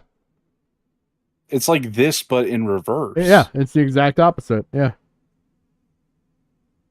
It's like, well, the victim's not going along with the story, so now we throw the victim under the bus too. Like, are you fucking kidding me? It's all about painting the narrative. Like, that's almost to me as absurd as like the shit that we heard with the fucking Lyle Convoy in our community shit, where you can't put a story out there unless you have the victim's fucking full endorsement. Yeah. Like, no, that's just as absurd the opposite direction. Yeah. Because like if you have enough fucking proof, that's doing something bad. yeah, if you have the proof to back it up, mind you, that's a key point here, having the proof to back it up, and there's proof here to back this up. Like, you should be able to go after somebody. Like, you shouldn't just sit on it because the victim doesn't agree, or you shouldn't sit on it because you don't agree with the situation. Like, this should be morals aside, like something you bring to attention. It just seems like commentary is fucking collapsing at this point, which is probably for the best, but it's going to take a lot of fucking victims down with them. Yeah. Yeah. Criminal trial, and they will ask Chris Tyson, did you send sexually explicit statements, comments, images to a 13-year-old? He's going to say yes. The 13-year-old already publicly admitted they were just edgy jokes. It doesn't matter if you think they're edgy jokes. You've admitted that things that were sent were true. Wild. The crazy thing is, Keem starts saying, Mr. Beast connected me to lava. Mr. Beast knows. Holy crap, dude. I mean, that right there. Yeah. The next segment will be coming up at 8 p.m. over at youtube.com/TimCastIRL. So we'll wrap things up now. Smash. Yeah, like that's just one of the tidbits of information that everyone's overlooking when it comes to fucking Mr. Beast. Mr. Beast, is that Keem even confirmed just through the actions that Mr. Beast had taken, according to Keem, and how much you want to like imbue in his testimony Yeah. with the truth and being factual. I mean, that right there was like case closed. He knew the whole time. It's fucking ridiculous. The dude's a pedophile. It's over. Mr. Beast should be fucking canceled because he had fucking Jimmy Seville in his fucking friend group. Yeah. Honestly, yeah. Like, look, I'm all about like Mr. Beast has done good stuff, and like it's stupid to cancel him over fucking because he dug wells in Africa or helped blind people see or anything. But at the same time, I don't believe doing all of that good abolishes like bad doings like this. Yeah. Yeah. Like you're not admonished from it. Like, I mean, that's the thing. It's like the inverse. Like, 3 rights don't invert a wrong. Where, it's 2 wrongs don't make a right. Yeah. Yeah, like this is like saying like, oh well, the dictator he put a water well in this town in Africa. Meanwhile, he slaughtered how many villages because they stood in his way? Like, oh. You could say it could be like, well, Hitler might have massacred the Jews, but he had a 0% unemployment rate. Yeah. Like he had a strong, stable economy. I mean, hell, he had a negative, fucking employment rate because he was using slave labor. Exactly. Now, nobody cancel us. That's literally a channel name. I mean, seriously, it's like good guy Stalin. Like he helped us win World War II against evil Hitler. Meanwhile, gulags, Siberia, starvations, fucking starting a Cold War, giving the go ahead for the Korean War because he got the nuke villages and shit. Yeah. Like, literally, the Russian machine was a machine for a reason. It was a fucking meat grinder. Yeah. And all they did was harvest grain. Yeah. Like, I mean, this is the problem with this kind of thinking. It's like, oh, he's done like a ton of good. Like, yeah, even if Michael Jackson was guilty of all the shit, all the good he did, like building hospitals for fucking burn victims after like a massive attack. If I remember correctly, that's what happened. Yeah. Like, yeah, I believe he is at least a big contributor to setting up the wing. Yeah. Yeah. It's like, that's good on you, but you're still a pedophile. That's good on you, but you still covered up for your pedophile friend. Yeah. Like, it's, I cannot, like. It's like, it's even proportional given how many fans Mr. Beast has and how much access Chris had to those fans.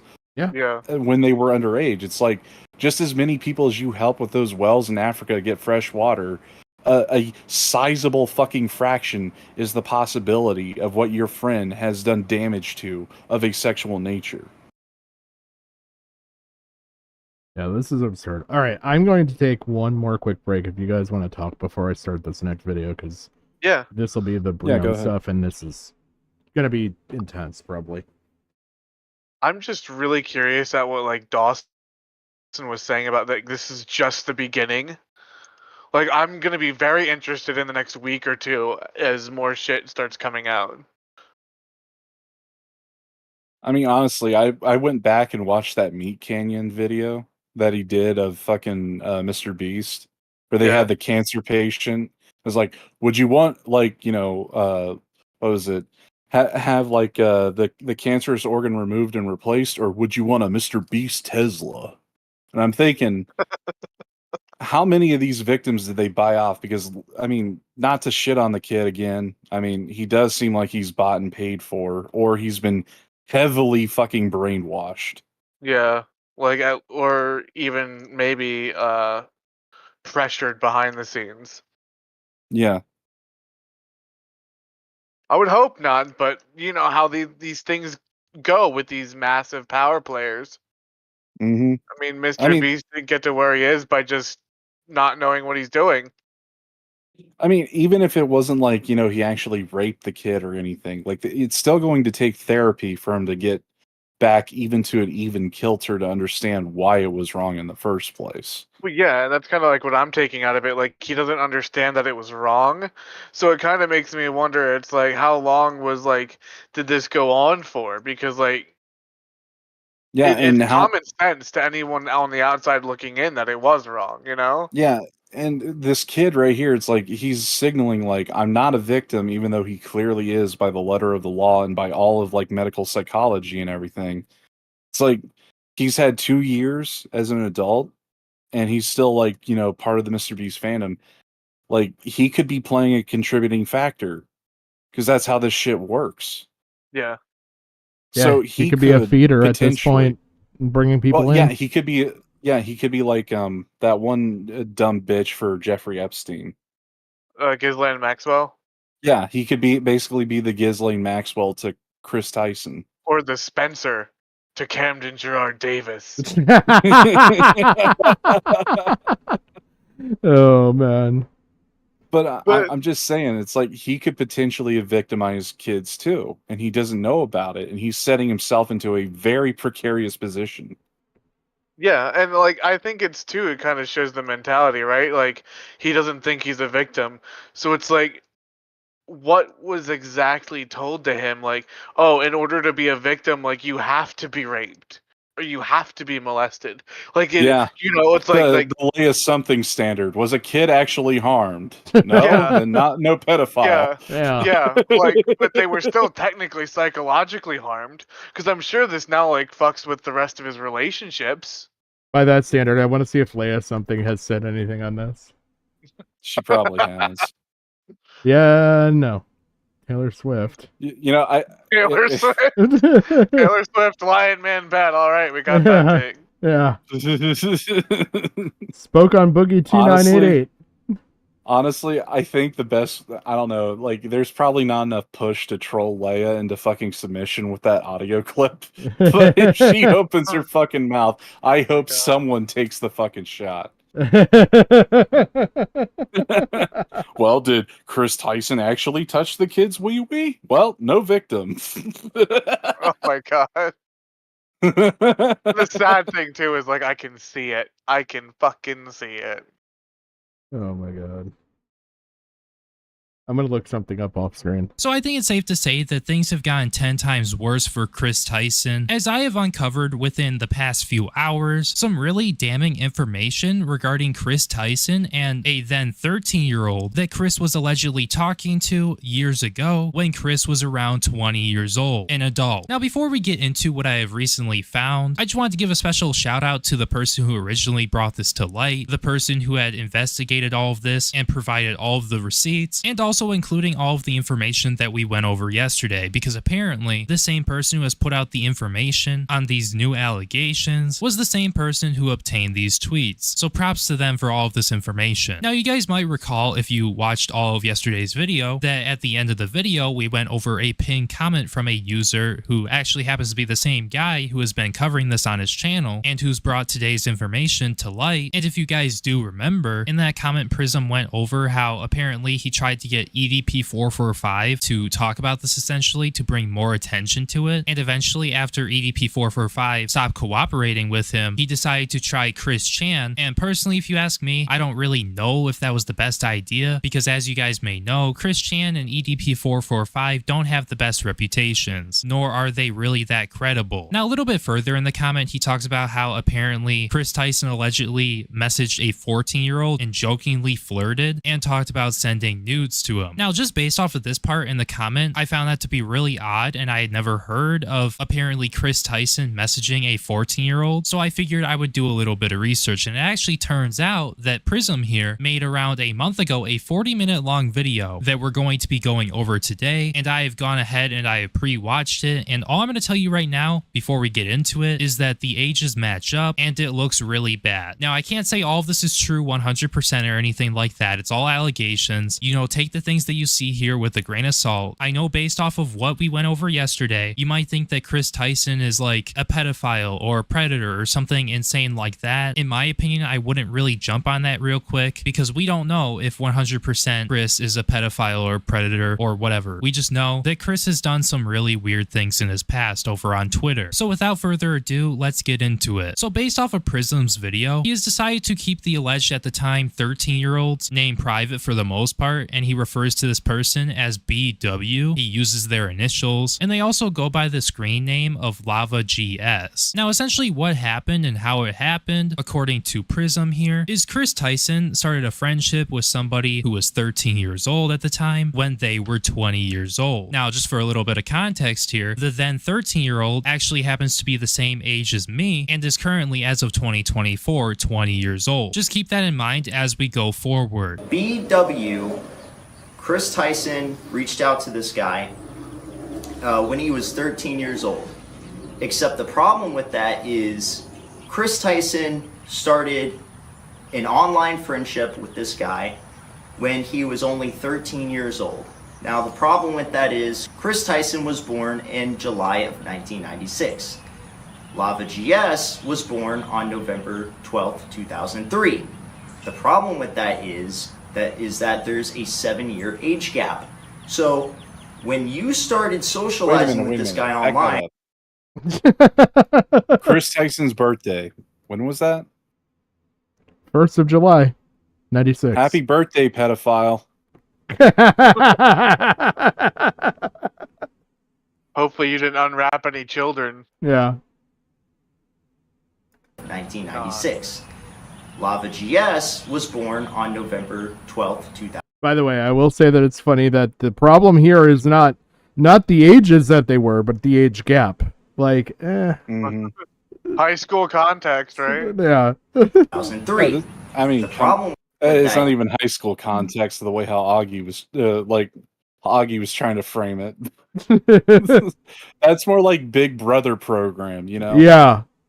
Where you have someone who's in high school, like comes in to counsel like a younger kid by being like a pseudo Big Brother. It's got to be they're both in high school for high school context to apply. Minor detail, right? Get it? Minor. Yeah, a minor detail. Oh, fuck. Is that there's a 7-year age gap.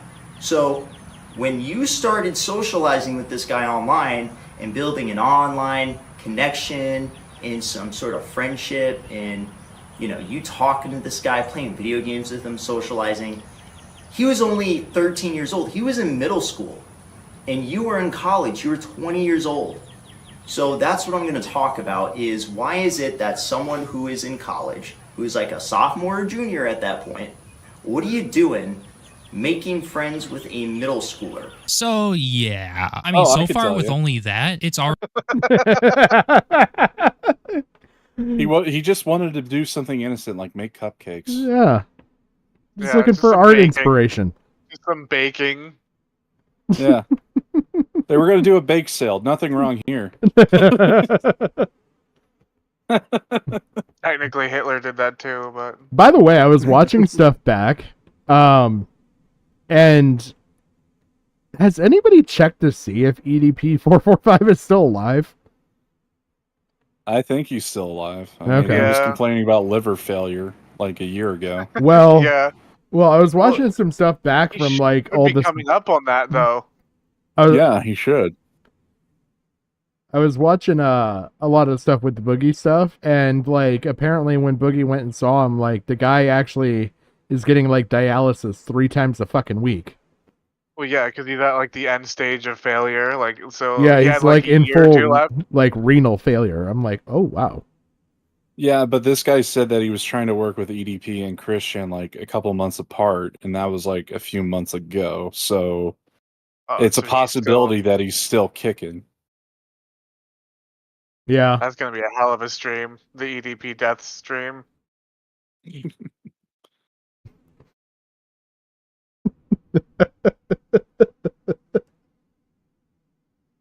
Oh man.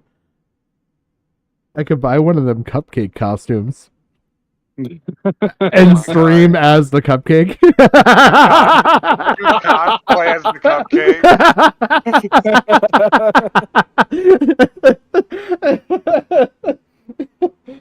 Look, guys. I don't know. I don't know what your problem is. Why is the cupcake Mickey Mouse? I don't know, but frosting. Oh. I don't know if your dog would be up to it. I don't know if your dog would be up to it, but you could dress them up as a little cupcake, or better yet, replace the cherry on top of the costume with like a dog bed and have them sleeping on top of your head. No, what you should do is have them dressed as Chet Goldstein and you dress up as the cupcake. Like they're busting you. Yeah, they're barking in the background and Oh my everything. god. Oh, we were just there for an innocent meetup. Yeah, no wait. Have one dress up as Chet. Yeah, have one dress up as Chet Goldstein, and the other one is like a police officer. Oh, gotta go, guys. Did you hear about the Chet Goldstein thing? Oh yeah, I got that tagged. Okay, Oh yeah. my god. Because I want to talk can't- about that. Yeah, that dude ended himself. Holy shit. Yeah. Yeah. Can't say I'm upset though. That resolution came out well. Yeah. It saved the taxpayers some money. Yeah. Oh man. Already looking bad. Like, this is definitely not something that Chris should have been doing. And I'm not really too sure if he knew that, like, he shouldn't have been doing that in really any capacity at all, because at the least it's really fucking weird. But it really makes it worse when you factor in that artwork, that quote-unquote artwork that we went over yesterday in yesterday's video. And another thing that I think is really important here. I'm wondering, what the fuck is Rev Says Disu take on all this? Because he's defended Lolly shit. Ooh. I don't know if he's defended Shadman or he's tried to play like, the no true Scotsman fallacy with that nonsense. You're not a true lolicon then. Yeah, you're just a pedophile. No Yeah. true lolicon would enjoy lolly art of an actual child. Yeah. Yeah, right? They were not purists. It has to be a fictional Japanese girl in school. Yeah. I can't. I wonder if that video came out. I'll have to look for it, see if he's actually commented. Because I swear to God, that motherfucker is going to pull the no true Scotsman if he even dares to talk about Shadman. Yeah, because I really want that take now. What, did you see this Mr. Beast stuff going on? Real crazy. Hey, look at this article.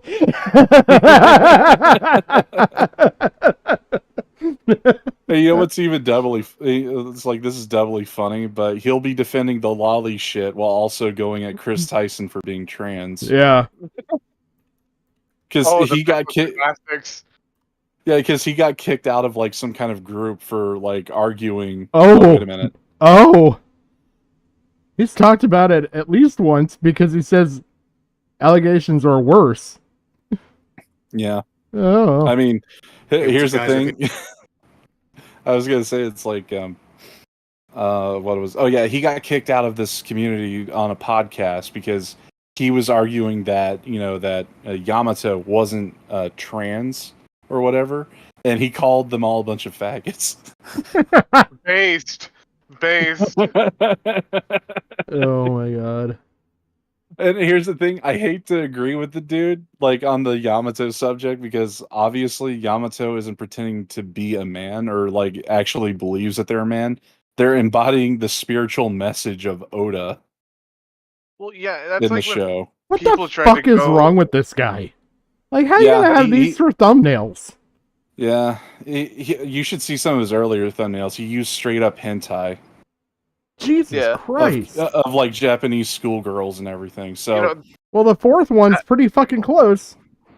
That Yeah. reminds me though when they tried to do like Persona 4, when they tried to like say that Naoto was trans because she dressed up as a man, but like the Yeah. whole point was it was commentary on the fact that as a woman she wouldn't have been taken seriously in the police force, and it was more of a commentary on like women's roles in Japanese society from like a like legal standpoint. Like Yeah, from a because public servant yeah, that standpoint, like that. yeah, because that's been a trope in movies before. Because and this is like a Disney movie that I remember from when I was a kid. It was about dirt bike racing, and this one chick who was like a great dirt bike Oh, I racer. remember that Yeah, movie. she pretended to be her brother after her brother Got hurt. He got got hurt. like a broken leg while he was practicing in like his home course or whatnot. So in order to keep the team going, she assumes his role with like a pixie haircut and everything. Yeah, I remember that movie. I'm It was trying. one of those Disney Channel motocrossed. Yeah, motocross. That's what it I was. It can't was believe like I just recalled that out of my memory. yeah, that was like a made-for-TV like hour-long movie, I believe. Yeah, it was one of those Disney original movies that they would do like every month. Yeah, it was a What the trope fuck in kind of media. title is that? Like, are we not going to question that? What? Motocross? The movie. Yeah, It motocross. was, look, it was the early 2000s, Patrick. We didn't have this back then. It was, This it was just literally innocent. like Patrick. It literally came out the same year as Who Let the Dogs Out. So I mean, come on, it was just the era. That would explain why I have no idea what you guys were talking about. I was poor and did not have access to that shit. Well, that was right around when Disney went basic cable. It wasn't a premium channel. Yeah, Again. it was still basic cable. Again. I'm pretty sure you could look up the IMDb for it.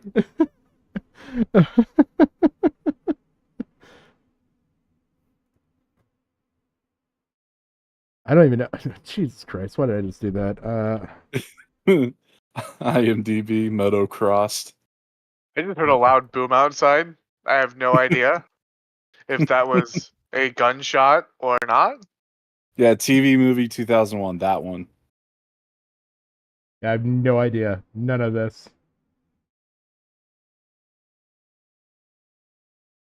Travis Pastrana is in it? Holy shit. Yep, he's in it. It was right around when the X Games were gaining popularity on MTV. Yeah. That's why Disney was trying to bank off of it. The Disney grift. Huh. But seriously, that is a trope in media. I don't know how they could argue that was like literally a trans person. It's just how certain political communities go, where everything is this, everything is that. Well, by that logic, you gotta call Mulan trans. Yeah. I've seen that argument actually. And that's why the joke about the song "I'll Make a Man Out of You" has been used to mock, the trans communities because they tried that.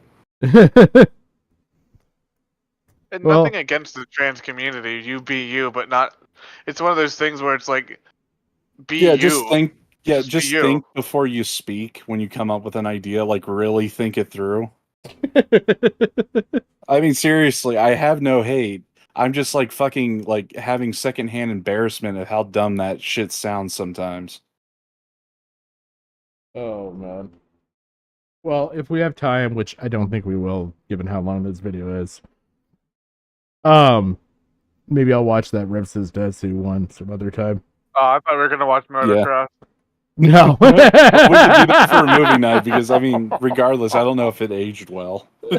Oh, I guarantee you it probably did. Oh my god, the last made-for-TV movie that I remember would have to be the Pontiac GTO movie. I don't even know what it is. It's for the new Pontiac GTO.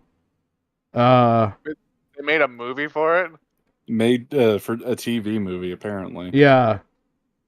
it'd be 2003, 2004 movie. Come on, The we Last all know Ride. Holden. The Last Ride. It's a whole. Come on, we all know it's just a rebadged Holden Monaro. Yeah.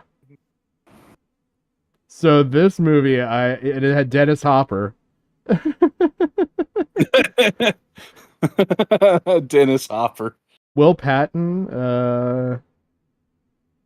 This movie, like, literally was just a movie to advertise them coming out with the Pontiac GTO and making the crossover between the old and the new. Yeah. Like, it's yeah, because they even had the prototype style in there. Dude, the prototype style looks better than what we got. Yeah. Well, because Like when that I saw big this fucking- color, I was like, oh. But yeah, Yep. they have the old judge in there and everything else. Here comes the judge. Here comes the judge. That's the only reason why it was called the Yeah. judge was because of a fucking bit on comedy TV. Yeah. Oh my god. We should have gotten more rebadged Australian cars. Yeah, I would have loved the Ute, El Camino. They talked about doing that for a Ford, while. Yeah, like the Ford Pursuit Ute or the Holden Ute. Yeah. Yeah, they talked Those about would have been fucking killer. the 2006 Chevelle concept vehicle. Really got me. I liked it. I thought it was pretty unique looking. I was like, it became the Camaro, but it was like, I liked it because it had enough of the style lines that I was like, It almost looks. It looks like a cross it between almost a looks- Camaro and a Charger. Actually, I was going to say it looks more like Chevy's version of the Challenger. Yeah. But that eventually led to the Camaro. But I really studied a lot of this because my 2006 senior interdisciplinary project was on the development of a product, like of a concept car, because I was really into car design.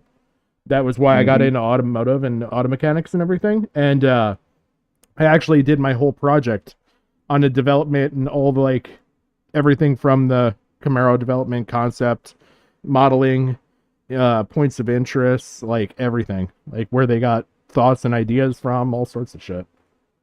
Well, I'm pretty sure the only reason why they didn't go with it and went with the Camaro instead is because you still had the Chevy Malibu line, and yeah, the Malibu was a package trim of the Chevelle. Yeah. Well, and at one point, the Malibu was its dedicated namesake. Like, it became the Malibu, and then the Chevelle became the trim. Yeah.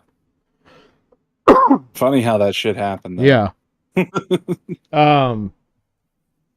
But yeah, I know entirely too much about early 2000s Chevrolet development shit. Is that Chris Tyson at the Back to the pedophilia time was bisexual. And it's like, once again, I mean, what are you doing being 20 years old, interacting with people that young? It's like, you don't have friends. Like, I mean, we all know that Chris had friends. I mean, for God's sake, it's like, he's been friends with Jimmy for how long? Since childhood? Like, it really can't be that hard to go out and find friends that are actually... You're overlooking a very important thing. It's that, Mr. Beast grew up. He didn't want to play with kids' toys anymore. I don't want to grow up to be a Toys R Us kid. It's like all of his friends grew up. They became businessmen while he was like still wanting to play pretend time. Oh my god. Well, it sucks if you wanted to be a Toys R Us kid. Let me tell you what. It really sucks for you right now. Let me tell you.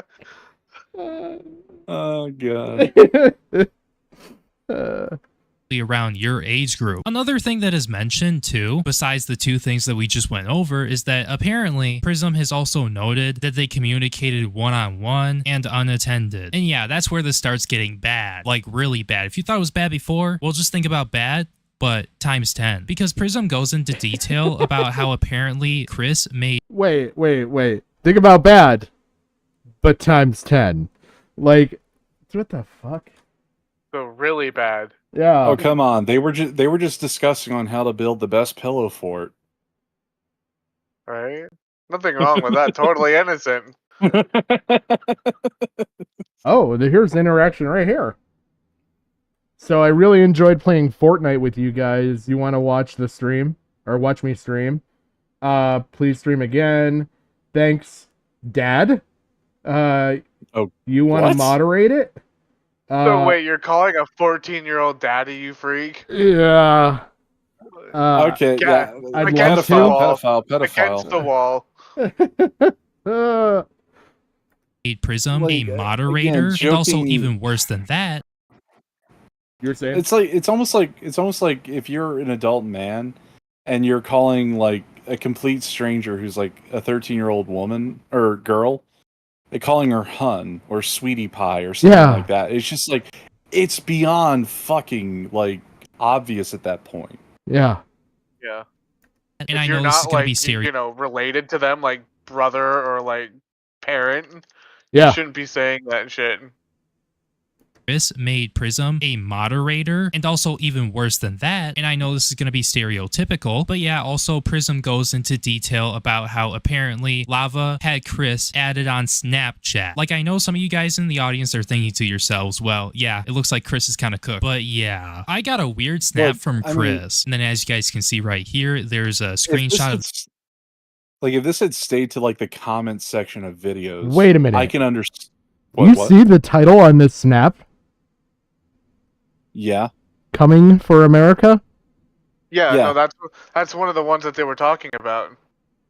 Mm-hmm. Bro. So right there, that's like But sexual that's a joke. It's a joke though, bro. Like, it's totally appropriate. Again, it's like what I was telling you when it came to the fucking lolly shit in that interview, Pat. Sex jokes with kids. It's even worse. Look at the date. That means this It would shit be was when- going on for 3 years already. Yeah. Yeah. The date. That's the problem. Like, because if they're 20 now, minus 4 or 5, sorry. Also look at the date. Well, yeah. Like, because it was well into 2019 when the Shadman shit broke. yeah. Oh my fucking god. But like, they're 15 or 16, so it's been going on for 2 or 3 years. They've been in contact at this point. Like, no wonder they think they're Long-term. like, God. Yeah, this is like a long-term relationship. Yeah. Between the two of them, like it's not just like this dude that hit him up on. This is not like a Instagram one-time for, like, a incident. month. Yeah. Yeah, it's not like the hey, you're kind of cute, lol. Like how we see some of the people like on like Instagram and shit, right? Where they Yeah. like will say like a minor is cute, and then it's really weird. Like this was like a long-term interaction. Yeah. the snap. Up in the left-hand top corner there, you can see from Christopher, and then there's a picture of Chris in front of the American flag, and there's text that Chris displayed, and the text says, "Coming for America," like CUMMING. And also just keep in mind that Lava right here, if you do the math, with this being January 26, 2019, Lava right here would have been 15 years old. And as for how old Chris would be here, Chris would have been 22 and a half years old. So yeah, by just knowing that, like why? Why in any context would you send something like that to somebody that you most likely know is 15 years old while you are 22 years old? Like I have a feeling that people are going to argue, well, this is a joke or something by Chris. You know, Chris is a funny guy. He's the meme god. But this right here is not a joke that you make to somebody who is 7 years younger than you and to somebody who is a minor. Now, moving a little bit further in the video, Prism talks about how Chris and Lava met, and that was apparently because Lava won a challenge that Mr. Beast was doing, and Lava received a signed knife from Mr. Beast. When he was 16, he was in a Mr. Beast video. He asked Jimmy, how hard do you want it? 68 million people have seen it. What I want to start out with is when this guy was really young, he won some sort of... This is something else that I remember Keem saying tonight when he was bitching about the Boogie situation and how people were documenting the shit. Yeah. And how he was specifically criticizing video essayists for noting down dates and times of when certain events happen. And he was like, that's not YouTube. Get it off of here. I'm like, really? Yeah. That's how you can tell if someone's telling a lie, not to mention if someone, was doing pedophilic acts with a minor. Not everything is fucking WWE or No. should be lolcow live. Yeah.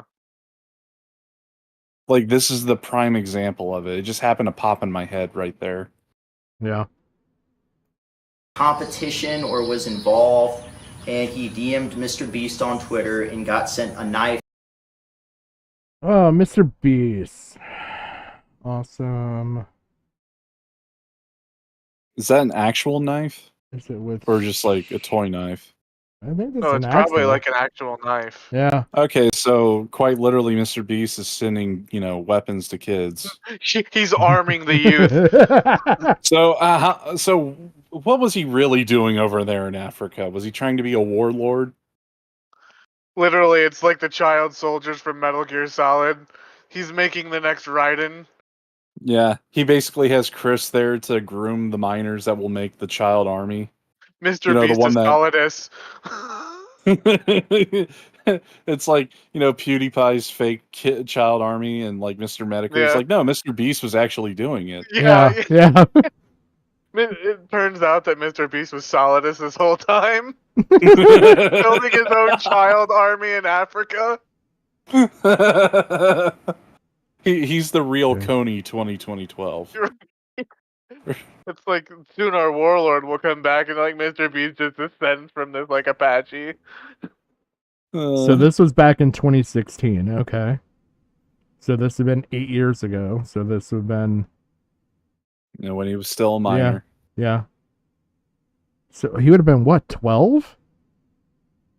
Yeah. Something around there, because he was 15 in 2019. This is 2016. So Well, if he's about 20 12, now, 13. 20 now minus 8 would make 12. Mm-hmm. It's even worse. It's even worse than we thought. Okay. So how many fucking memes do we have to come up with to get the point across at this point? Oh my Right? god. Right? It's like outer heaven. Like Yeah. Well, I was trying to see, like, I don't know if it's actual signature or if he just, like, I'm guessing it looks like maybe Jimmy and his whatever his last name is. This would have fell in the timeline when Fed Smoker was doing his fucking world tour, so... God damn it. We missed a Fed Smoker. We should have said Fed Smoker. Can you imagine that? Like, you just see him, like, roll up on, like, a motorcycle to Chris Tyson. Baby raper! I would have man paid to rapes see the babies. Mr. Beast as a baby raper arc. Okay. Oh, and he has that one YouTube channel that would be perfect. Yes.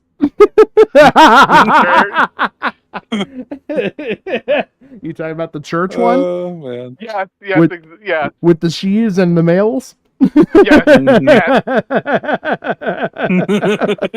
Damn it, Fed Smoker, why didn't you live? Signed by Mr. Beast. He was like 12 or something. And it was a karambit signed by Mr. Beast. It was a CSGO karambit. Sure, that seems to be the first interaction. It was CS:GO. It wasn't a real knife. Oh. It was just a skin. I was like, Probably. It was just a skin. It was probably one of like the couple ones that are worth a couple thousand though. Yeah. So like, Yeah, probably. it wouldn't be cheap, but damn it, there goes my like Solidus fucking headcanon. I don't know. I mean, it could still be. It looks like a real knife. It looks like it's got an edge to it. Like, that's the thing that's getting me. That's That true. looks like it's got an edge on it. He is pulling a foxhound. He's VR training him. But, like, that looks like an actual knife that has a wrap put on it. Because it looks like the wrap didn't stay very well down here. Maybe from someone twirling it around their fingers or something. Or they did just cut weird around the edges. But, like, yeah. That looks like a wrapped knife. Yeah. I just don't know how else to explain it.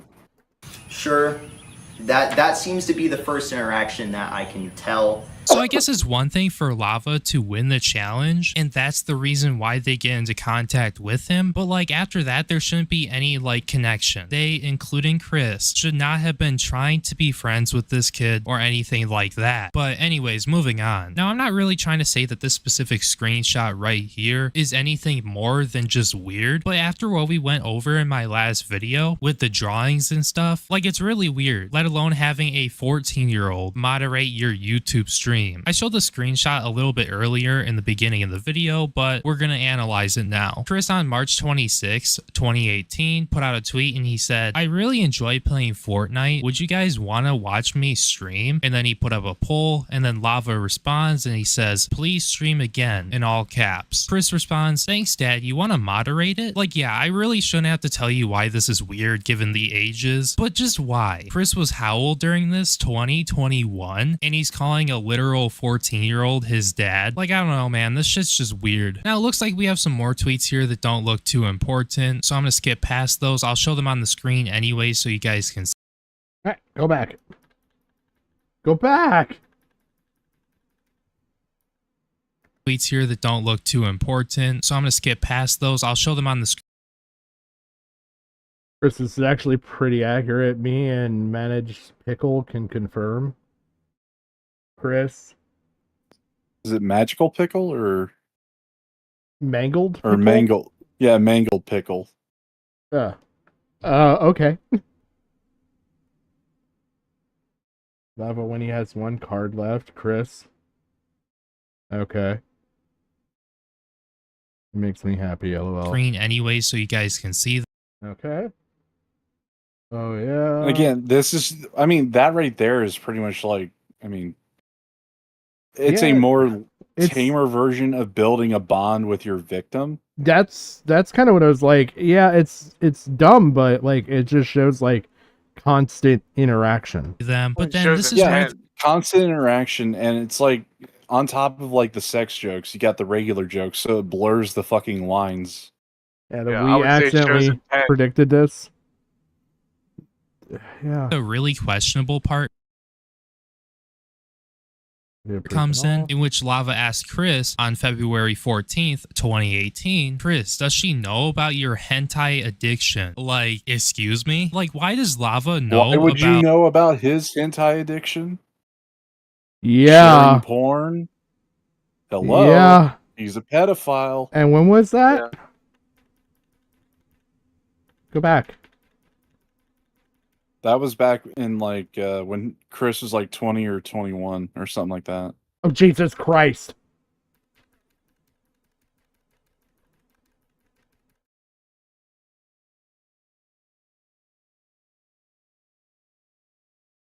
Simple part comes in which Lava asked Chris on February 14th, 2018. Chris, does Okay, so this was also 2018 on Valentine's Day. Again, the Shadman shit. That's Yeah. probably what he was referencing. So the kid knew about Shadman, which is like completely fucked up. Yeah. And he knew that Chris had a hentai addiction, which was the Shadman shit. Which just it's the case right there. Bam, it's like right God, there. Fucking, that's- he's a pedophile. Fucking weird and grimy and shit. Like, oh, fuck. People will defend it though. Yeah, it's just a joke. They were having an inside joke, you know, wink, wink. Yeah, you nudge, know nudge. what? No, I wake up and get ready for school and talk to my friends about hentai addictions. Like, Patrick And, like, exposed I mean, live. I mean, that's the thing. Like, the kid's like, the kid could have said, like, does she know that you like hentai? Like, I mean, to use the word hentai addiction, that's something he had to have heard from Chris because, yeah. what would the kid Like- know about addiction? Well, and talking about that, like, it's had to have come up and been, like, literally at least said, at least once, yeah, I'm kind of addicted to hentai.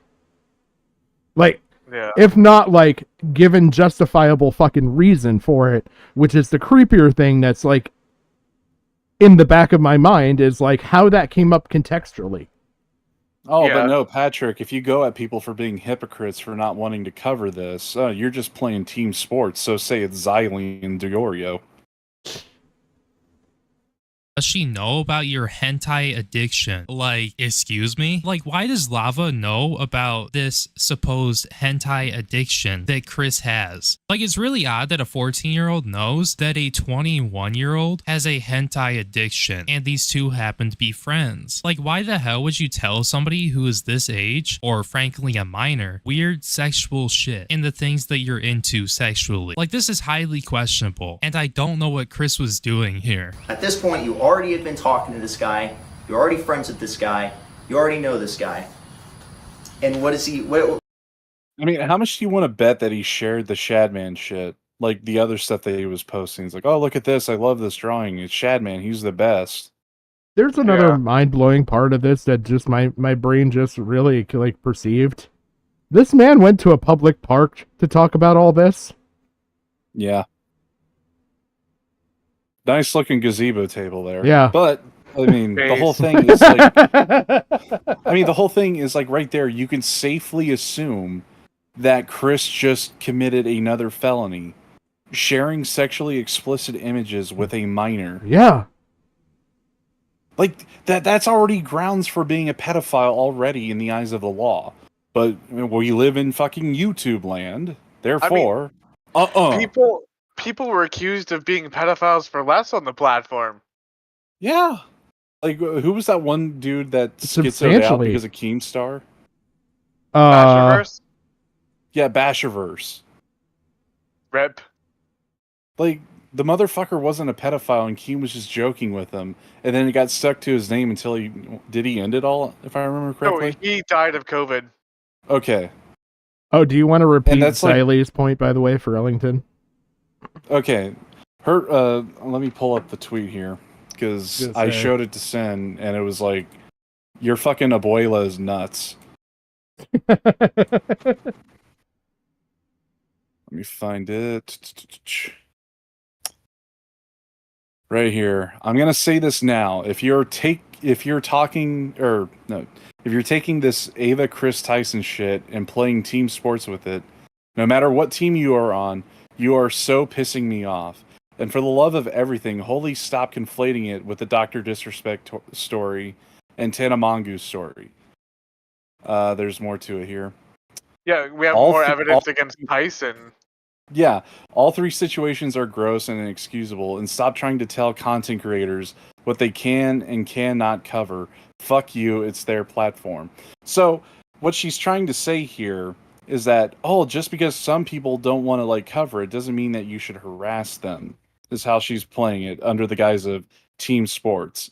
It's absolutely fucking ridiculous because if it's the fucking internet and you're keeping it 100, and this is a principled fucking point, then what is the wrong?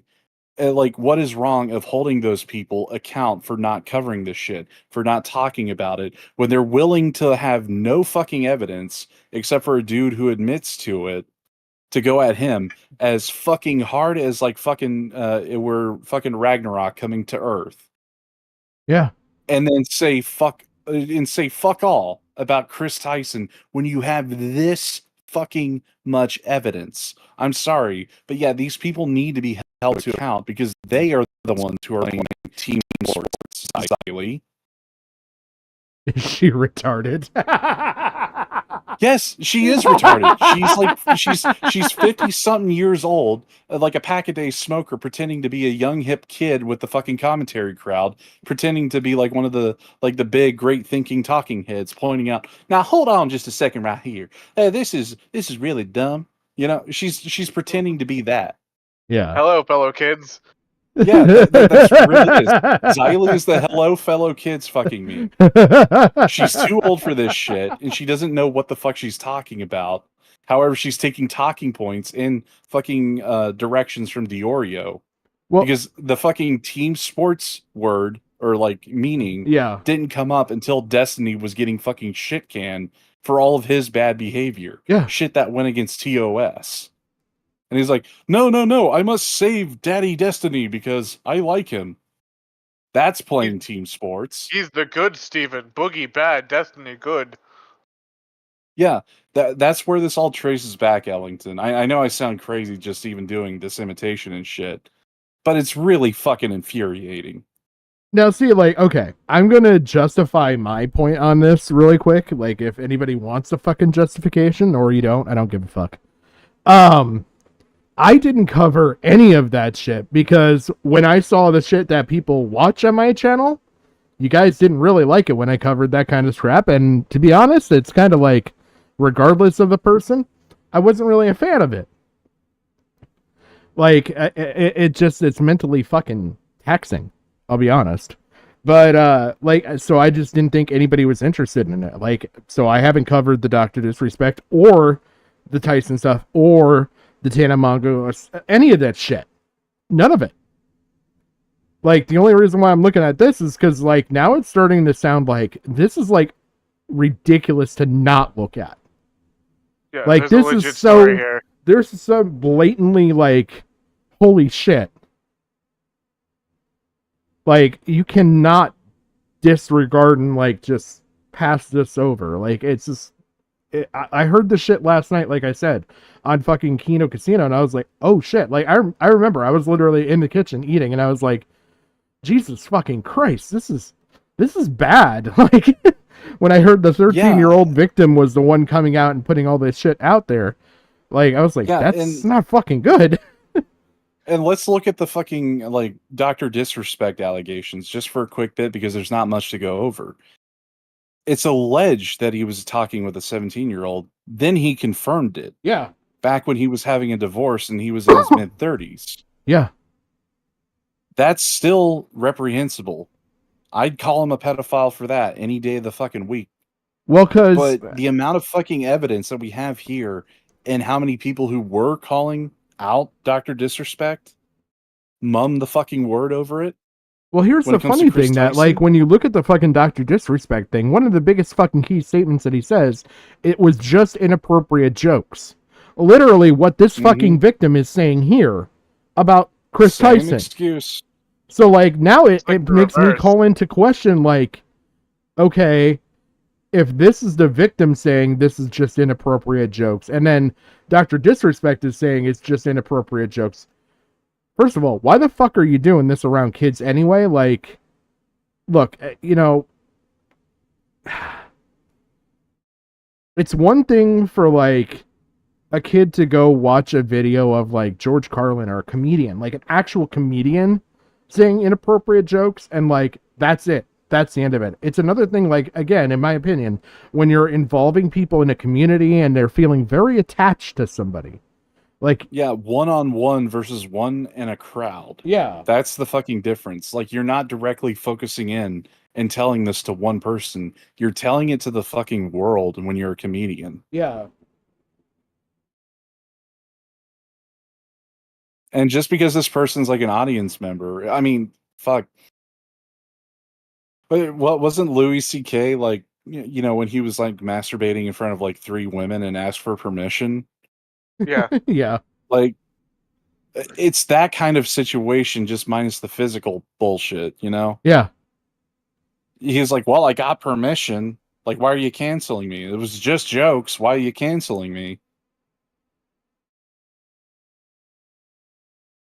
Like, I mean, there's more to defend Louis C.K. on than there is Chris Tyson or even Dr. Disrespect. Yeah, it's amazing Regardless how of the culture shifted with that. Yeah, and it's like, I mean, sure, he's a fucking sicko and everything, but he didn't do anything illegal. It's not like he asked for permission in front of a kid before he jerked off or anything Yeah. and then continued to do so. I just...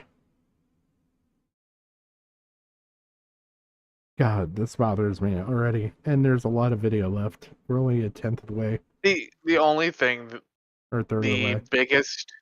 the biggest thing I can say is we just need to look to the philosopher Joshua Saunders. Fuck sickos, dude.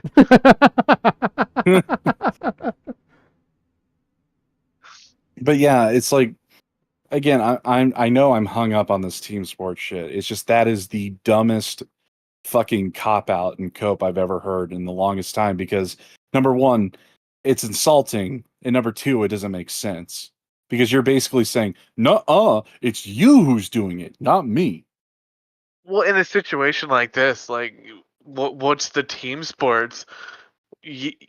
Like, pro versus no? Yeah, for I mean, child this is like the same team sports that you would be said by like the whole Mama Max pick a side YouTube, either your team pedophiles or your team children.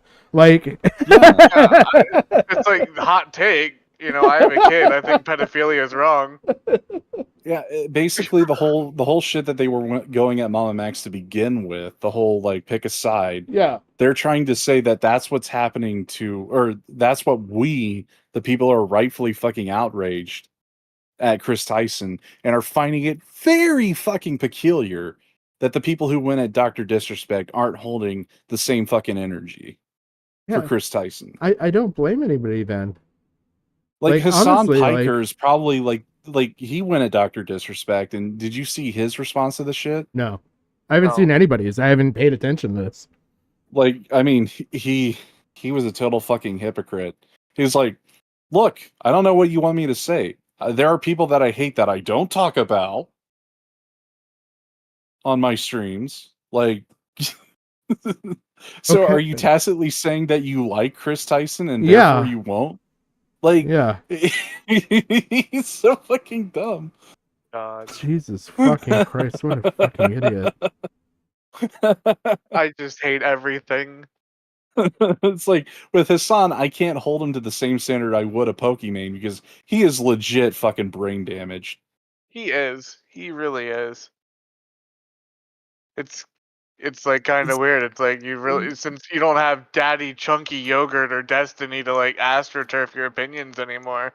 Yeah, it's like he says the quiet part out loud while trying to act smart about it. Yeah. It's like, hey guys, I think the Holocaust was bad. What a brave take there, Hassan. What a brave take. A Oh, braver man. take is like America deserved 9/11, and even then. Not according to my power ballad.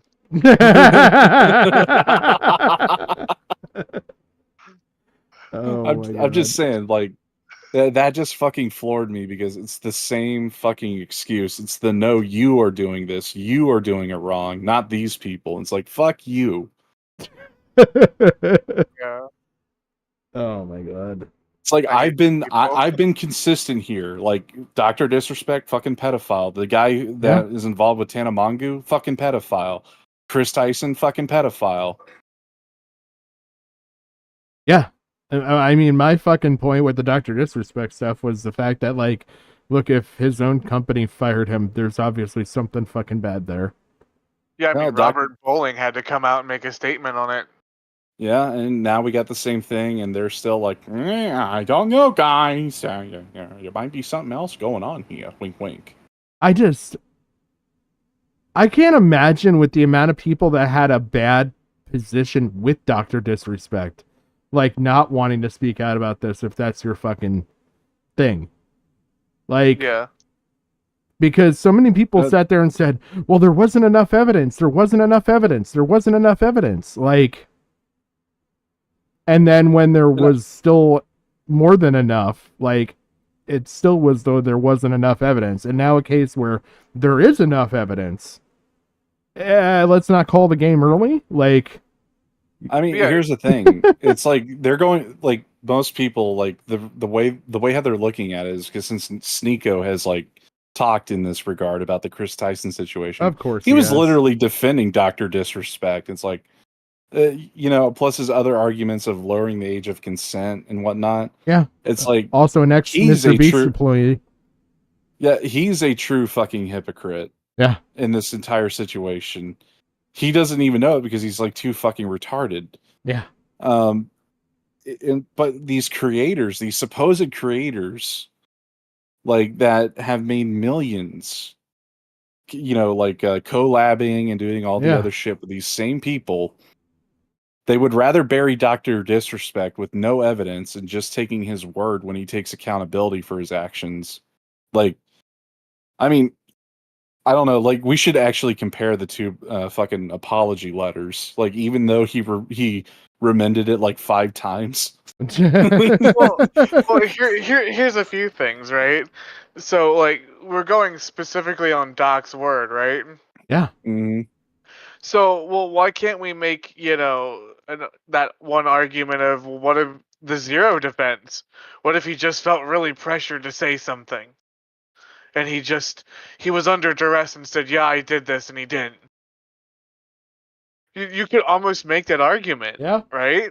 Like, well, I mean, here's the thing. Like, he was getting pressed by several people. Some were absolute fucking abhorrent goddamn liars, like Leffen and Jisoo.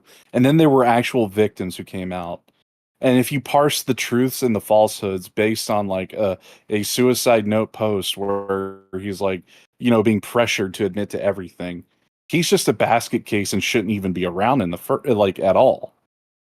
Well, I know. Someone who's that mentally unstable, who has a track record of sexting or messaging underage fans inappropriately or sexting, however you want to put it. He's mentally fucking off, and then given how his quote unquote resurgence has happened, he's a complete and arrogant prick like he used to be. Well, yeah, he's acting like he's beat the allegations when he hasn't. Well, that's what I'm just kind of saying. It's like people will defend Zero for that, but then somehow think that Doc might not have been pressured or anything. It's like this weird sort of can't see the forest through the trees. I mean, honestly.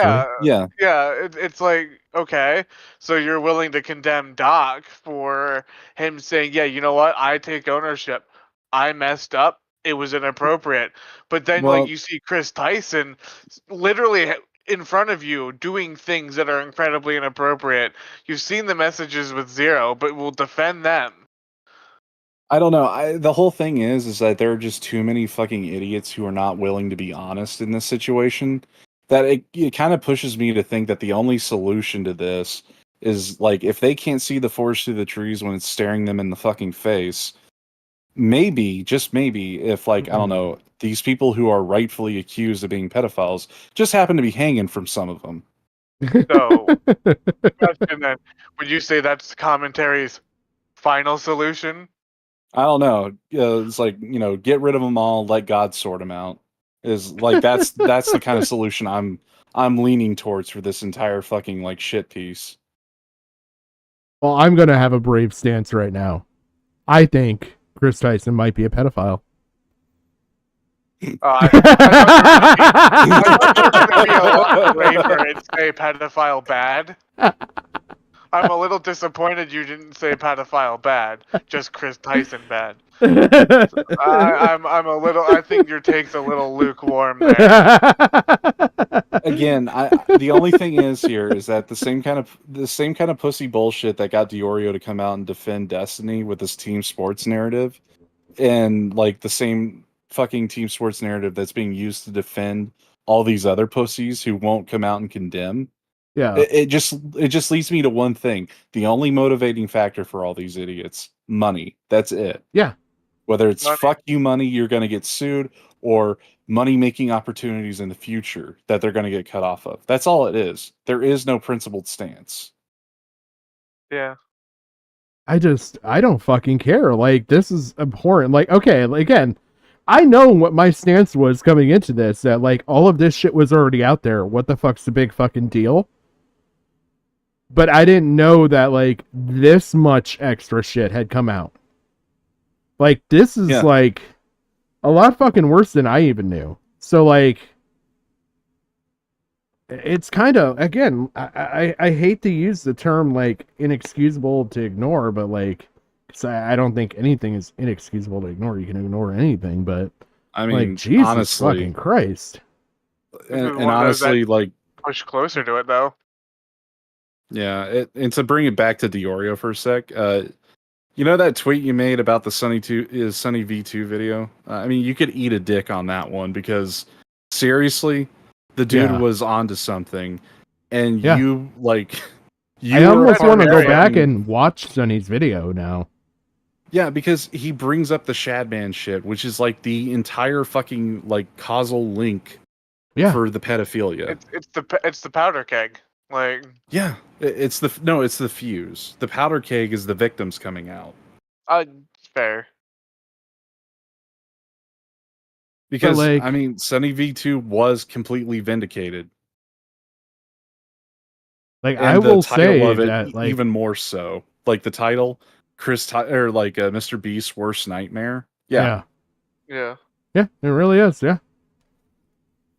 But like, In retrospect, interesting. I will say that I was wrong about like not talking about this stuff, but like, again, I didn't pay any fucking attention to like the fucking Dr. Disrespect shit even. Like, I mean, it was one of those things where I was like, well, it's being covered to death, and there's people that cover this shit a lot better than I fucking do, and nobody in my audience is interested in this, so why the fuck cover it? Which is why I didn't cover that. I haven't covered anything since the fucking Minecraft Armageddon. But like, I mean, to be fair, if you covered Dr. Disrespect or any of that shit, like, I kind of feel like it's a little sus if you're gonna fucking shy away from this. I mean, if any of these creators would have said, I'll get to it when I get to it, I'll be waiting with bated breath. I mean, that's not what they did. But to your side of things, Pat, like, we were focused on fucking RTU and a bunch of other shit. Yeah.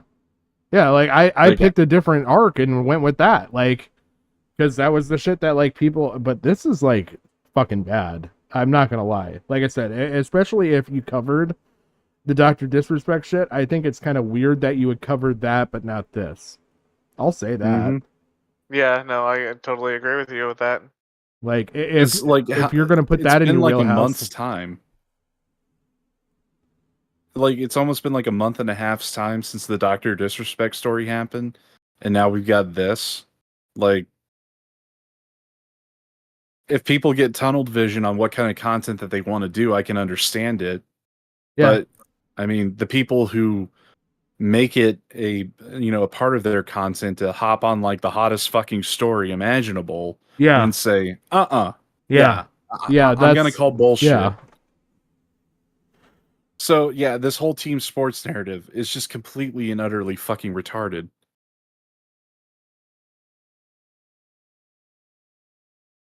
What are you saying here? So you post something that says, guys, we are so close to our goal. Oh my God, one more Patreon and I'm releasing my nudes.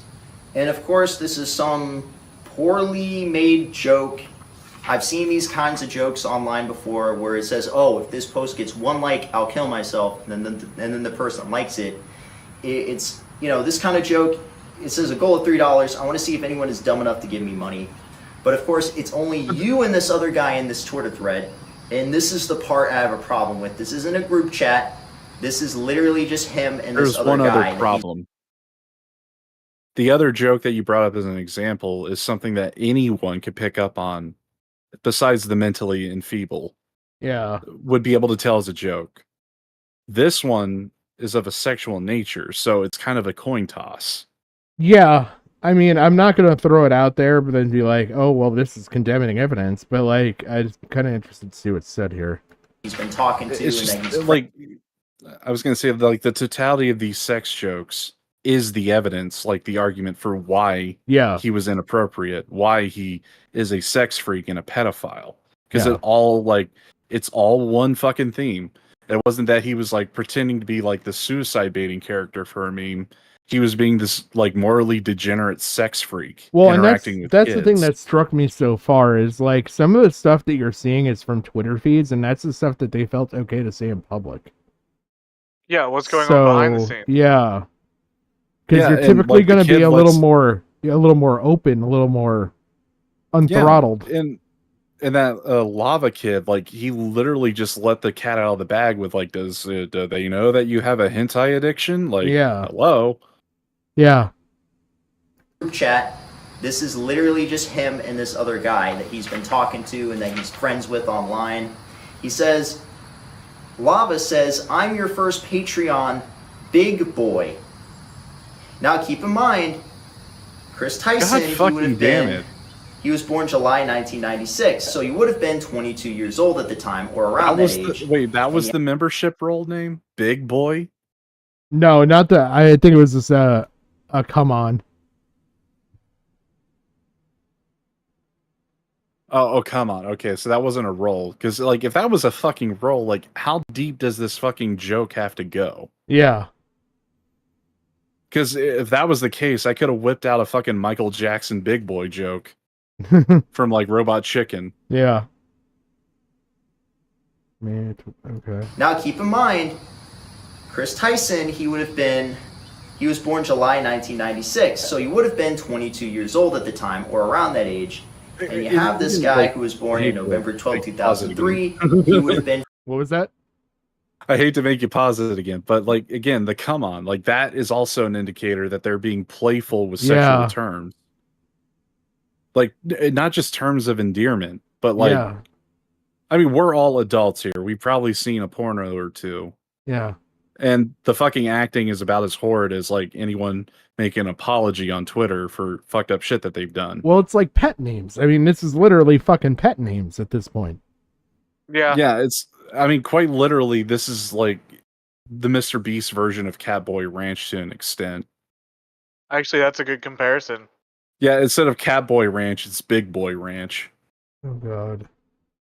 I was going to say something worse. I'm going to refrain. 14. No, do it. And of course, here he is. I'm your first Patreon, Big Boy, which he's calling him Big Boy. And he shows that he donated some money. He donated like $1 or something. So it's not enough to meet the goal. And he says, but not $5. Pathetic. Just kidding. Kissy face. Now, I don't think I... Yeah, that's fucking weird. Let me just say that much. That's at the very least fucking weird. Like, in public again. Like, how do you excuse that the fuck away? Yeah. You can't. I mean, seriously. I mean, fucking Keffels was doing it in public, too. Yeah, this is the same as the fucking Catboy collars. Yeah. I should have to explain why this is bad. And they definitely really, like, the worst okay, look, so especially given... I was going to say, like, in lieu of the Catboy collars, these guys were getting, like, custom CSGO skin knives. Yeah. With a shoddy fucking application, by the way. Yeah.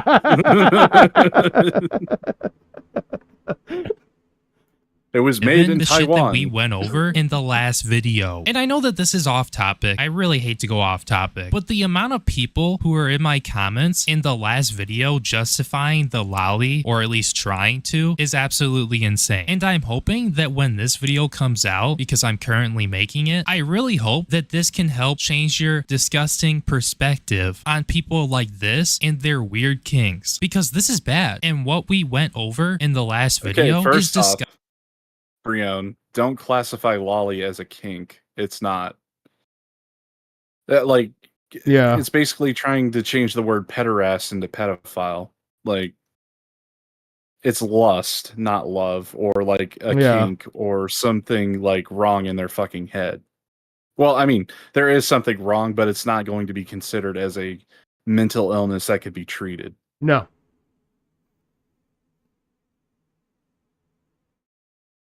Disgusting in and of itself. Now, when it comes down to those tweets where apparently Lava was going to donate to Chris Tyson, I mean, you can obviously try to justify it with a joke, and I wouldn't necessarily say that this is the most damning thing ever, but when it's coupled with the fact that, you know, that previous shit came out that I talked about in my last video, and the other things that we're currently going over in this video, it's inappropriate behavior, it's weird, and I'm not calling Chris anything more than a huge weirdo who has had an inappropriate conversation with a minor. But like overall, this is fucking bad.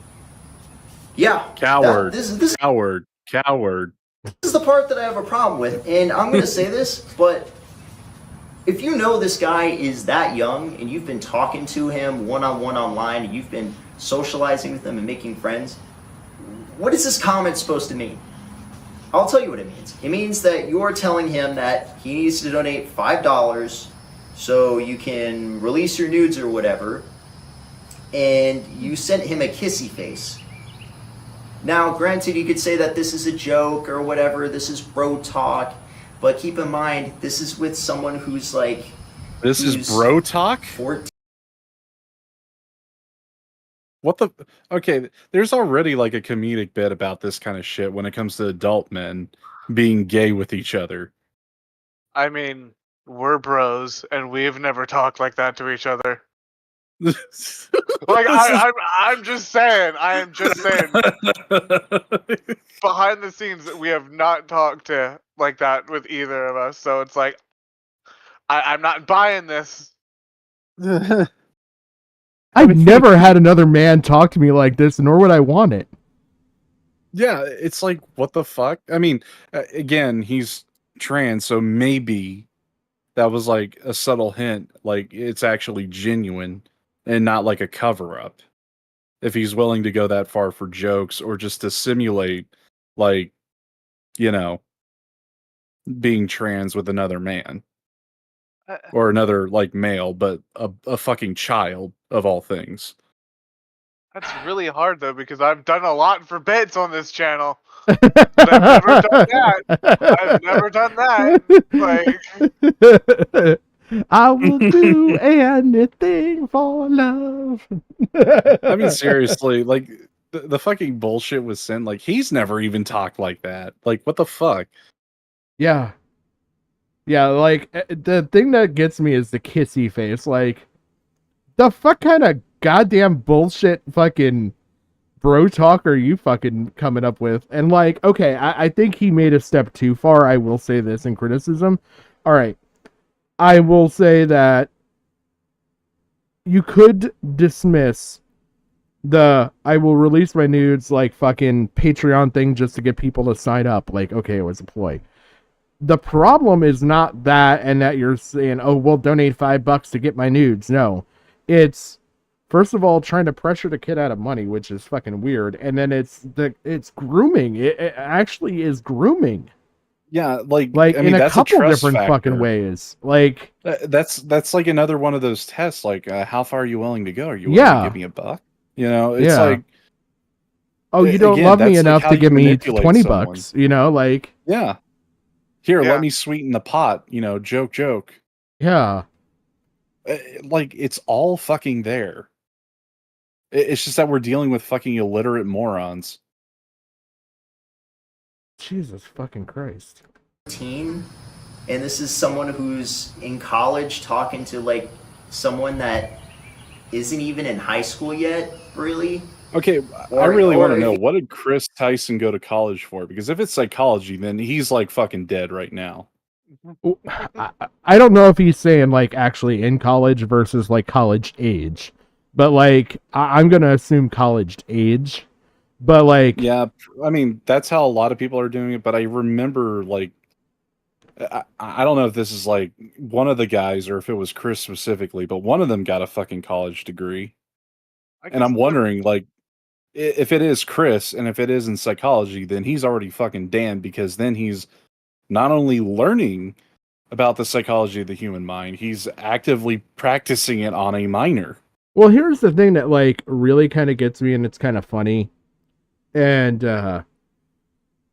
maybe this is changing of the times. Maybe I'm fucking just old here, but like I remember going in high school and stuff like that, and like fucking juniors and seniors wouldn't even talk to a fucking freshman.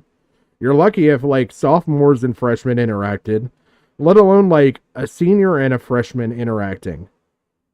Like, and like you'd have to be on the sports team for that to even happen. Yeah. At our school, that seldom happened except for like mixed classes. Yeah. Yeah. Mixed classes, sport events. Like, I mean, you usually, when you're in school, you usually stick with your age group because that's what you've been doing for like almost 12 years. Yeah. Yeah. Yeah, over a decade at that point, roughly. Yeah. Yeah, so it's like you go with what you're familiar with, but that brings up the fucking question here is like, if we're going with that mindset, then that means Chris was, familiar with talking with people who are way like underage than he compared to himself. Yeah, like there's just this like there's a disgusting level of willingness to like not just go below like, but to just engage like almost on impulse. Yeah. Without a second thought. Yeah, like this is a natural thing, and it isn't. It isn't natural. Like I don't know anywhere that it would be natural. And like I said, maybe it's a bit of the inclusiveness and all that shit of like Gen Z and Gen Alpha. But like even still, these people aren't that much younger than me. I mean, fucking, what is it, Gen X, Gen Y, and Yeah. millennials. I mean, inclusiveness meant like fucking other races and religions like getting along, not like what this is. Yeah. Where you have to accept like beyond like the pale when it comes to like I just like I cannot wrap my behaviors. my head around Yeah. like a college age person hanging out with a freshman willingly. I mean, it's almost like that movie Dazed and Confused, but with middle schoolers. Yeah. The only thing that I can see is like it's like your friend's little brother. Yeah. And you grew up together or something. But like I can't see like randomly meeting somebody on the internet like that and like being like that close. Yeah, like I can't give even a good like reasoning for it. Chris went to college for IT. Okay. Like I didn't even know that. Like Okay, well, I mean, that makes it a bit worse. I mean, yeah. Because Could be then he hacker, knows man. how to, yeah, well, he knows how to clear his tracks. Well, that plus like oh fuck, never mind. I just Get into the kids' computers and It's fucked all around. Like, I mean, he had so many tools at his disposal, plus he had the backing and the fame, and he just had everything going for him, and he chose to do this. Yeah. There's just so many levels of like, I can't Wrong. just brush this away. Like, I can't excuse it. Like, I will, like, if there was a charitable option here, I would maybe look at it, but like, I can't even see a charitable option here. Like, how do I you mean, be there charitable? is no charitability. How do you be charitable He for literally someone has. in college interacting with fucking someone who's literally just entering high school, not a high schooler? Well, no, how can? Well, no, like, how can you? That's not like. I mean, that's just in the past, but like right now, where Chris stands, like, how can you be charitable to a guy who literally has, like, almost all the money in the world? You know. Yeah. As hyperbolic as that is. Yeah. And access to all these people. Yeah. I mean, that was like the one sticking point everyone used against fucking Michael Jackson. He had all this money, he had all this power, Yeah. he had all these people who would be willing to turn a blind eye, therefore, but we actually have evidence for Chris Tyson, where for Michael Jackson, we only had stories. If he was in high school, he just joined it. Oh boy. Because what I'm seeing here is he says, "Wait till my Twitch revenue comes in." Winky face. Well, yeah, Ellington, I wasn't thinking as far as that, but like, you know, being able to know what like metadata is and being able to clear metadata would be a thing is where I was thinking of. Like, that's kind of fucking not good. Yeah, and I mean, like the fact that this third party is probably going to find traces of it, and if it happens that Mr. Beast, like, you know, knowing had other friends or was like complicit in the actions and Chris covered it up, I mean, well, you would know enough too also to like do VPNs and stuff like that. You know more about like what's going to capture on a network and what's not, especially. yeah. Oh, man.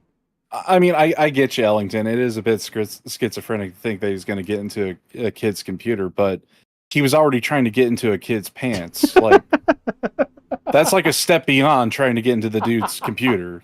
Well, So and I I mean, wouldn't put it past him. If they're as close as they're saying, right, I can easily believe there's some social engineering there. Yeah. Yeah. Like, look, set up this web client so I can take control of your computer to fix the issue for you. Let's put this here, blah, blah, blah. And bam, I have complete access and he's not knowing. Well, not just that, but just like, hey, what's your birthday? What's your favorite color? What's your dream car? All the recovery questions. Mm-hmm. Here, let me suggest this password for you. It's really strong, meets all the criteria. I mean, let's have the secure link, you know. What's that fucking app where they delete messages after a certain period of time? Like a Snapchat? No. The one thing that people were like genuinely concerned about that terrorists would use in order to and whatnot. And apparently Nick Rekieta was using it too. Telegram? Not Telegram. It's No, like it was an encrypted Kick? web thing. Yeah, it was an encrypted messaging system. Okay. Yeah, and it's I'm trying to think. I can't think of the name of it. Because I know Kick is like that. It's encrypted, and you can just delete your chat, and it's gone. No. I'm talking about like text messages, like what you would see in an IRC chat and shit like that. Oh, okay. I know what you're talking about. Then I can't remember the name though. Yeah, like, I mean, there was probably like a few of them around, and him like being in IT, he'd probably know how to use one of those. So yeah, I think about like all the things that he would know how to do in order to like at least keep himself protected or herself protected. Like, yeah. To keep themselves protected, like you know how to use like a VPN, you know to clear metadata, you know to like what browsers are gonna like cover shit, like DuckDuckGo versus like Chrome and stuff, like what keeps logs of what, and like clearing your histories and stuff like that. Like it's just not gonna be as easy to catch you. Hey Devoured, how's it going? Thank you for coming back. Yo, what's up? I mean, I'm just saying, like, again, I get what you're trying to say, but like, look at how far he was trying to go, and it's like Yeah. it's not a bridge too far in my mind.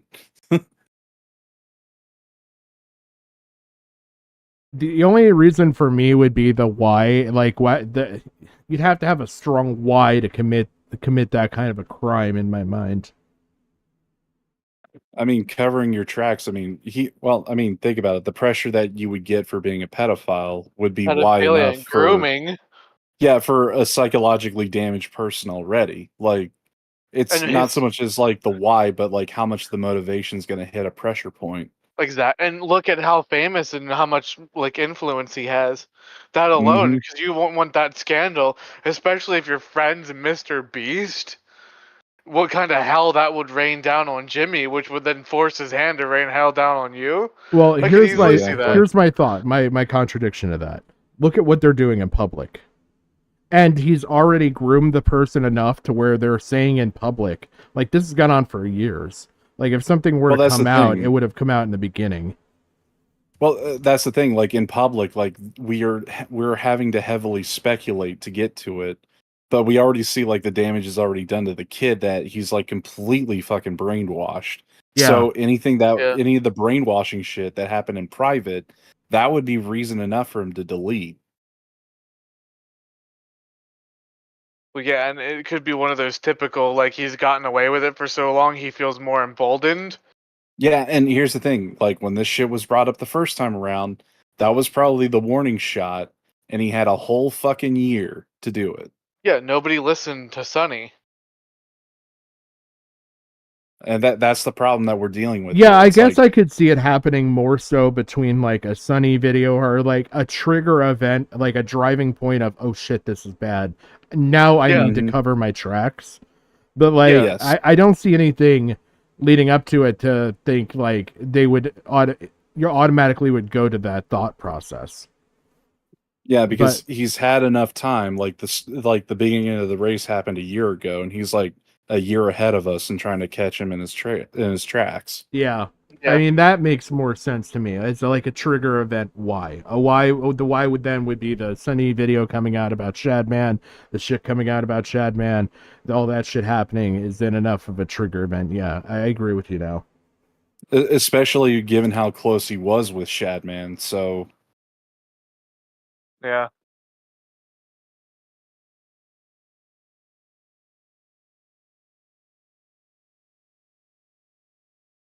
yeah, Yeah. Vito and Dick. I like how Devoured used the full fucking Maddie Null description.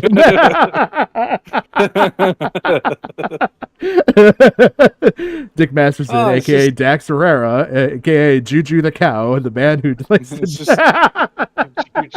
It's just jokes, Juju. guys. It's just joke, guys. Like fucking Vito and his tweets. They're just jokes. Like, I mean, Yeah, I I saw could see that Vito's arg- shit. like- and I don't, I mean- I don't dismiss that as a fucking. That's another fucking mark on the wall for me with Vito.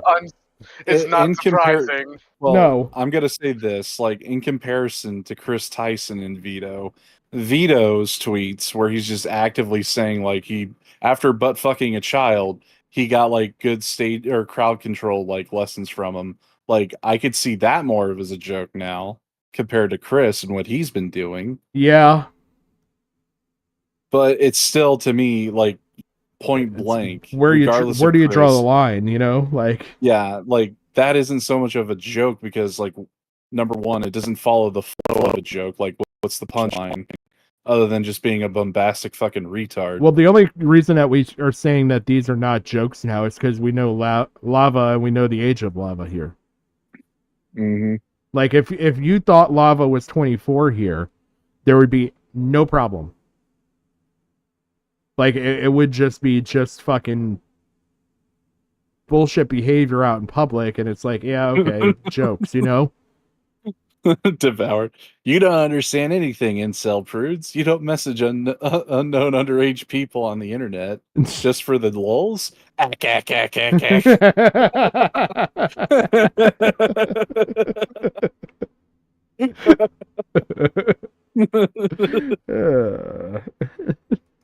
sending kissy faces, he's sending you a winky face. I don't know. And the premise is Like, was that supposed to be Dick or Ricada? Because like one of those lines sounds something that Ricada would say, not Dick. So I was kind of confused until it got to the ack. Yeah.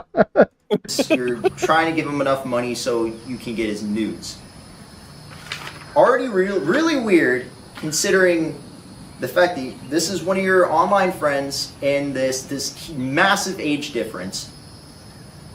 And of course, it continues. He says, check again, and he tags you, I think. At least that must be you, or he's tagging you.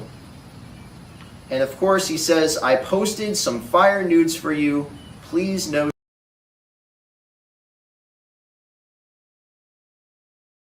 I don't even care. Like, that's not a fucking joke.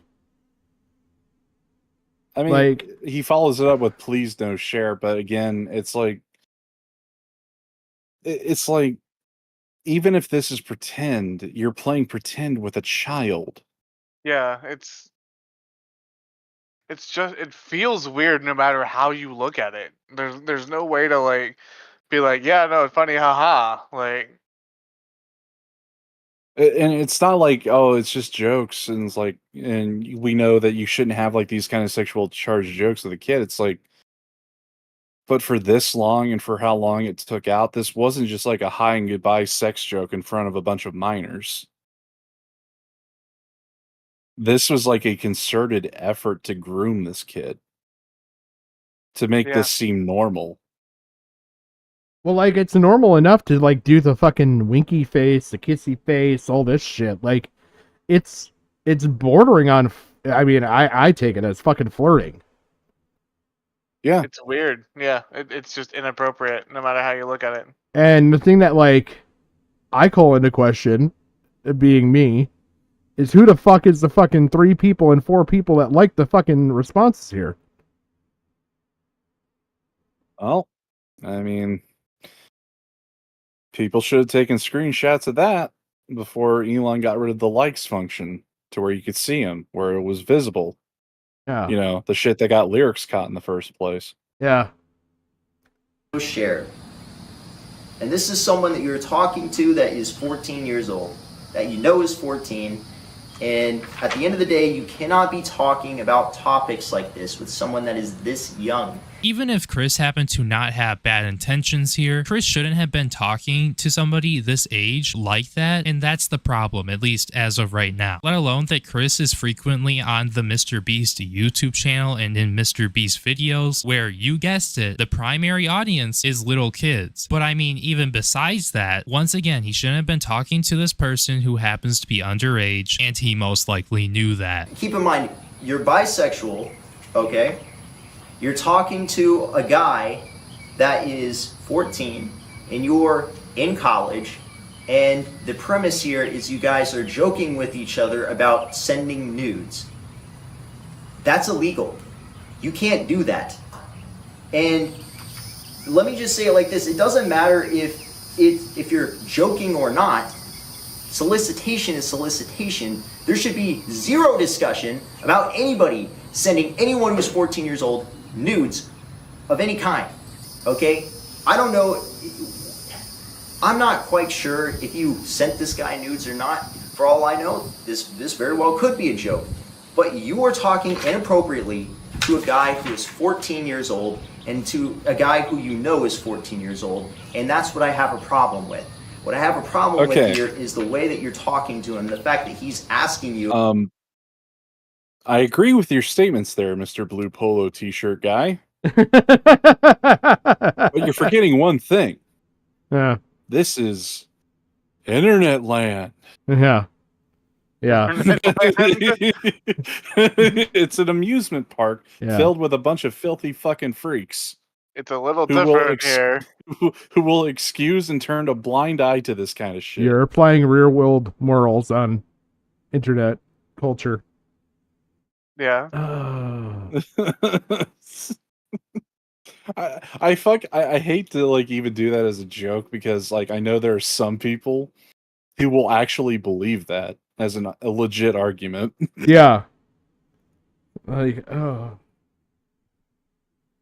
about animated pornography, and this is one of your friends with online, which, by the way, you shouldn't even be friends with a middle schooler to begin with because you're in college. Now, this situation only seems to get worse and worse as we go further, because on January 14th, 2019, and there was this screenshot that was posted by Lava. Now, I'm not really sure where this picture came from, if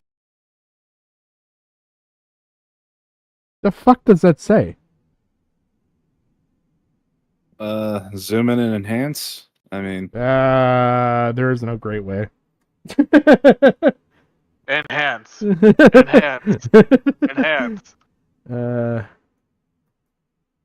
Hide your hentai, Chris. So I'm guessing he has a bookmark folder on his web browser for hentai.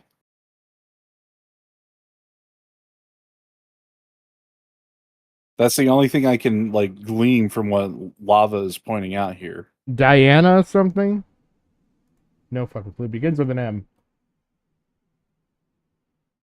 That's what it looks like. if Chris sent this to Lava or if Lava took this somehow or what, but it's captioned, "This is a bad way to hide your hentai at Chris02." Now, as far as I'm aware, that is Chris, even though it's a different handle. But yeah, no, it's just so weird that in context to Chris, this Lava guy is constantly pointing out that, oh, this is a bad way to hide your hentai. Oh, does she know about your crippling hentai addiction? And just things like that. It's just so weird. Let alone that in 2019, this would have made Lava around 15 years old. Another screenshot of a tweet that was obtained by Prism here is from November 11th, 2019, and it's replying to Chris and gamer subs. And Lava said, "I love how I set that embed up so it shows you looking sexy." Kind of a weird comment to be making, especially after all of the things that we just went over.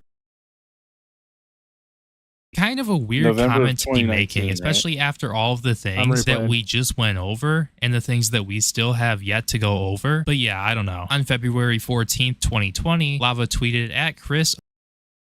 Oh, that's okay. So here we go. Yeah, November. Oh, great. Okay, so this would be late in 2019. That would have been after the Shadman expose. Yeah. That would have been after he drew Keemstar's daughter. I don't know if that would be right after he drew Lieutenant whatever their Corbus? name was. Yeah. Yeah, Corbus. What the fuck?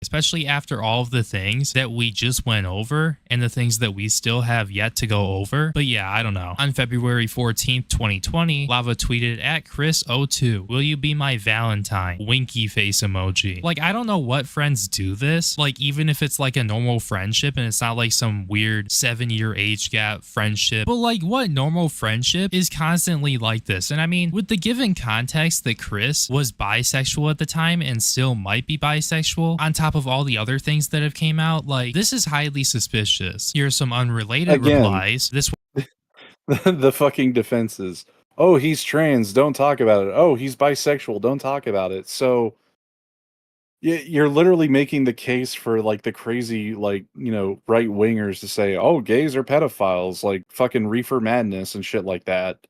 Yeah. Quite literally, you are basically making their arguments for them by having these fucking retarded defenses. Well, at this point, it looks like a cover-up now. No, I mean, at this point, it seems like it's true, given how much vocal support they've been getting. Yeah.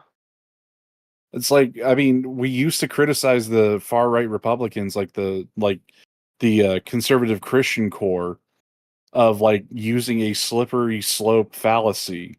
It's oh, if you let gay marriage go through, then people will be marrying dogs, and then there'll be butt fucking in the streets. And what happened? Well, you got people fucking dogs and butt fucking in the streets for fucking Pride Parade and shit like that.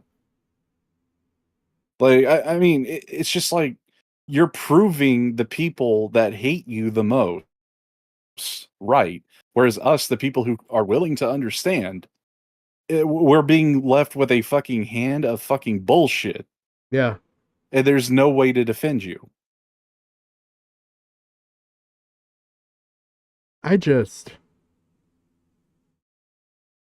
This is like blatant fucking grooming. It's like on Christmas Day, no less. Yeah. Thank you, Dad. Be my Hearts. Valentine, the dad, the pet name shit, the fucking outright flirting. Like this was somebody who, oh my god. Like this kid is in fucking deep, and anyone who goes at him for like still defending, like, just be aware, this is like heavy like fucking programming. Like Well, you can like- I mean, it's immoral to go at him, like regardless if he tries to have people flag your channel or whatnot. Like the dude is mentally ill. There's a whole even different side of this. Like, wasn't fucking Chris married? Yeah, he Yeah, was married. no, he up and abandoned his family, actually. Yeah, he up and abandoned his family. I mean, this is like right around the time when like the kid was well, not right around the time, but it should have been close when like he came out as trans, and then he had his like baby son in like high heels and shit like that, like shoes Yeah. that fit the baby and everything. It's like this dude was married. His wife should have been pregnant around this time. Yeah. That's And the then part that I'm like thinking about here is like this guy's married with the kid on the way, talking to an underage kid. Like, who has custody of the fucking kid right now? The mom. Yeah, she the has mother. full Fucking custody. God. She has full custody. I don't even know if he has visitation. I think he has I'm pretty supervised sure visitation, and that's Yeah, it. I'm Like- pretty sure he has regular visitation, not supervised. Yeah, I would change that.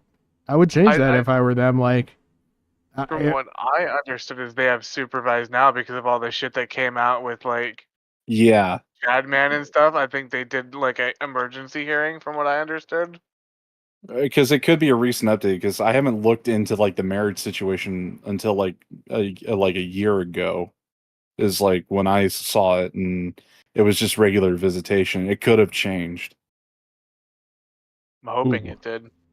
by the From what way, I understand, Devoured okay. asked a question that probably you guys would maybe know a little more to answer. Wasn't Lieutenant Corbus also Soph, the girl Ethan Ralph groomed in the pill stream? You guys Yes. know a bit more lore. Corbus was there, yeah. Okay. Yeah. Yeah. Wait, he's asking if it's the same person, not if they're two different. Yeah, he's asking if it's the same person. Yeah, I'm saying that she was there, yeah. Okay. I'm just restating the name just for the clarification. Okay, so Lieutenant Corbus is Soph. That's yeah, from what I understand, is her real name, like because her name's Sophie. Okay. Oh, okay. Gotcha. Yeah, it's the same person then, Devoured. Yeah, no idea. Oh my god. Wait a minute. Oh shit, that kind of lines up, because Ralph would have been still kind of in good with commentary to a certain extent around that time. It would probably like right after the Boulder stream with Matt, before he had the fucking pill stream and like doxed all of his contributors and shit like that. So that would have fit in the timeline too. So when Ralph was jerking it to Soph, he might have been looking at the Shadman drama and then looked at the real picture versus what Shadman drew, if I remember correctly. Oh my god. Because that's the only way how he would have came across Soph. This is so bothering. Like all Well, of yeah, this. because she was on the kill stream because they called her the kill stream kid. Yeah. Like they literally brought her on. So that means that Shadman was probably a fan of Ralph. Or something, or like vice versa, whichever it was. I can see Shadman liking the edginess that Ralph did. Oh my god. Yeah, because I mean, Shadman's like art from like even the safer work shit is a bit edgy. Like the fuck that I showed of Oracle within his server when Shadman was still around. Like he had a picture of Phil Swift with a fucking goth mommy and using like the fucking whatever that fucking product is to like do bondage porn with.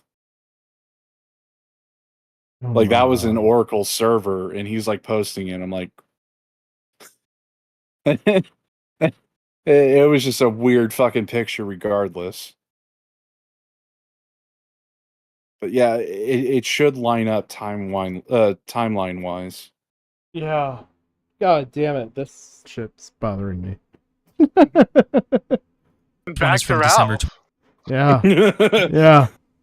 25th, 2019, and it's Lava saying, "Thank you, Dad," with a heart emoji. Like, just a quick question for you guys in the audience. Wait a minute. If you're I friends just with thought of somebody, something else. Wouldn't that be around the same time when Ralph was trying to get with Pantsu? Like when he was already with Faith Vickers, and Yeah, that she would was have like been doing around like the whole arc with the the fight threesome with arc. Riley and shit. Yeah. No. Digibro. So Yeah. he had to have seen the Shadman drawing of Lieutenant Corbus.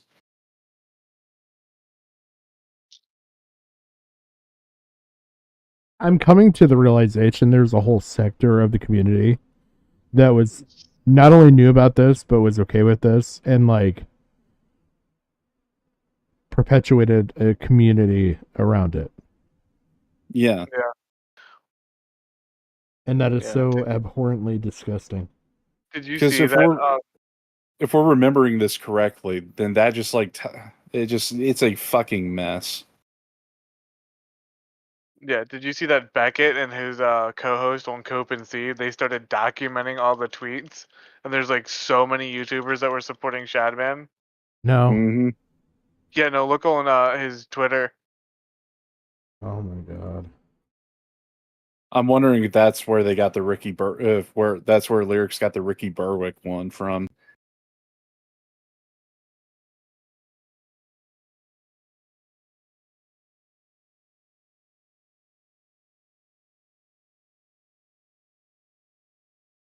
What is fucking Beckett of Crab's fucking thing? BC Key. It's Cope and Seed YouTube, Cope and Seed YT, I think.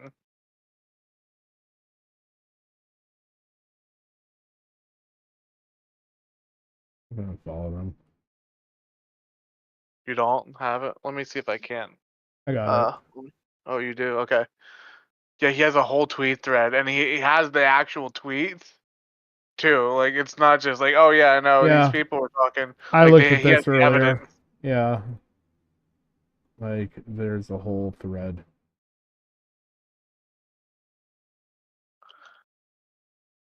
What the fuck is it?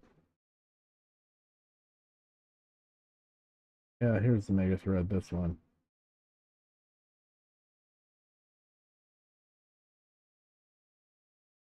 Yeah, because there was somebody in here that stood out to me. Elvis the Alien, Ricky Berwick. Guy Williams.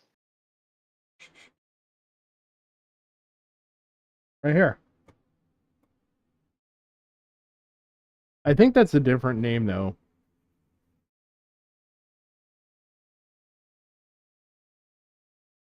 I thought this was going to be someone involved with the Minecraft shit.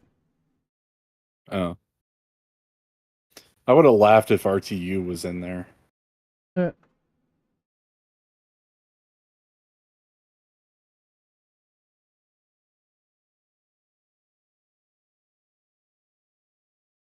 Shoe. Wait, Count Dankil was in that too? Shoe. Oh, Shoe on Head. Well, that kind of makes sense.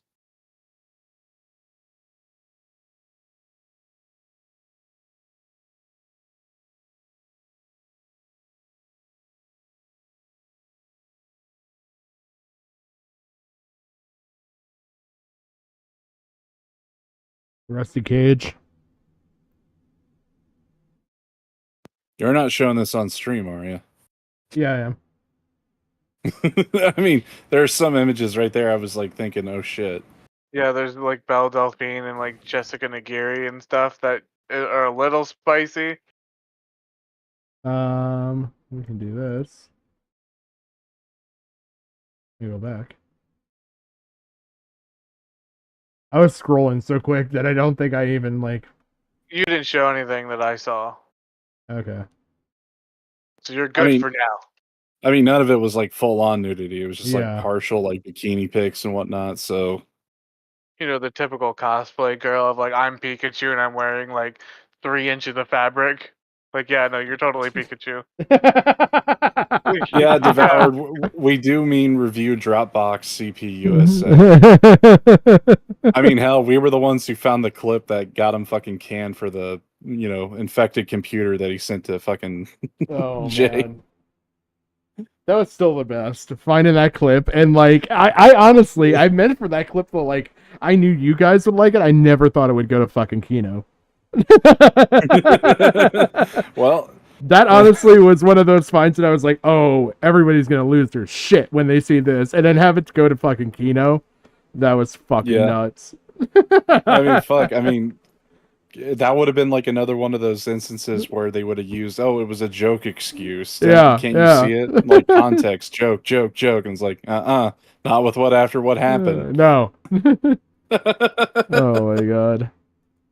And you're not gay and you don't have feelings for them and you just have a normal friendship, say like you're a 20-year-old and you got some friends from high school that you still talk to that are around the ages of 19 to 25, just for a little bit of context there. Do you guys talk in this way? Do ya? Because I can tell you right now, I don't talk to my friends like this, but I guess also at the same time, I'm not really friends with minors. So, but yeah, no, this is oddball behavior. This is another unrelated tweet that was made on May 12th, 2018, and this was Chris responding to Lava, and Chris said, "Thanks, Lava, love ya." Now, moving a little bit further on, I mean, if I'm Chris right now, how in the hell do I explain Prior context removed.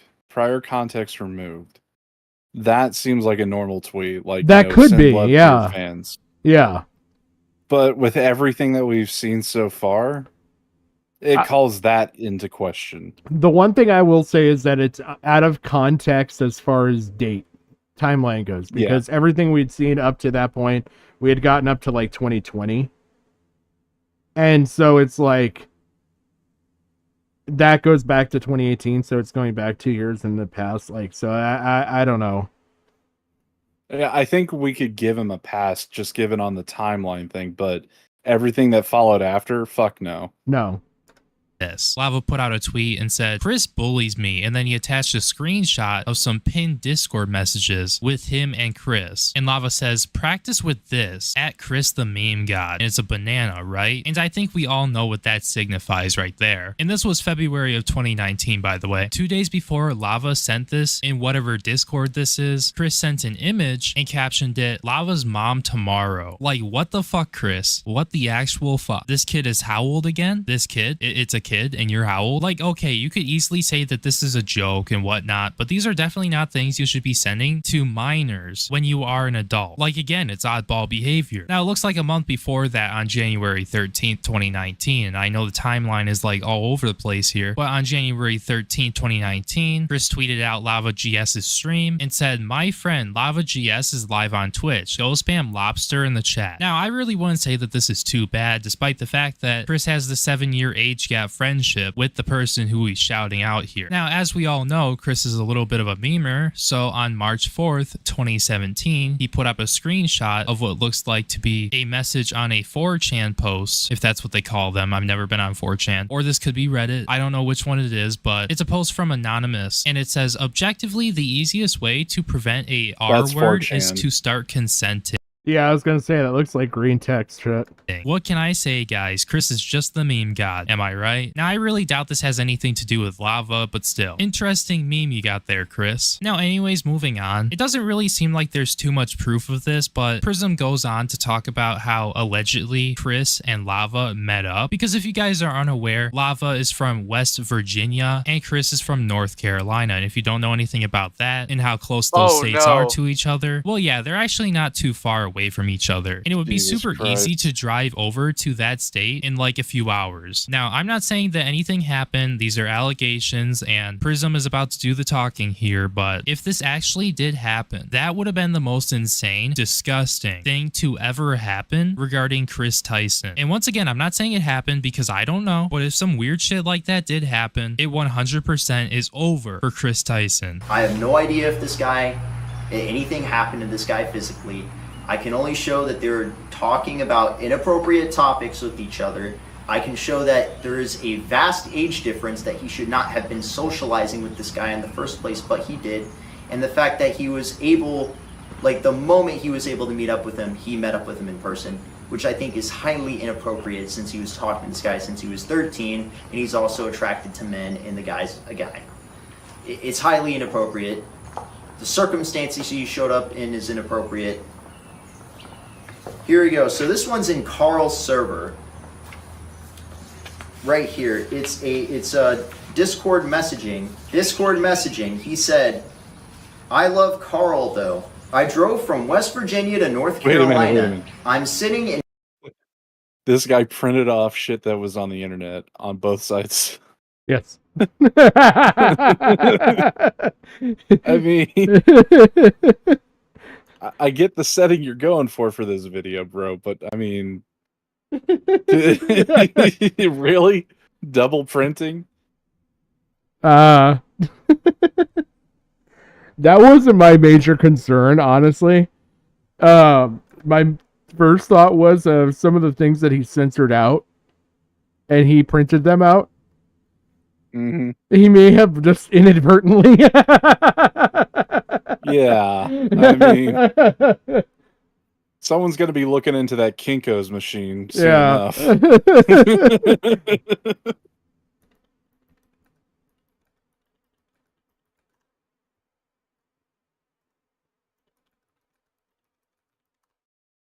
Oh shit. In a camper in the woods right now. I love Carl though.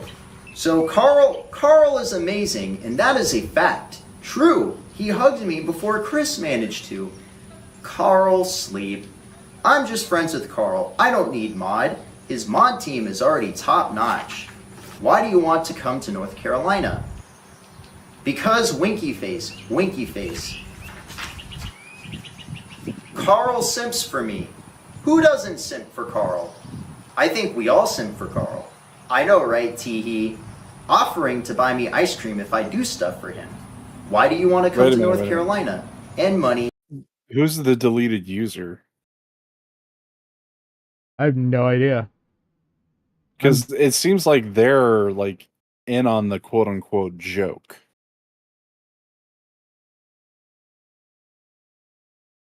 If I missed something.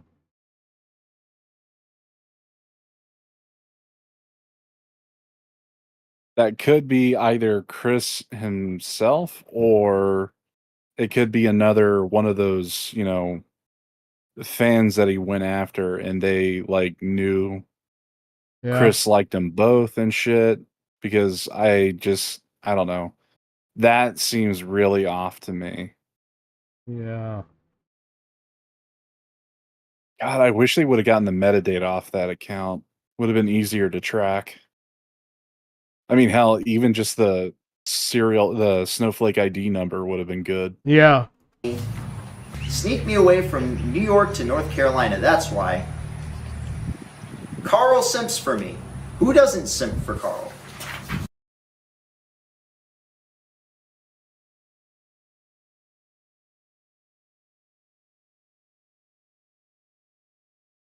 There's something like,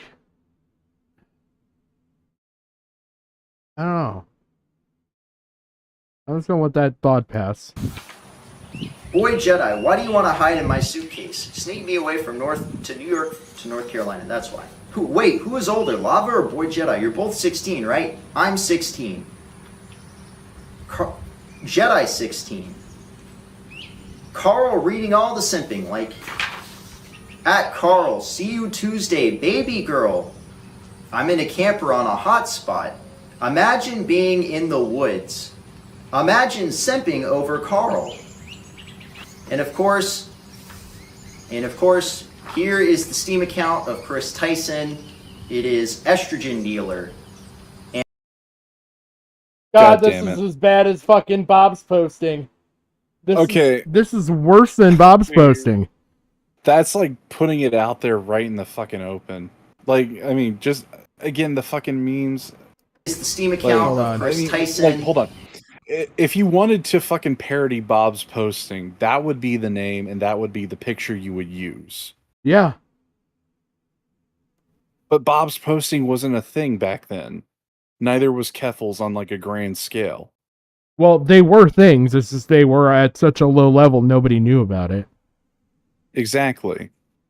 I ain't going through all the farm shit that I went through. Like, yeah, I know they were things. You know, I hate to even speculate on this, but fucking Carl. I mean, I don't know. I don't want to even want to say this idea, but given how like there's even worse stuff, and everyone knew has been the thing that's been the fucking tagline for this story as of late. I wonder if Carl is about as guilty as Chris. Yeah. Probably at this point, like. Because I mean, it seems like when they're talking about this in this one situation, it's like Carl, Chris, Carl, simping for Carl is like Chris. It's just like I don't know. It just like given Too everything we know sketchy. now, yeah. There's like a fucking weird parody world now that I'm thinking about the timelines, where Keffels would have been doing dumb tranny porn around this time. And like would have gone through with the surgery because of Bob's posting. And like there's just what the I almost want to know what Bob's posting's name was. I can't remember it.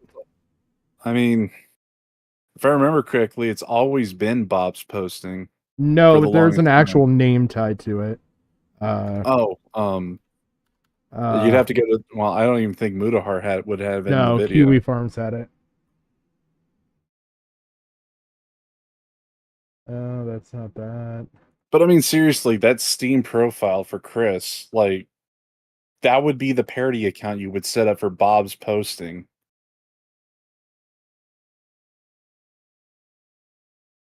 God damn it, stop taking me to the fucking wiki. I'll do this off because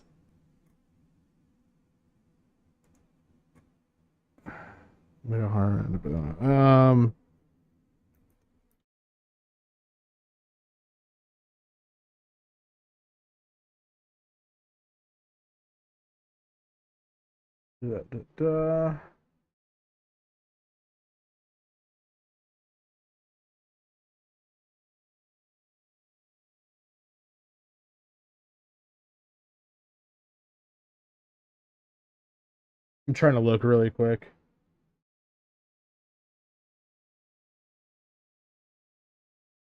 Because this would have been in the Keffels mega thread.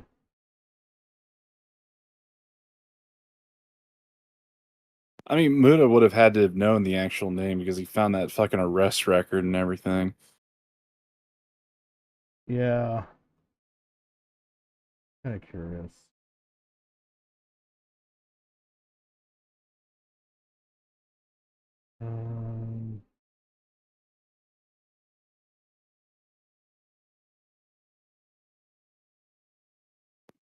I just Chloe? can't get off that fucking Steam account. Like, Chloe.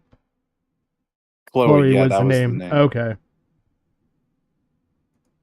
Because, I mean, I just can't get over that. Like, that's just, like, fucking stunned me. Yeah. I just was kind of curious because, like, Chloe's also. It has a. Here it is.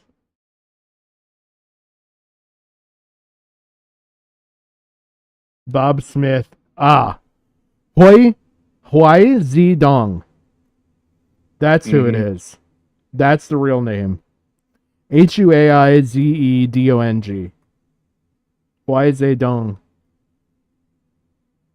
Chloe Solenders was the name they went by, or Chloe Hoy. Wait, what was the original one? Here, I'll just bring it up because there's nothing on here that I'm worried about. No, just say it out again. Like, Hui Zedong. I mean, it's like, that definitely sounds like parody. Yeah, like, where is your dong? I mean, I look. It's I get Valid it. question. Why is it dong? No, yeah, why is he dong? Or It's it's a like, very where valid is they dong? question. Yeah, I know what you guys are saying. I'm gonna go with that because I saw somewhere that like that was actually tied to a business. Like I swear to regardless God. of the parody sound of the name, like I Mhm. believe that was actually tied to a business, like a legit business. I think It's like Kiwi that Farms. It's like that Korean Airlines joke. Me pak too soon. Oh my god. But yeah, And this how do you land this tang? this was the person, Chloe. Because I just was kind of curious, like what are the names they've gone under? It'd be kind of sus to maybe find them pop up in this. It is estrogen dealer. I wouldn't be surprised, to be honest.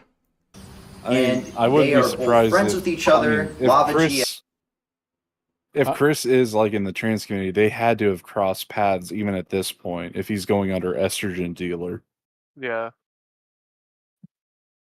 like I mean, Yeah. he would have been doing it in secret behind everyone's back. So I would not be surprised. Because from what I'm seeing here, he was basically grooming children to be in like this gay relationship with him. Yeah. I haven't seen anything that would like, hint at pink pilling outside of like this estrogen dealer name. Yes, and Chris Tyson. And as you can see here, the games that they played, it matches up with the tweets that they made. And as you can see, Mangled Pickle is also on there. It matches up with the tweets that they made. Now this one, again, he's going to have to explain. Him putting that like sport drink on the paper is the reason why you don't use paper in an outdoor setting, my friend. I mean, I get what you're trying to do, but seriously. Do you see the irony here? What's there? Yeah, I know. Here. I've been like, Here. I've been like, why is there a Sonic? I'm not gonna ask why Sonic Shoe's here, but like, I've thought about that for a while. I thought you were going to make a more sadistic joke. It's like, look at this, trees. This is what I turned you into. You know? No, I would do that. I would definitely do that. But I just find it funny that we're talking about Chris Tyson's life imploding and there's a Sonic Shoe medallion. Yeah. Like she strikes again. Explain this. So this guy is super young, right? He's been talking to him since he was super young, 13 years old. So why is it that not only are you DMing this guy on Twitter, you're Snapchatting this guy, you're talking one-on-one in a voice chat with this guy, but the kind of Snapchats that you're sending, this is the Snapchat that you sent. He said, I get weird snap from Chris, and it's a picture of him making a weird face next to an American flag, and it says, coming for America. Now, you might think that, oh man, this must be some weird 4th of July joke. Nope, it's not 4th of July. You can clearly see the date right there.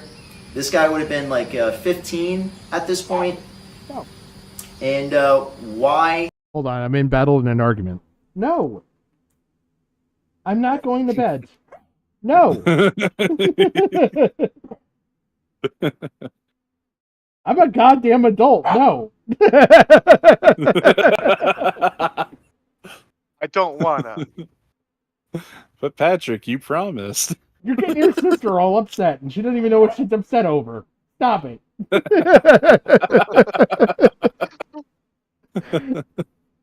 Go to bed. Did you not get a treat? Is that why you're in here? Plot twist, the dog is working for Chris Tyson trying to silence the stream. Trouble agent.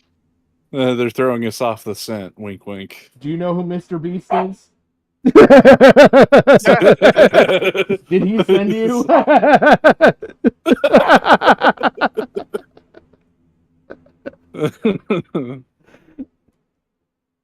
Let me watch this. I'm watching about pedophilia. Okay, stop yelling at me.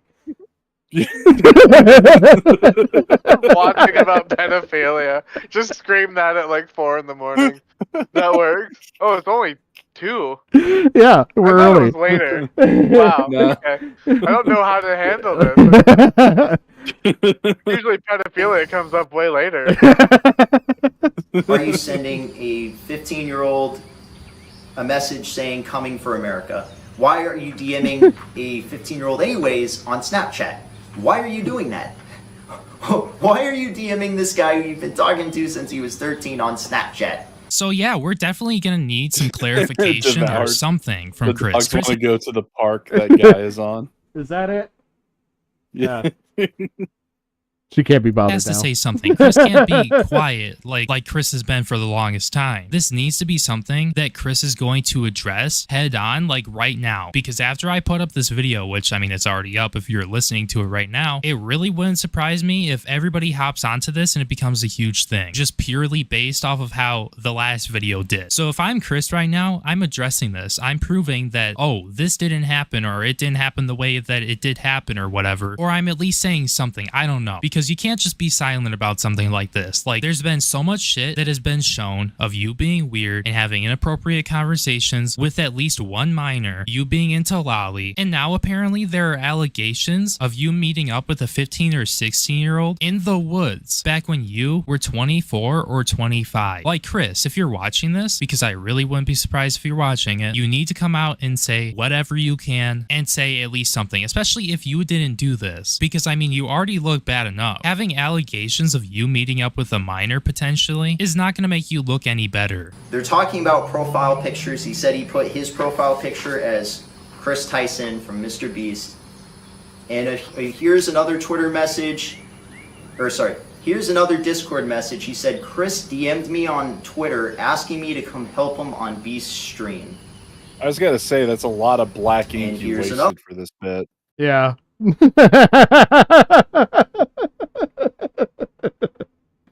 Some school librarian's gonna be awfully mad.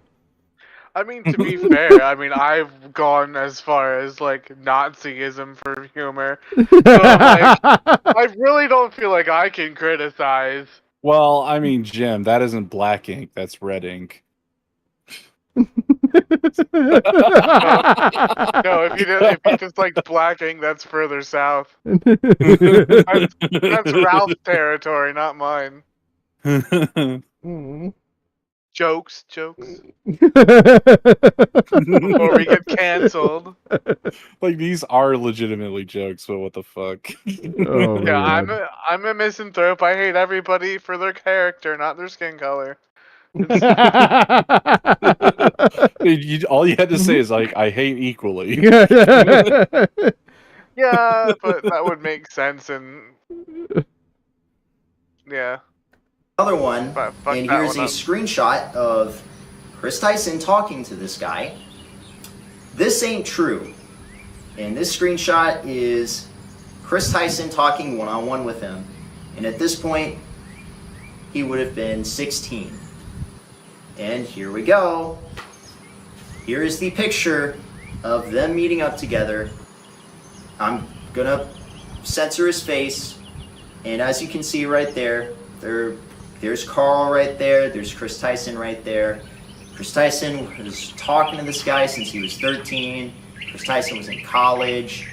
And of course, the moment he was able to drive, he takes a camper van out in the middle of the woods. So yeah, that essentially confirms that they met up. Now, I'm not really too sure if the parents were okay with this or how this really went, but we have Lava here saying in Discord DMs that apparently he's taking a camper van to a very secluded area in the woods to meet up with Chris or the Mr. Beast crew. And then we get pictures on Lava GS's Instagram with him and Chris and other Mr. Beast members. So yeah, it's very apparent that they did meet up in one way or another. I don't know if anything happened or what. I really hope nothing bad happened. But yeah, just given the way that he's been talking to this guy and how Chris was into lolly and stuff like that, definitely not a good look at all. And people are definitely going to be questioning this meetup. Now, I decided to do a little bit of research to find this Instagram page, and I was I just kind of want to point this out because if the next defense for like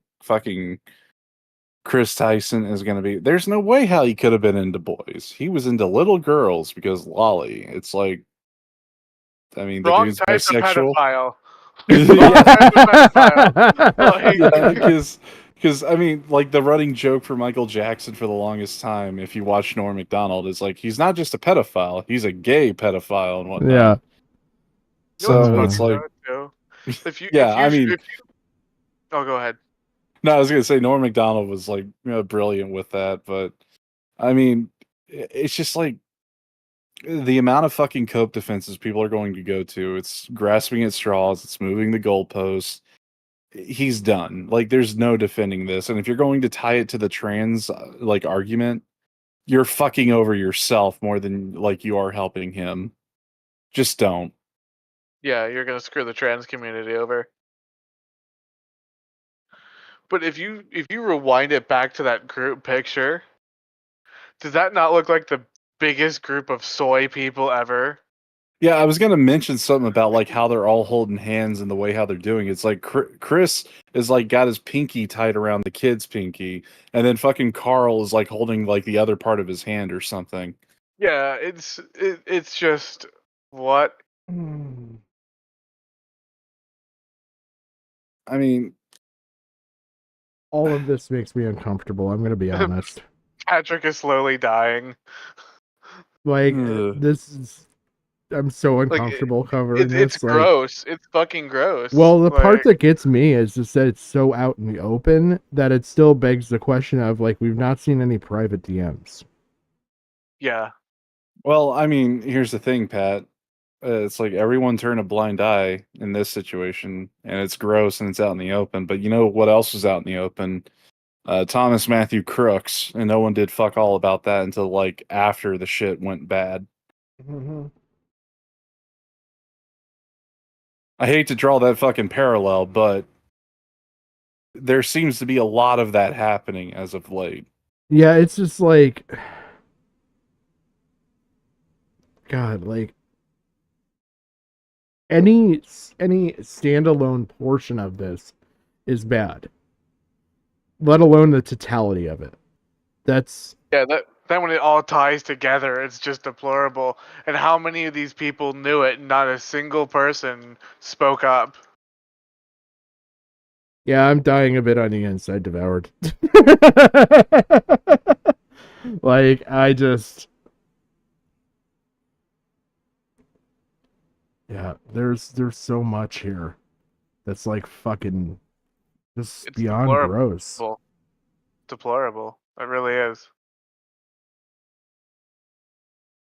Definitely going to be questioning this meetup. Now, I decided to do a little bit of research to find this Instagram page, and I was actually able to find it. And currently it's on private, meaning that you have to follow it to see what's in there, to see what the person posted, but it has the same profile picture and everything, and you can see the age that he provided. It says 20, and then since I actually happen to follow Chris on Instagram, I really don't use Instagram too much, but since I happen to follow Chris on Instagram, it says followed by Chris Tyson. So yeah, we're definitely going to need some answers when it comes down to this, because I'm really not too sure what exactly happened, but the allegations are incredibly damning, and it really is not a good look. Chris Tyson, I know there's going to be people who see this video and they're going to be like, Chris is a P-word, like a pedo, or like a groomer. We don't know that. That's not what I want you guys to say, because it's not 100% confirmed, but I just wanted to bring this whole situation to light, because I feel like more people should know about this and the shady behavior that Chris has engaged in the past, and I would really love to see a response from Chris about this, because this is damning, and it does.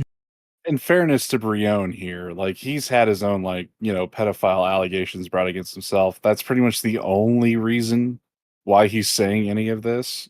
Okay. But when you put all the fucking jigsaw pieces of the puzzle, it paints a really fucking like sick, black and disgusting white picture. Yeah. Yeah. Yeah. You know what? So you didn't even need to pull back here. No. Is what I'm trying to say. Like, dude, if it this is walks just like a case of like lay the evidence out there and let people decide what they want at this fucking point. Yeah. You know what this reminds me of? What? Tipster. I'm serious, because remember when he was on with Keemstar and Pat God. They were like, "Why is this art weird?" It's like, "Well, it's not my kind of art. It's a little weird, but like, why is it weird, Tipster?" And he couldn't say it. Mm-hmm. It kind of feels like that. Like, he's not a pedophile, but this is extremely weirdly inappropriate with a minor. Like, it's Yeah, like, like, just say the word. and again, it's like, But the I can way how the internet is, understand, like, if you've had that word weaponized against you, not wanting to default to that word. yeah, honestly, I get where he's come from. I just wish that some of these people wouldn't be as fucking timid. Like, I mean, if you've been called that, you know it's fucking bullshit, and their evidence is flimsy and it's like nonsensical. You don't have to hold back for Chris Tyson when the evidence is like So overmounted. Yeah. It's Like, like it's about as black and white as those pages that one dude printed out, like literally. And that's my point, right? Like, Yeah, I'm just it's so apparent. Yeah, the main theme for me, like, from all this, I'm tired of the fucking people who want to preach down to us, like, pulling their punches over this shit. Yeah. It's just cowardice in the face of the absolute truth of the situation. Like, no amount of excuses or, like, counter evidence, like, you know, other factual evidence that's been verified. Like, the shit is that he did commit a crime. Whether or not he's going to get charged for it is, like, you know, a non-issue at this point because statute of limitations. Well, like, what can you even use to counter this? Like, I was going through the nun school at the time. Like, I was involved in the priesthood. Sorry, like, I took a vow of celibacy. Like, that doesn't even, like, the fuck. Like, you were already married too, so you were cheating on your wife with this kid. Yeah, which is like brings a whole nother level of disgust that I was thinking about the whole fucking time when we were talking about that. Like, can you imagine how that woman has to feel? Yeah, and you had a kid on the way, so you were actively sexualizing a minor. And you have a kid. Like, yeah, and you're about to be a father yourself. It's like, or well, whatever. It's just like apparent. This is why the whole pronoun game should not be adhered to. Because it's just like the fucking Christian situation where he fucked his mom and the people are like, she, and it's like, fuck off. It's easier for people to understand why, like what exactly happened here. We don't need the fucking minutia in order to call someone out. Yeah. Well, again, it's one of those situations where, like, again, the transitioning and everything even took place over all of this because, like, there's clearly that picture of the coming for America. That was clearly Chris as a man. So, like, I honestly, even beyond that, like, you can sit there and say, like, okay, like, I don't think it fucking matters here. He or she, Yeah, like, and, it's fucking disgusting. That, and again, it's like you want to, like, just take the idea of like the trans movement or just like trans people in general. Yeah. They want to be accepted by society. However, you're committing a crime in which you have to repay a debt to society for. Sorry, but if we misgender you, like, that's part of your punishment. Also going to jail. Also losing all credibility, all your money, all your fame, everything. Being a fucking a person that needs to be mocked and shamed. Like, that's all the aspects of repaying your debt to society as a whole when you break one of the laws, especially of a sexual fucking nature that is going to be ever fucking persistent. I have never heard like a fucking argument as to where we need to treat them with respect outside the fucking basics, which is like not shanking, punching, or causing any bodily harm to them when they're in police custody, when they're in jail, or anything like that.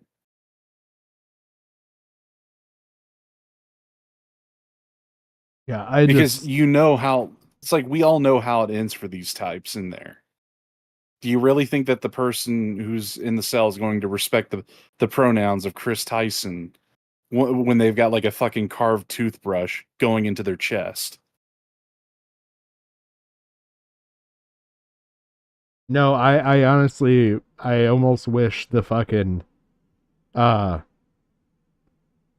or whatever the fuck the guy's name was that Jim and I were talking about the one night, the guy who got busted and was killed in prison. Like, I almost wish that death for him at this point, like, or her. Like, I don't even give a fuck. Yeah, I mean, again, I don't have hate towards trans people. It's just that when you make these absurd fucking arguments and you have the activists making these absurd fucking demands out of you when this is part of the fucking process of repaying your debt to society, like, you basically almost lose all personhood to a certain extent. You don't have freedoms, you don't have certain privileges or even respect. You committed a crime. That's why I don't believe in the fucking argument when it came to Christian and respecting his pronouns. This is the shit that I'm talking about, by the way.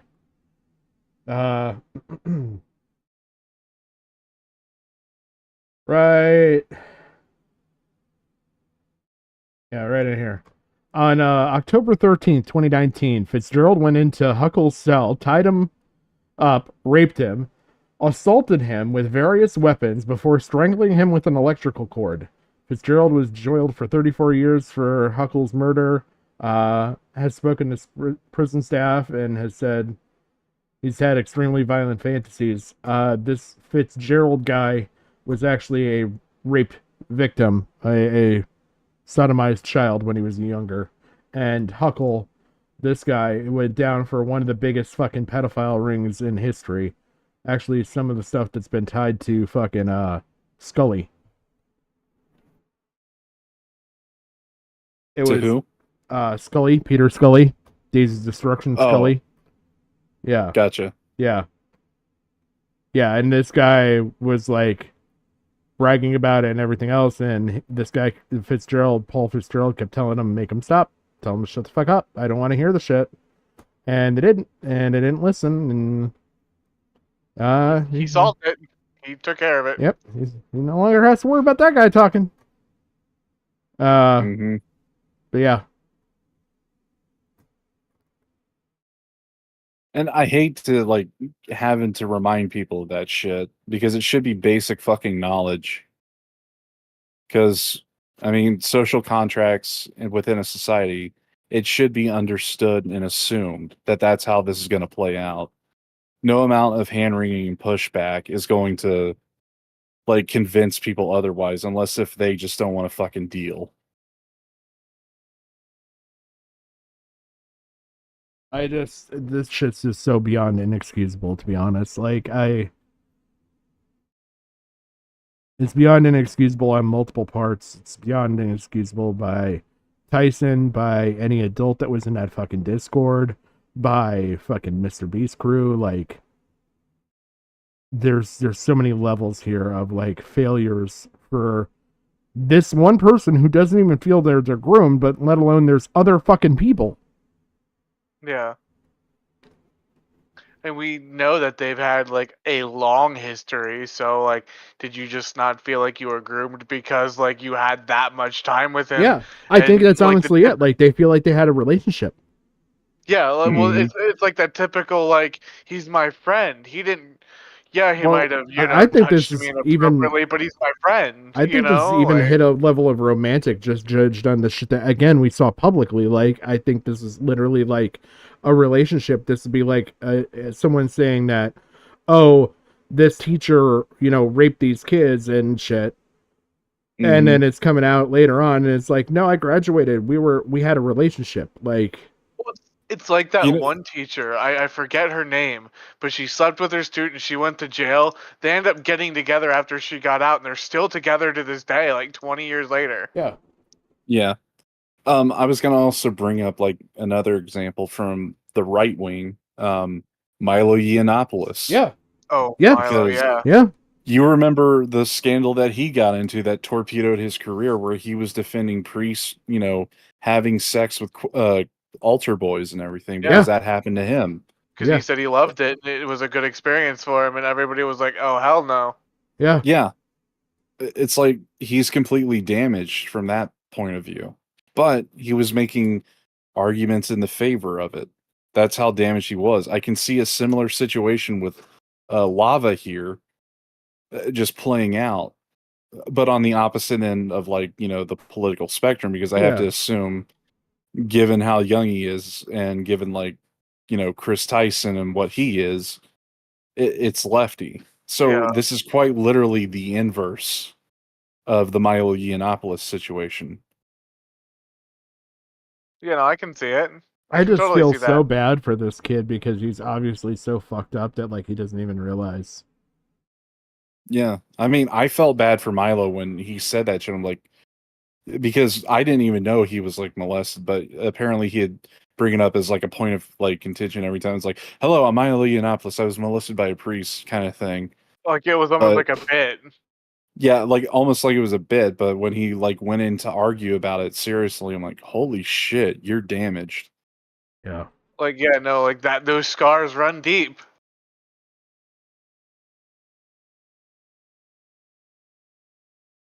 It kind of floors me that we're to that point to where we actually have this as being brought up as a legit argument now, when just 5 years ago it was because they're not 5 years, maybe even 6, because I think it happened in 2018, the Milo thing, because it happened near the end of Drunken Peasants, because that's when he was debating it.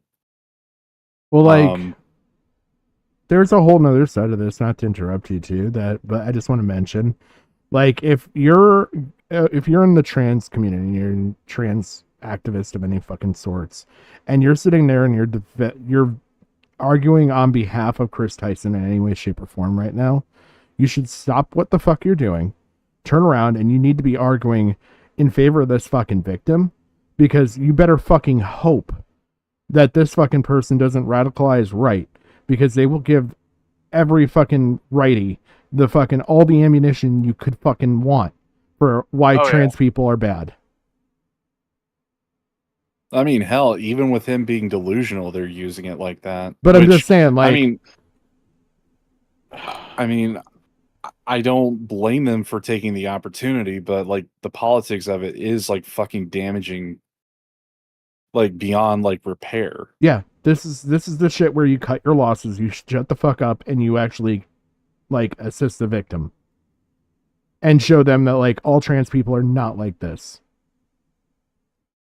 That's the best you can hope for right now, because if this person ever changes their political views or the right person gets in their ears, you're fucked. This is the shit that's easily used to fucking lose rights for you.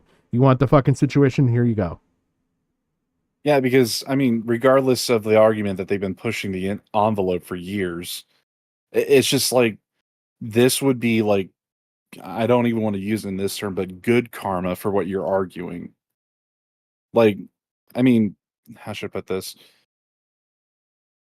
We all know that there are insanes on left and right spectrums. Yeah. But when it comes to a singular issue, one that is so contestable like this, what we're seeing right now is the same thing that happened with abortion rights. It got so fucking contested, and there were so many fucking pity stories, and there were so many criminal stories, that it created a powder keg to be used as a political wedge for the next 80, or well, not 80, but 60 years. Do you really want that? Yeah, it's. I just wanted to lay it out that black and white. I don't. I'm very fucking. I'm not going to be disrespectful or anything. But at the same time, you're just as abhorrent as Chris Tyson if you are a trans person sticking up for Chris Tyson right now. I mean, and it's only going to hurt your movement. It's only going to hurt yourself. This is one of those things when people say about it, you need to start policing this. Yeah, and it's kind of like, to bring it to a different like subject that runs the same theme, like of doing damage to yourself and like your community. Like back during what's his name? Not was it Ted Bundy, the rapist and murderer? Bundy. Casey. Not. I'm talking about the one that went after like college Oh, co-eds and broke out of there's the prison several co-ed times. killer. I Well, don't that know. was in like South by Southwest. I'm talking about like the one who had like the crazy stare. He tried arguing his case in court like he represented himself and Yeah, got the I think electric chair. Bundy. I think that you're talking about Bundy. Okay. Yeah. There were like a lot of women gave him a pass, even though he would be the thing that, you know, feminist rights activists would be arguing against having in society. Yeah. There's a specific term. It's kind of like born out of the Bonnie and Clyde situation where women are attracted to a criminal. However, this is like, you know, one of those kinds of situations where you push so hard for someone's innocence that you end up basically doing more damage in the long run. Yeah. Because Ted Bundy was one of those examples when it came to, you know, date rape and like so many other things. Yeah, Like there was just... like you want to have like a scare to happen. Defending Chris Tyson against any of the shit is going to create it. Yeah, I mean, there I are get what you're plenty of- talking about, because I remember with Bundy there was the whole stereotype of the crazy deranged fucking dude, and he was the well-groomed guy.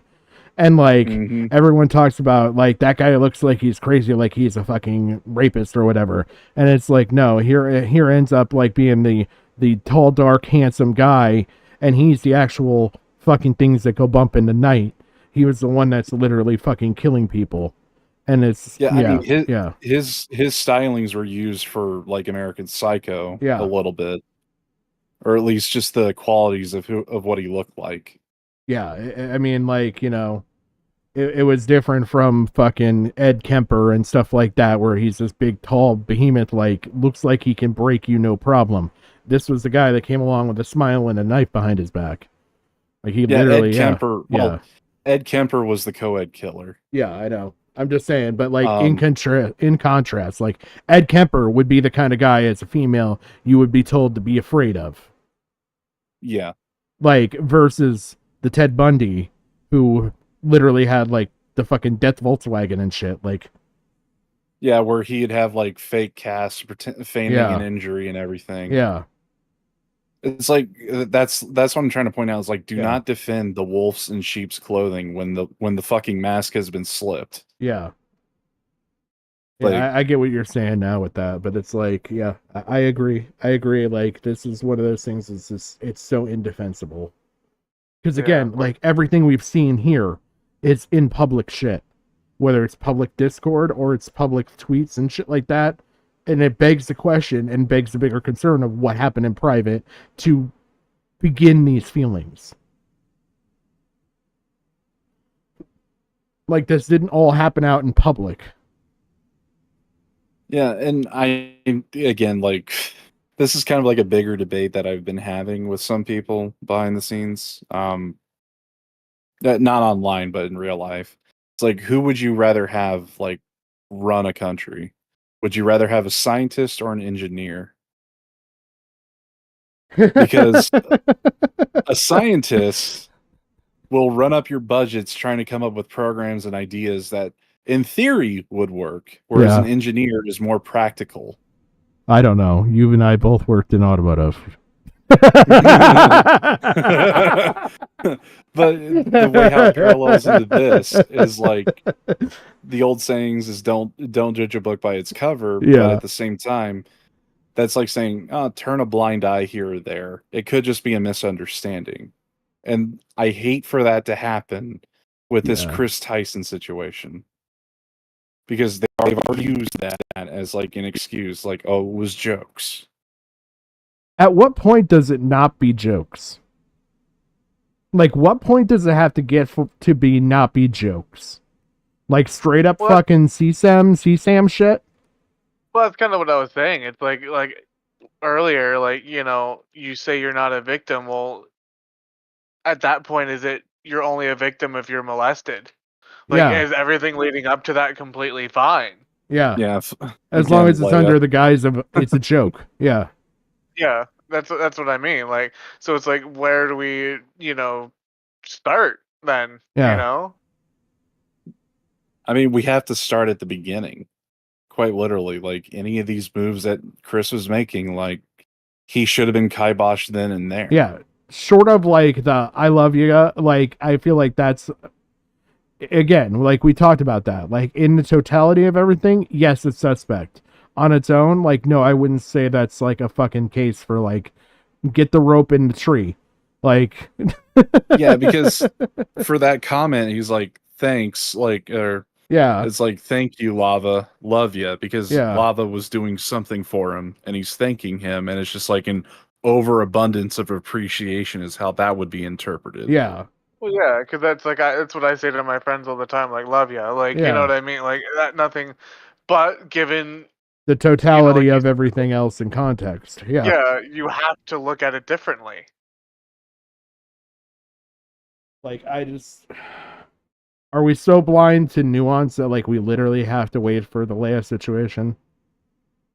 Well, I that's mean- one of those things. It's like where do we start with like the this is not acceptable? Like, do we have to wait until like there's an actual like blood on someone's hands? Yeah. Yeah, hyperstrophilia devoured. That's the term I was looking for from the Bonnie and Clyde shit. Where women become attracted to criminals. Oh man. All right, well I'm gonna finish this out. I'm so disgusted.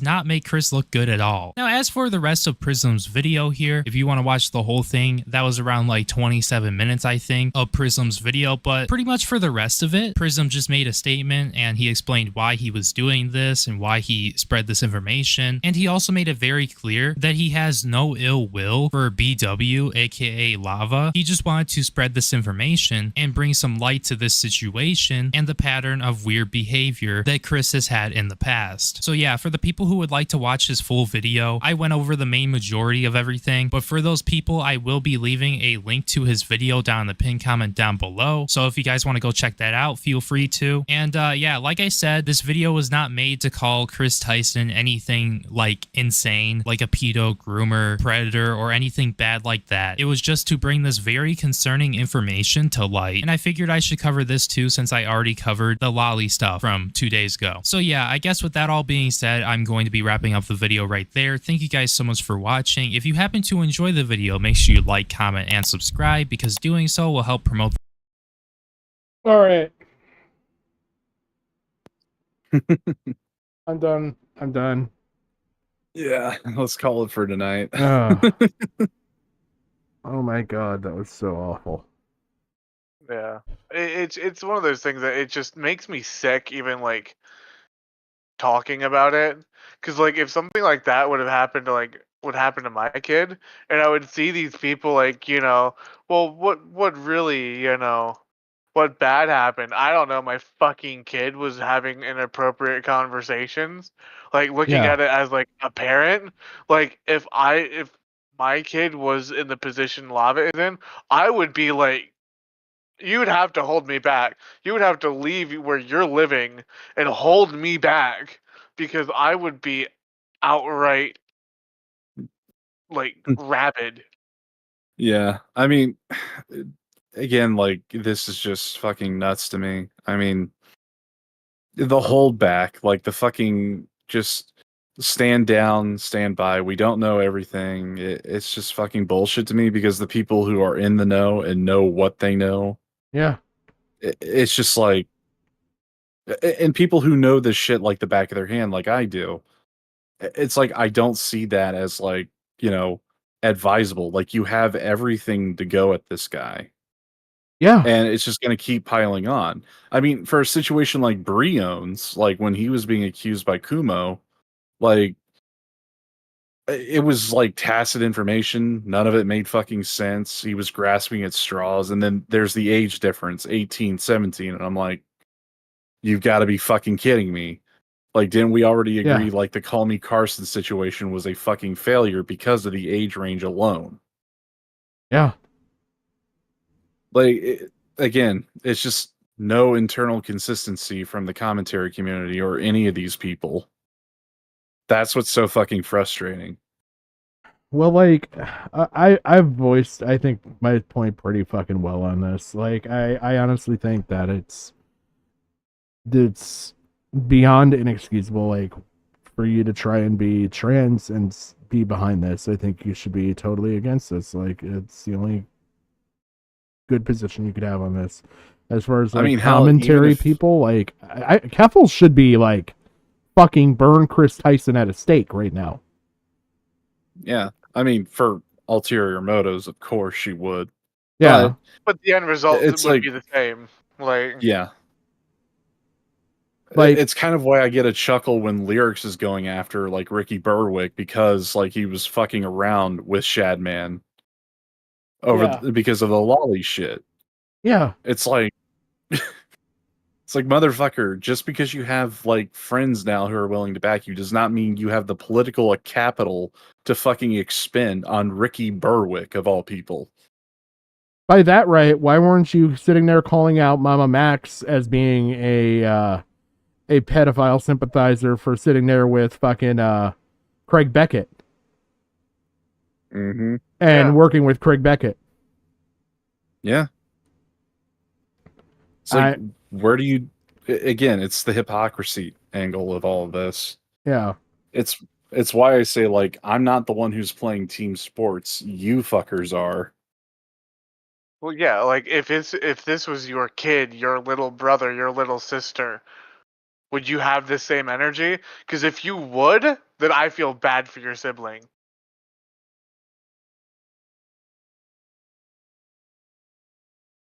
I just feel so disgusted for Lava. Like, to have fucking people sitting there saying shit about you now because you're not playing with them. You're not playing ball with the people that want to go after this stuff. And so they're going after you. And then the people that just don't give and a the people fuck. who are going after him just don't even understand that he's not in the mental fucking headspace to actually do it. Like, No. that's a legitimate use of, like, I'm in the wrong headspace kind of excuse. Because the kid was fucking groomed. Yeah. Like, the programming is there. It's fucking self-evident. It's like Milo all over again. Well, yeah, because that's exactly what happens when you're groomed. Like, it's so painfully obvious that this is like one of the few times that you can say somebody's groomed someone on the platform. Yeah, it's like night and day. It's black and white just by looking at how Lava has acted on this. Yeah. Yeah, and now you're gonna hold back. Now you're gonna not say anything. Like, I can't. It's because they've never had a situation like this. That's probably why they're treading new territory. Yeah, like an actual like grooming allegation. Yeah. Like, I just don't understand, like, how you could, like, even in any way be like, no, this could come out well for Chris. Like, there's no conceivable way. I mean, unless if the internet crashes tomorrow, that's the only fucking option. But even Like, still, I mean, there's enough people. Like, fuck, there's 3 people right here. There's however many people are watching. Like, there's still enough fucking people. But how and many new people? Like, the story that hasn't reached yet. How many new people are going to know and see the evidence? And how many of the people that are in the know aren't going to be able to retrieve it to show it to them?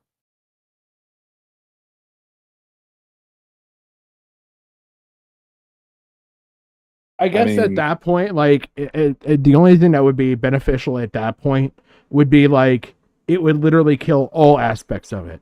Chris Tyson wouldn't be able to victimize anybody else, aside from doing it IRL, in which case let him be found caught. out even faster. Yeah, let him be caught. And then, like, you won't have the people sitting there calling doubt into the stories like this. You won't have the people sitting there screaming at the fucking victim. Like, it would be beneficial all the way around in some case, but, like, there would be a group of people that do know the story that would be articulate enough to tell it to somebody else. Like, that there's things upon things upon things upon things here. Like, this was literally the most clear-cut case of grooming, and the internet we've seen turned away. Yeah. Yeah.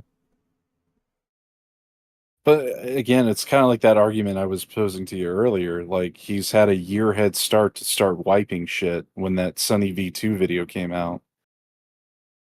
Like, that was his one and only warning shot, and he got a year's head start. And if he does have a degree in IT, he knows how to wipe everything. Well, and that's a good point, because like what we're seeing now is stuff that didn't get wiped. Yeah.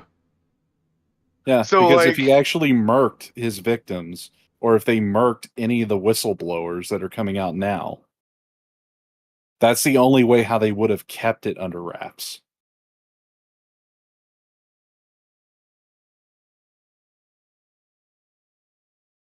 Like, I mean, these are extreme, like, fucking solutions to a problem, but it's not like people in the past with a lot of money haven't been able to do that before. Yeah.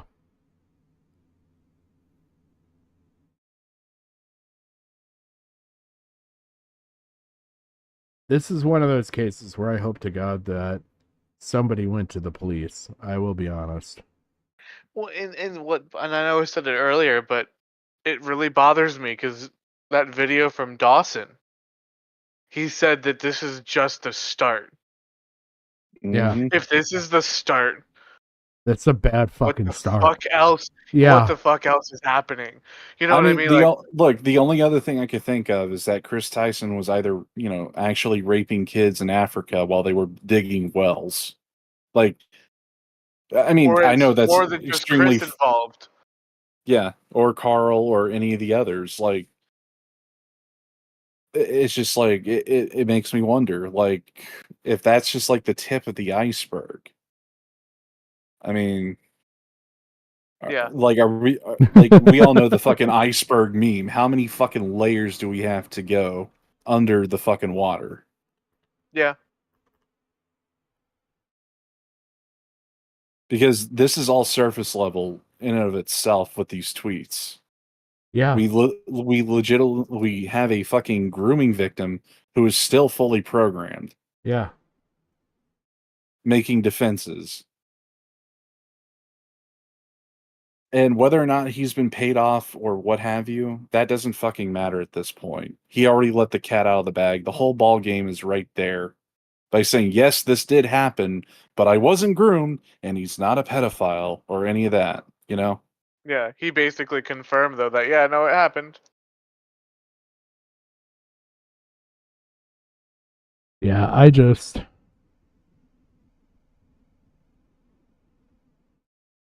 God, can you imagine? That's the downfall of Mr. Beast, is fucking sex tourism and fucking... If there was any exploitative material recorded. Yeah, and it would. I mean, there and probably it would have was. been someone else. It would have all been someone else. No. There's a fucking definite, like, that some of the shit was recorded, because, I mean, after all, fucking YouTube videos. Of course they're going to need to have recording equipment.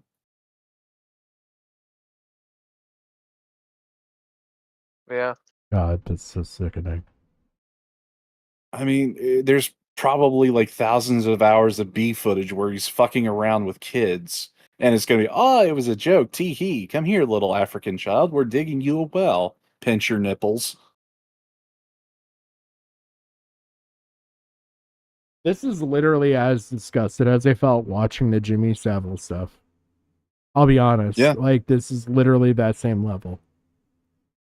Like, it's just so gross and like gross, and I don't mean gross as like icky, disgusting. Like, gross is in like beyond, enlarged, like it, huge in your face, like it's grossly out there. Like, it's it is insane. It reminds me How? of Hollywood, where it's like literally just out in the open. Okay, Josh, I mean, I see what you're saying here, but you're looking at it from like an American concept. This is Yeah. Africa. They're literally dying for water. Tipples. I'm just saying.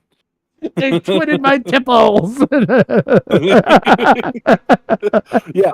Oh, that just makes Boogies like even more fucking like. Oh my god. Oh my god, that just makes him an even bigger jackass than fucking Ralph and Chris Tyson combined. Yeah. Yeah, I mean, Josh, I feel like the Shadman stuff even goes without saying. Like, that's fucking disgusting. But it's like, how open air was this to now Mr. Beast and crew? I want to know. Yeah. Like, Yeah. like, Yeah, is this here's something some- like a niche circle of people knew and it was kept under wraps and like they allowed him to get away with this shit? Like, or was this something that's like it was an open air known thing? Like, because I feel like it's one or the other. It's got to be an open secret of some sort, but this is just a little aside to close it out with. But when I was looking up like Mr. Beast when he was getting all that fucking shit for like the lefties like, oh, he's just doing this to make money, blah blah blah. Yeah, It's like, the fixing blind people and stuff. Oh Yeah, god, they well, didn't I even would- see him coming. yeah, better for them to be blind because like their hero turned out to be a complete and utter bastard. But when I Google search Mr. Beast videos and I'm like looking, I was like, okay, so where's the video where he's curing the blind? You would not believe where I found it at. Where? It wasn't just on YouTube. It wasn't just on Daily Motion. It was on fucking X videos. I was gonna say Pornhub. Yeah.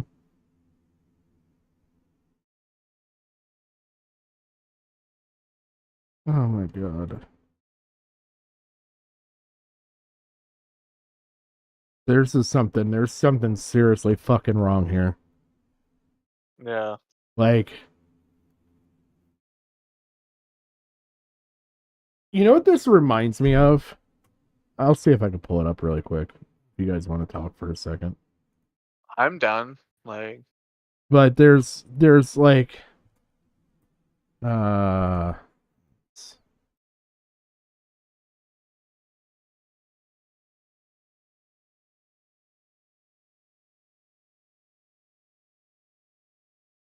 see if I can pull this up.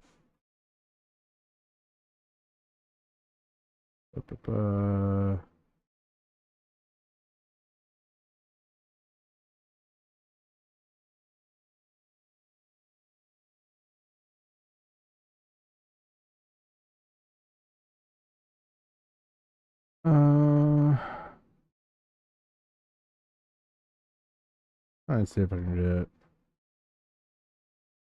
this. Is it free?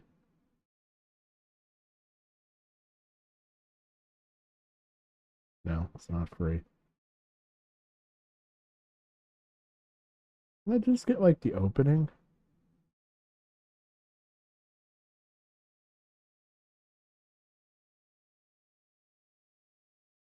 Oh my god.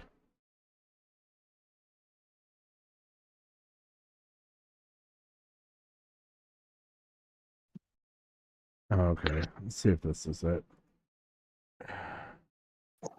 Yo, can you hear me? Yeah. Okay, my internet just disconnected. Did you hear what I said at the last point? No. no, you were silent there. I was struggling. Oh, I was just gonna say because when I was looking up the stuff for Mr. Beast, I found it under not just YouTube or Daily Motion. I found it under X videos in a Google search. Oh yeah, I did hear that. Like Pornhub and Okay. shit even. Yeah, this is kind of what it reminds me. There's an intro.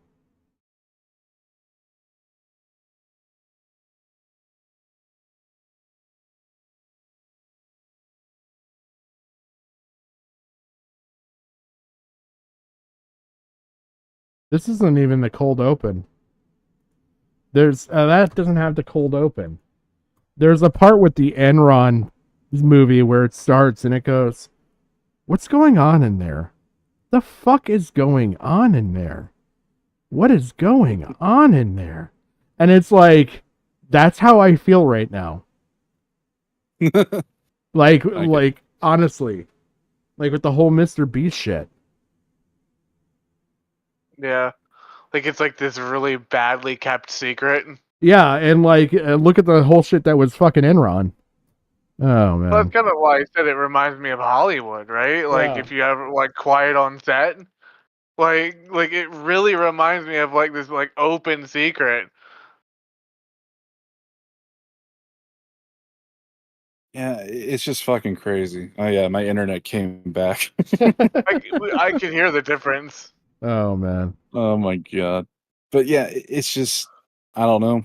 The whole thing just I just don't know how people are being fucking blind and then they want to like pin I don't know, just fucking Xylee and Dioria right now have like fucked. Well, like, okay, here's another thing. It's outside of the Shadman shit. We looked at the shit outside of it. Like that, none of that involved Shadman right there. No. Well, and that brings up the question that like both you two brought up. Like, at what point is it enough? Yeah. Like, do we have to actually like? Did he have to actually on that trip have fucked him for it to be like an oh no bad Chris Tyson bad? Like, or can we condemn the actions and find them incredibly disturbing and inappropriate now? Because I mean, that video that you had didn't even go back on his Reddit account. If you look on his Reddit account in Tyson Boy, he's talking about like fucking teens and shit. Well, like, there's another thing that bothers me here too. That like I don't think Lava's even aware of. Like, okay, if they did meet up and they did hook up, right? And Chris Tyson's traveling the world. What's to say Chris Tyson hasn't contracted something and now passing it on to fucking kids Minors. that they're fucking grooming? Well, I mean, he was in Africa. Well, the Africa yeah, AIDS. even beyond that, like there's so many, like, how many times did they go over Asia and like, fuck, even doing stuff like, if there was any case for unprotected sex to then become unprotected sex later on and endanger someone, like, that's a fucking point.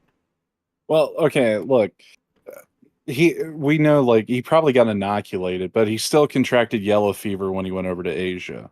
He contracted jungle fever when he went over to Africa, and now he's just got like what, just full blown pedophilia here in America.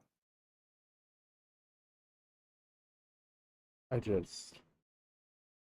mean that was supposed to be a joke, but I know. No, but it is like something to bring up, and it kind of makes you wonder, like, you know, were those like sex tourism in disguise? Like, That's what I'm saying. Like, I mean, like he it's owned the gross. company. He owned the company. He could have suggested to Mr. Beast, like, hey, why don't we go over here to this other country and do something good? Like, I mean, build our reputation, blah, blah, blah. And that was like the cover to go fuck some kids. Yeah. Yeah, I mean, this is getting onto like some Scully shit level. Like, you need to like get investigations involved and shit. Like, Yeah, like that's what I'm saying. I hope somebody's contacted officials. Because like this is beyond a trans issue. Like this is like seriously like fucked the up fact shit. that it's even a trans issue is ridiculous to me. Yeah. Yeah, because I mean, one of the things is like, this is like, if this is just the tip of the iceberg and we're speculating what could be below, that, I mean, that's already like a hint, Interpol should be fucking involved here. Yeah. But again, we just don't have any like hard statements or stories of what happened. It could all just be like here in America.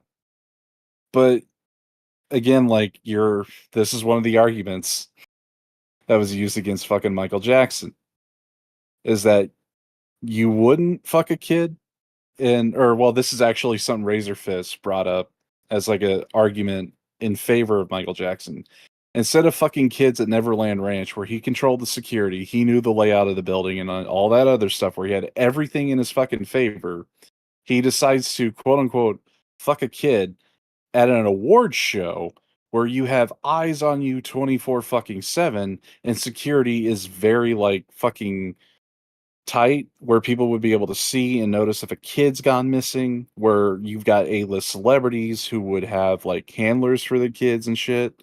It's like, really? It doesn't make sense. Like, of course they're going to go for like the low security shit. Yeah. It's kind of like that. It's kind of like, Matthew Crooks. He probed the security of the fucking Trump rally and found that it was lax and they weren't going to do fuck all. And he took a shot. Literally. He missed, but he took one. I mean, that's the way how you have to look at it. It's like devious minds are going to look for a weakness and they're going to prey upon it. That's how predators work. Like, I mean, again, not to bring up like Orbiter drama, but fucking Lord Triton and his good friend and mod, whatever the fuck his name was, preyed upon a girl who was like suicidal and was trying to get like sexual photos of her after like trying to calm her down from the suicide. Like, that's how sick these people are. They're opportunistic to a fault. Mm-hmm. So again, I wouldn't put it past that this is an international issue. Yeah. Yeah. I mean, it makes sense. I mean, there's too many avenues there for it to be that way versus not be that way. And if it was gonna not be that way, then like, to your case in point, here's your award show versus your fucking home security situation. Wouldn't it be kind of audacious to do the shit that he's gotten away with here, and he could have gotten away with it much easier internationally? Yeah, because if you're going to argue that he did it, like, again, back to the Michael Jackson thing, he would have to be diagnosed with some kind of like thrill-seeking disorder of some sort, where he gets more thrilled to where it's like out in the open, kind of like what is it, like exhibitionism almost. Yeah, where people have sex outside in public view. It like gives them a rush. Yeah. Like, you would have to argue that's what Michael Jackson would have had for that, award ceremony where he supposedly raped a child. Yeah. Yeah, I feel And like you would have, the crazier step here is to groom and get people that are in the Discord, like in the community, right in front of you, versus doing the stuff internationally where it's kind of victimless. You know what I mean? Like, who's going to speak up? Well, yeah, I mean, no one would even know to look at, like, the village or whatever. Yeah. So for all we know, this could be one of those things where, like, how like serial killers get bolder. Yeah. For all we know, that lava could just be Chris being bold for getting away with the like international stuff for so long. Yeah, exactly. Like, I mean, closer to home. to even take your analogy of the serial killer thing, most serial killers start with a distance from home and work closer based on as they get comfortable and they aren't caught. Yeah. Yeah, I mean, the perfect example would be Jeffrey Dahmer. Dahmer, the Night Stalker, fucking Golden State. Gacy. Like Gacy, yeah. Gacy especially. Golden State was bad because he literally did it hours away and it slowly worked towards home. Mm. And they didn't catch him for fucking decades till recently. Yeah, because I mean, however you want to view like pedophilia as like either a mental illness or just like something that can never be cured, it is a criminal mindset. Yeah. So you have to treat it with criminal psychology. I mean, look at these situations. Look at Keys. I know not a lot of people know about Israel Keys, but Israel Keys is like a prime example of that. That fucking dude is way fucking gone. Like, I don't know if you've ever seen any of the stuff with him. They bribed him to give stories via fucking Snickers bars and coffee. But he had kill buckets all over the United States. And he would make these kill kits over a long period of time of weapons, guns, or like weapons, tarps, like cleaning supplies, all sorts of stuff. Like and then go somewhere. Go somewhere and murder somebody, and it's not even attached to him because he's from a totally different state. Yeah. Like, I'm gonna call it there, though. Yeah, but we're getting too deep. I mean, Yeah. Team sports, though, guys. I swear to God, I hope that word dies out because that is the dumbest fucking cope for legit fucking outrage. Yeah, I can see why people are outraged now. But thank you guys for coming out. What started out to be a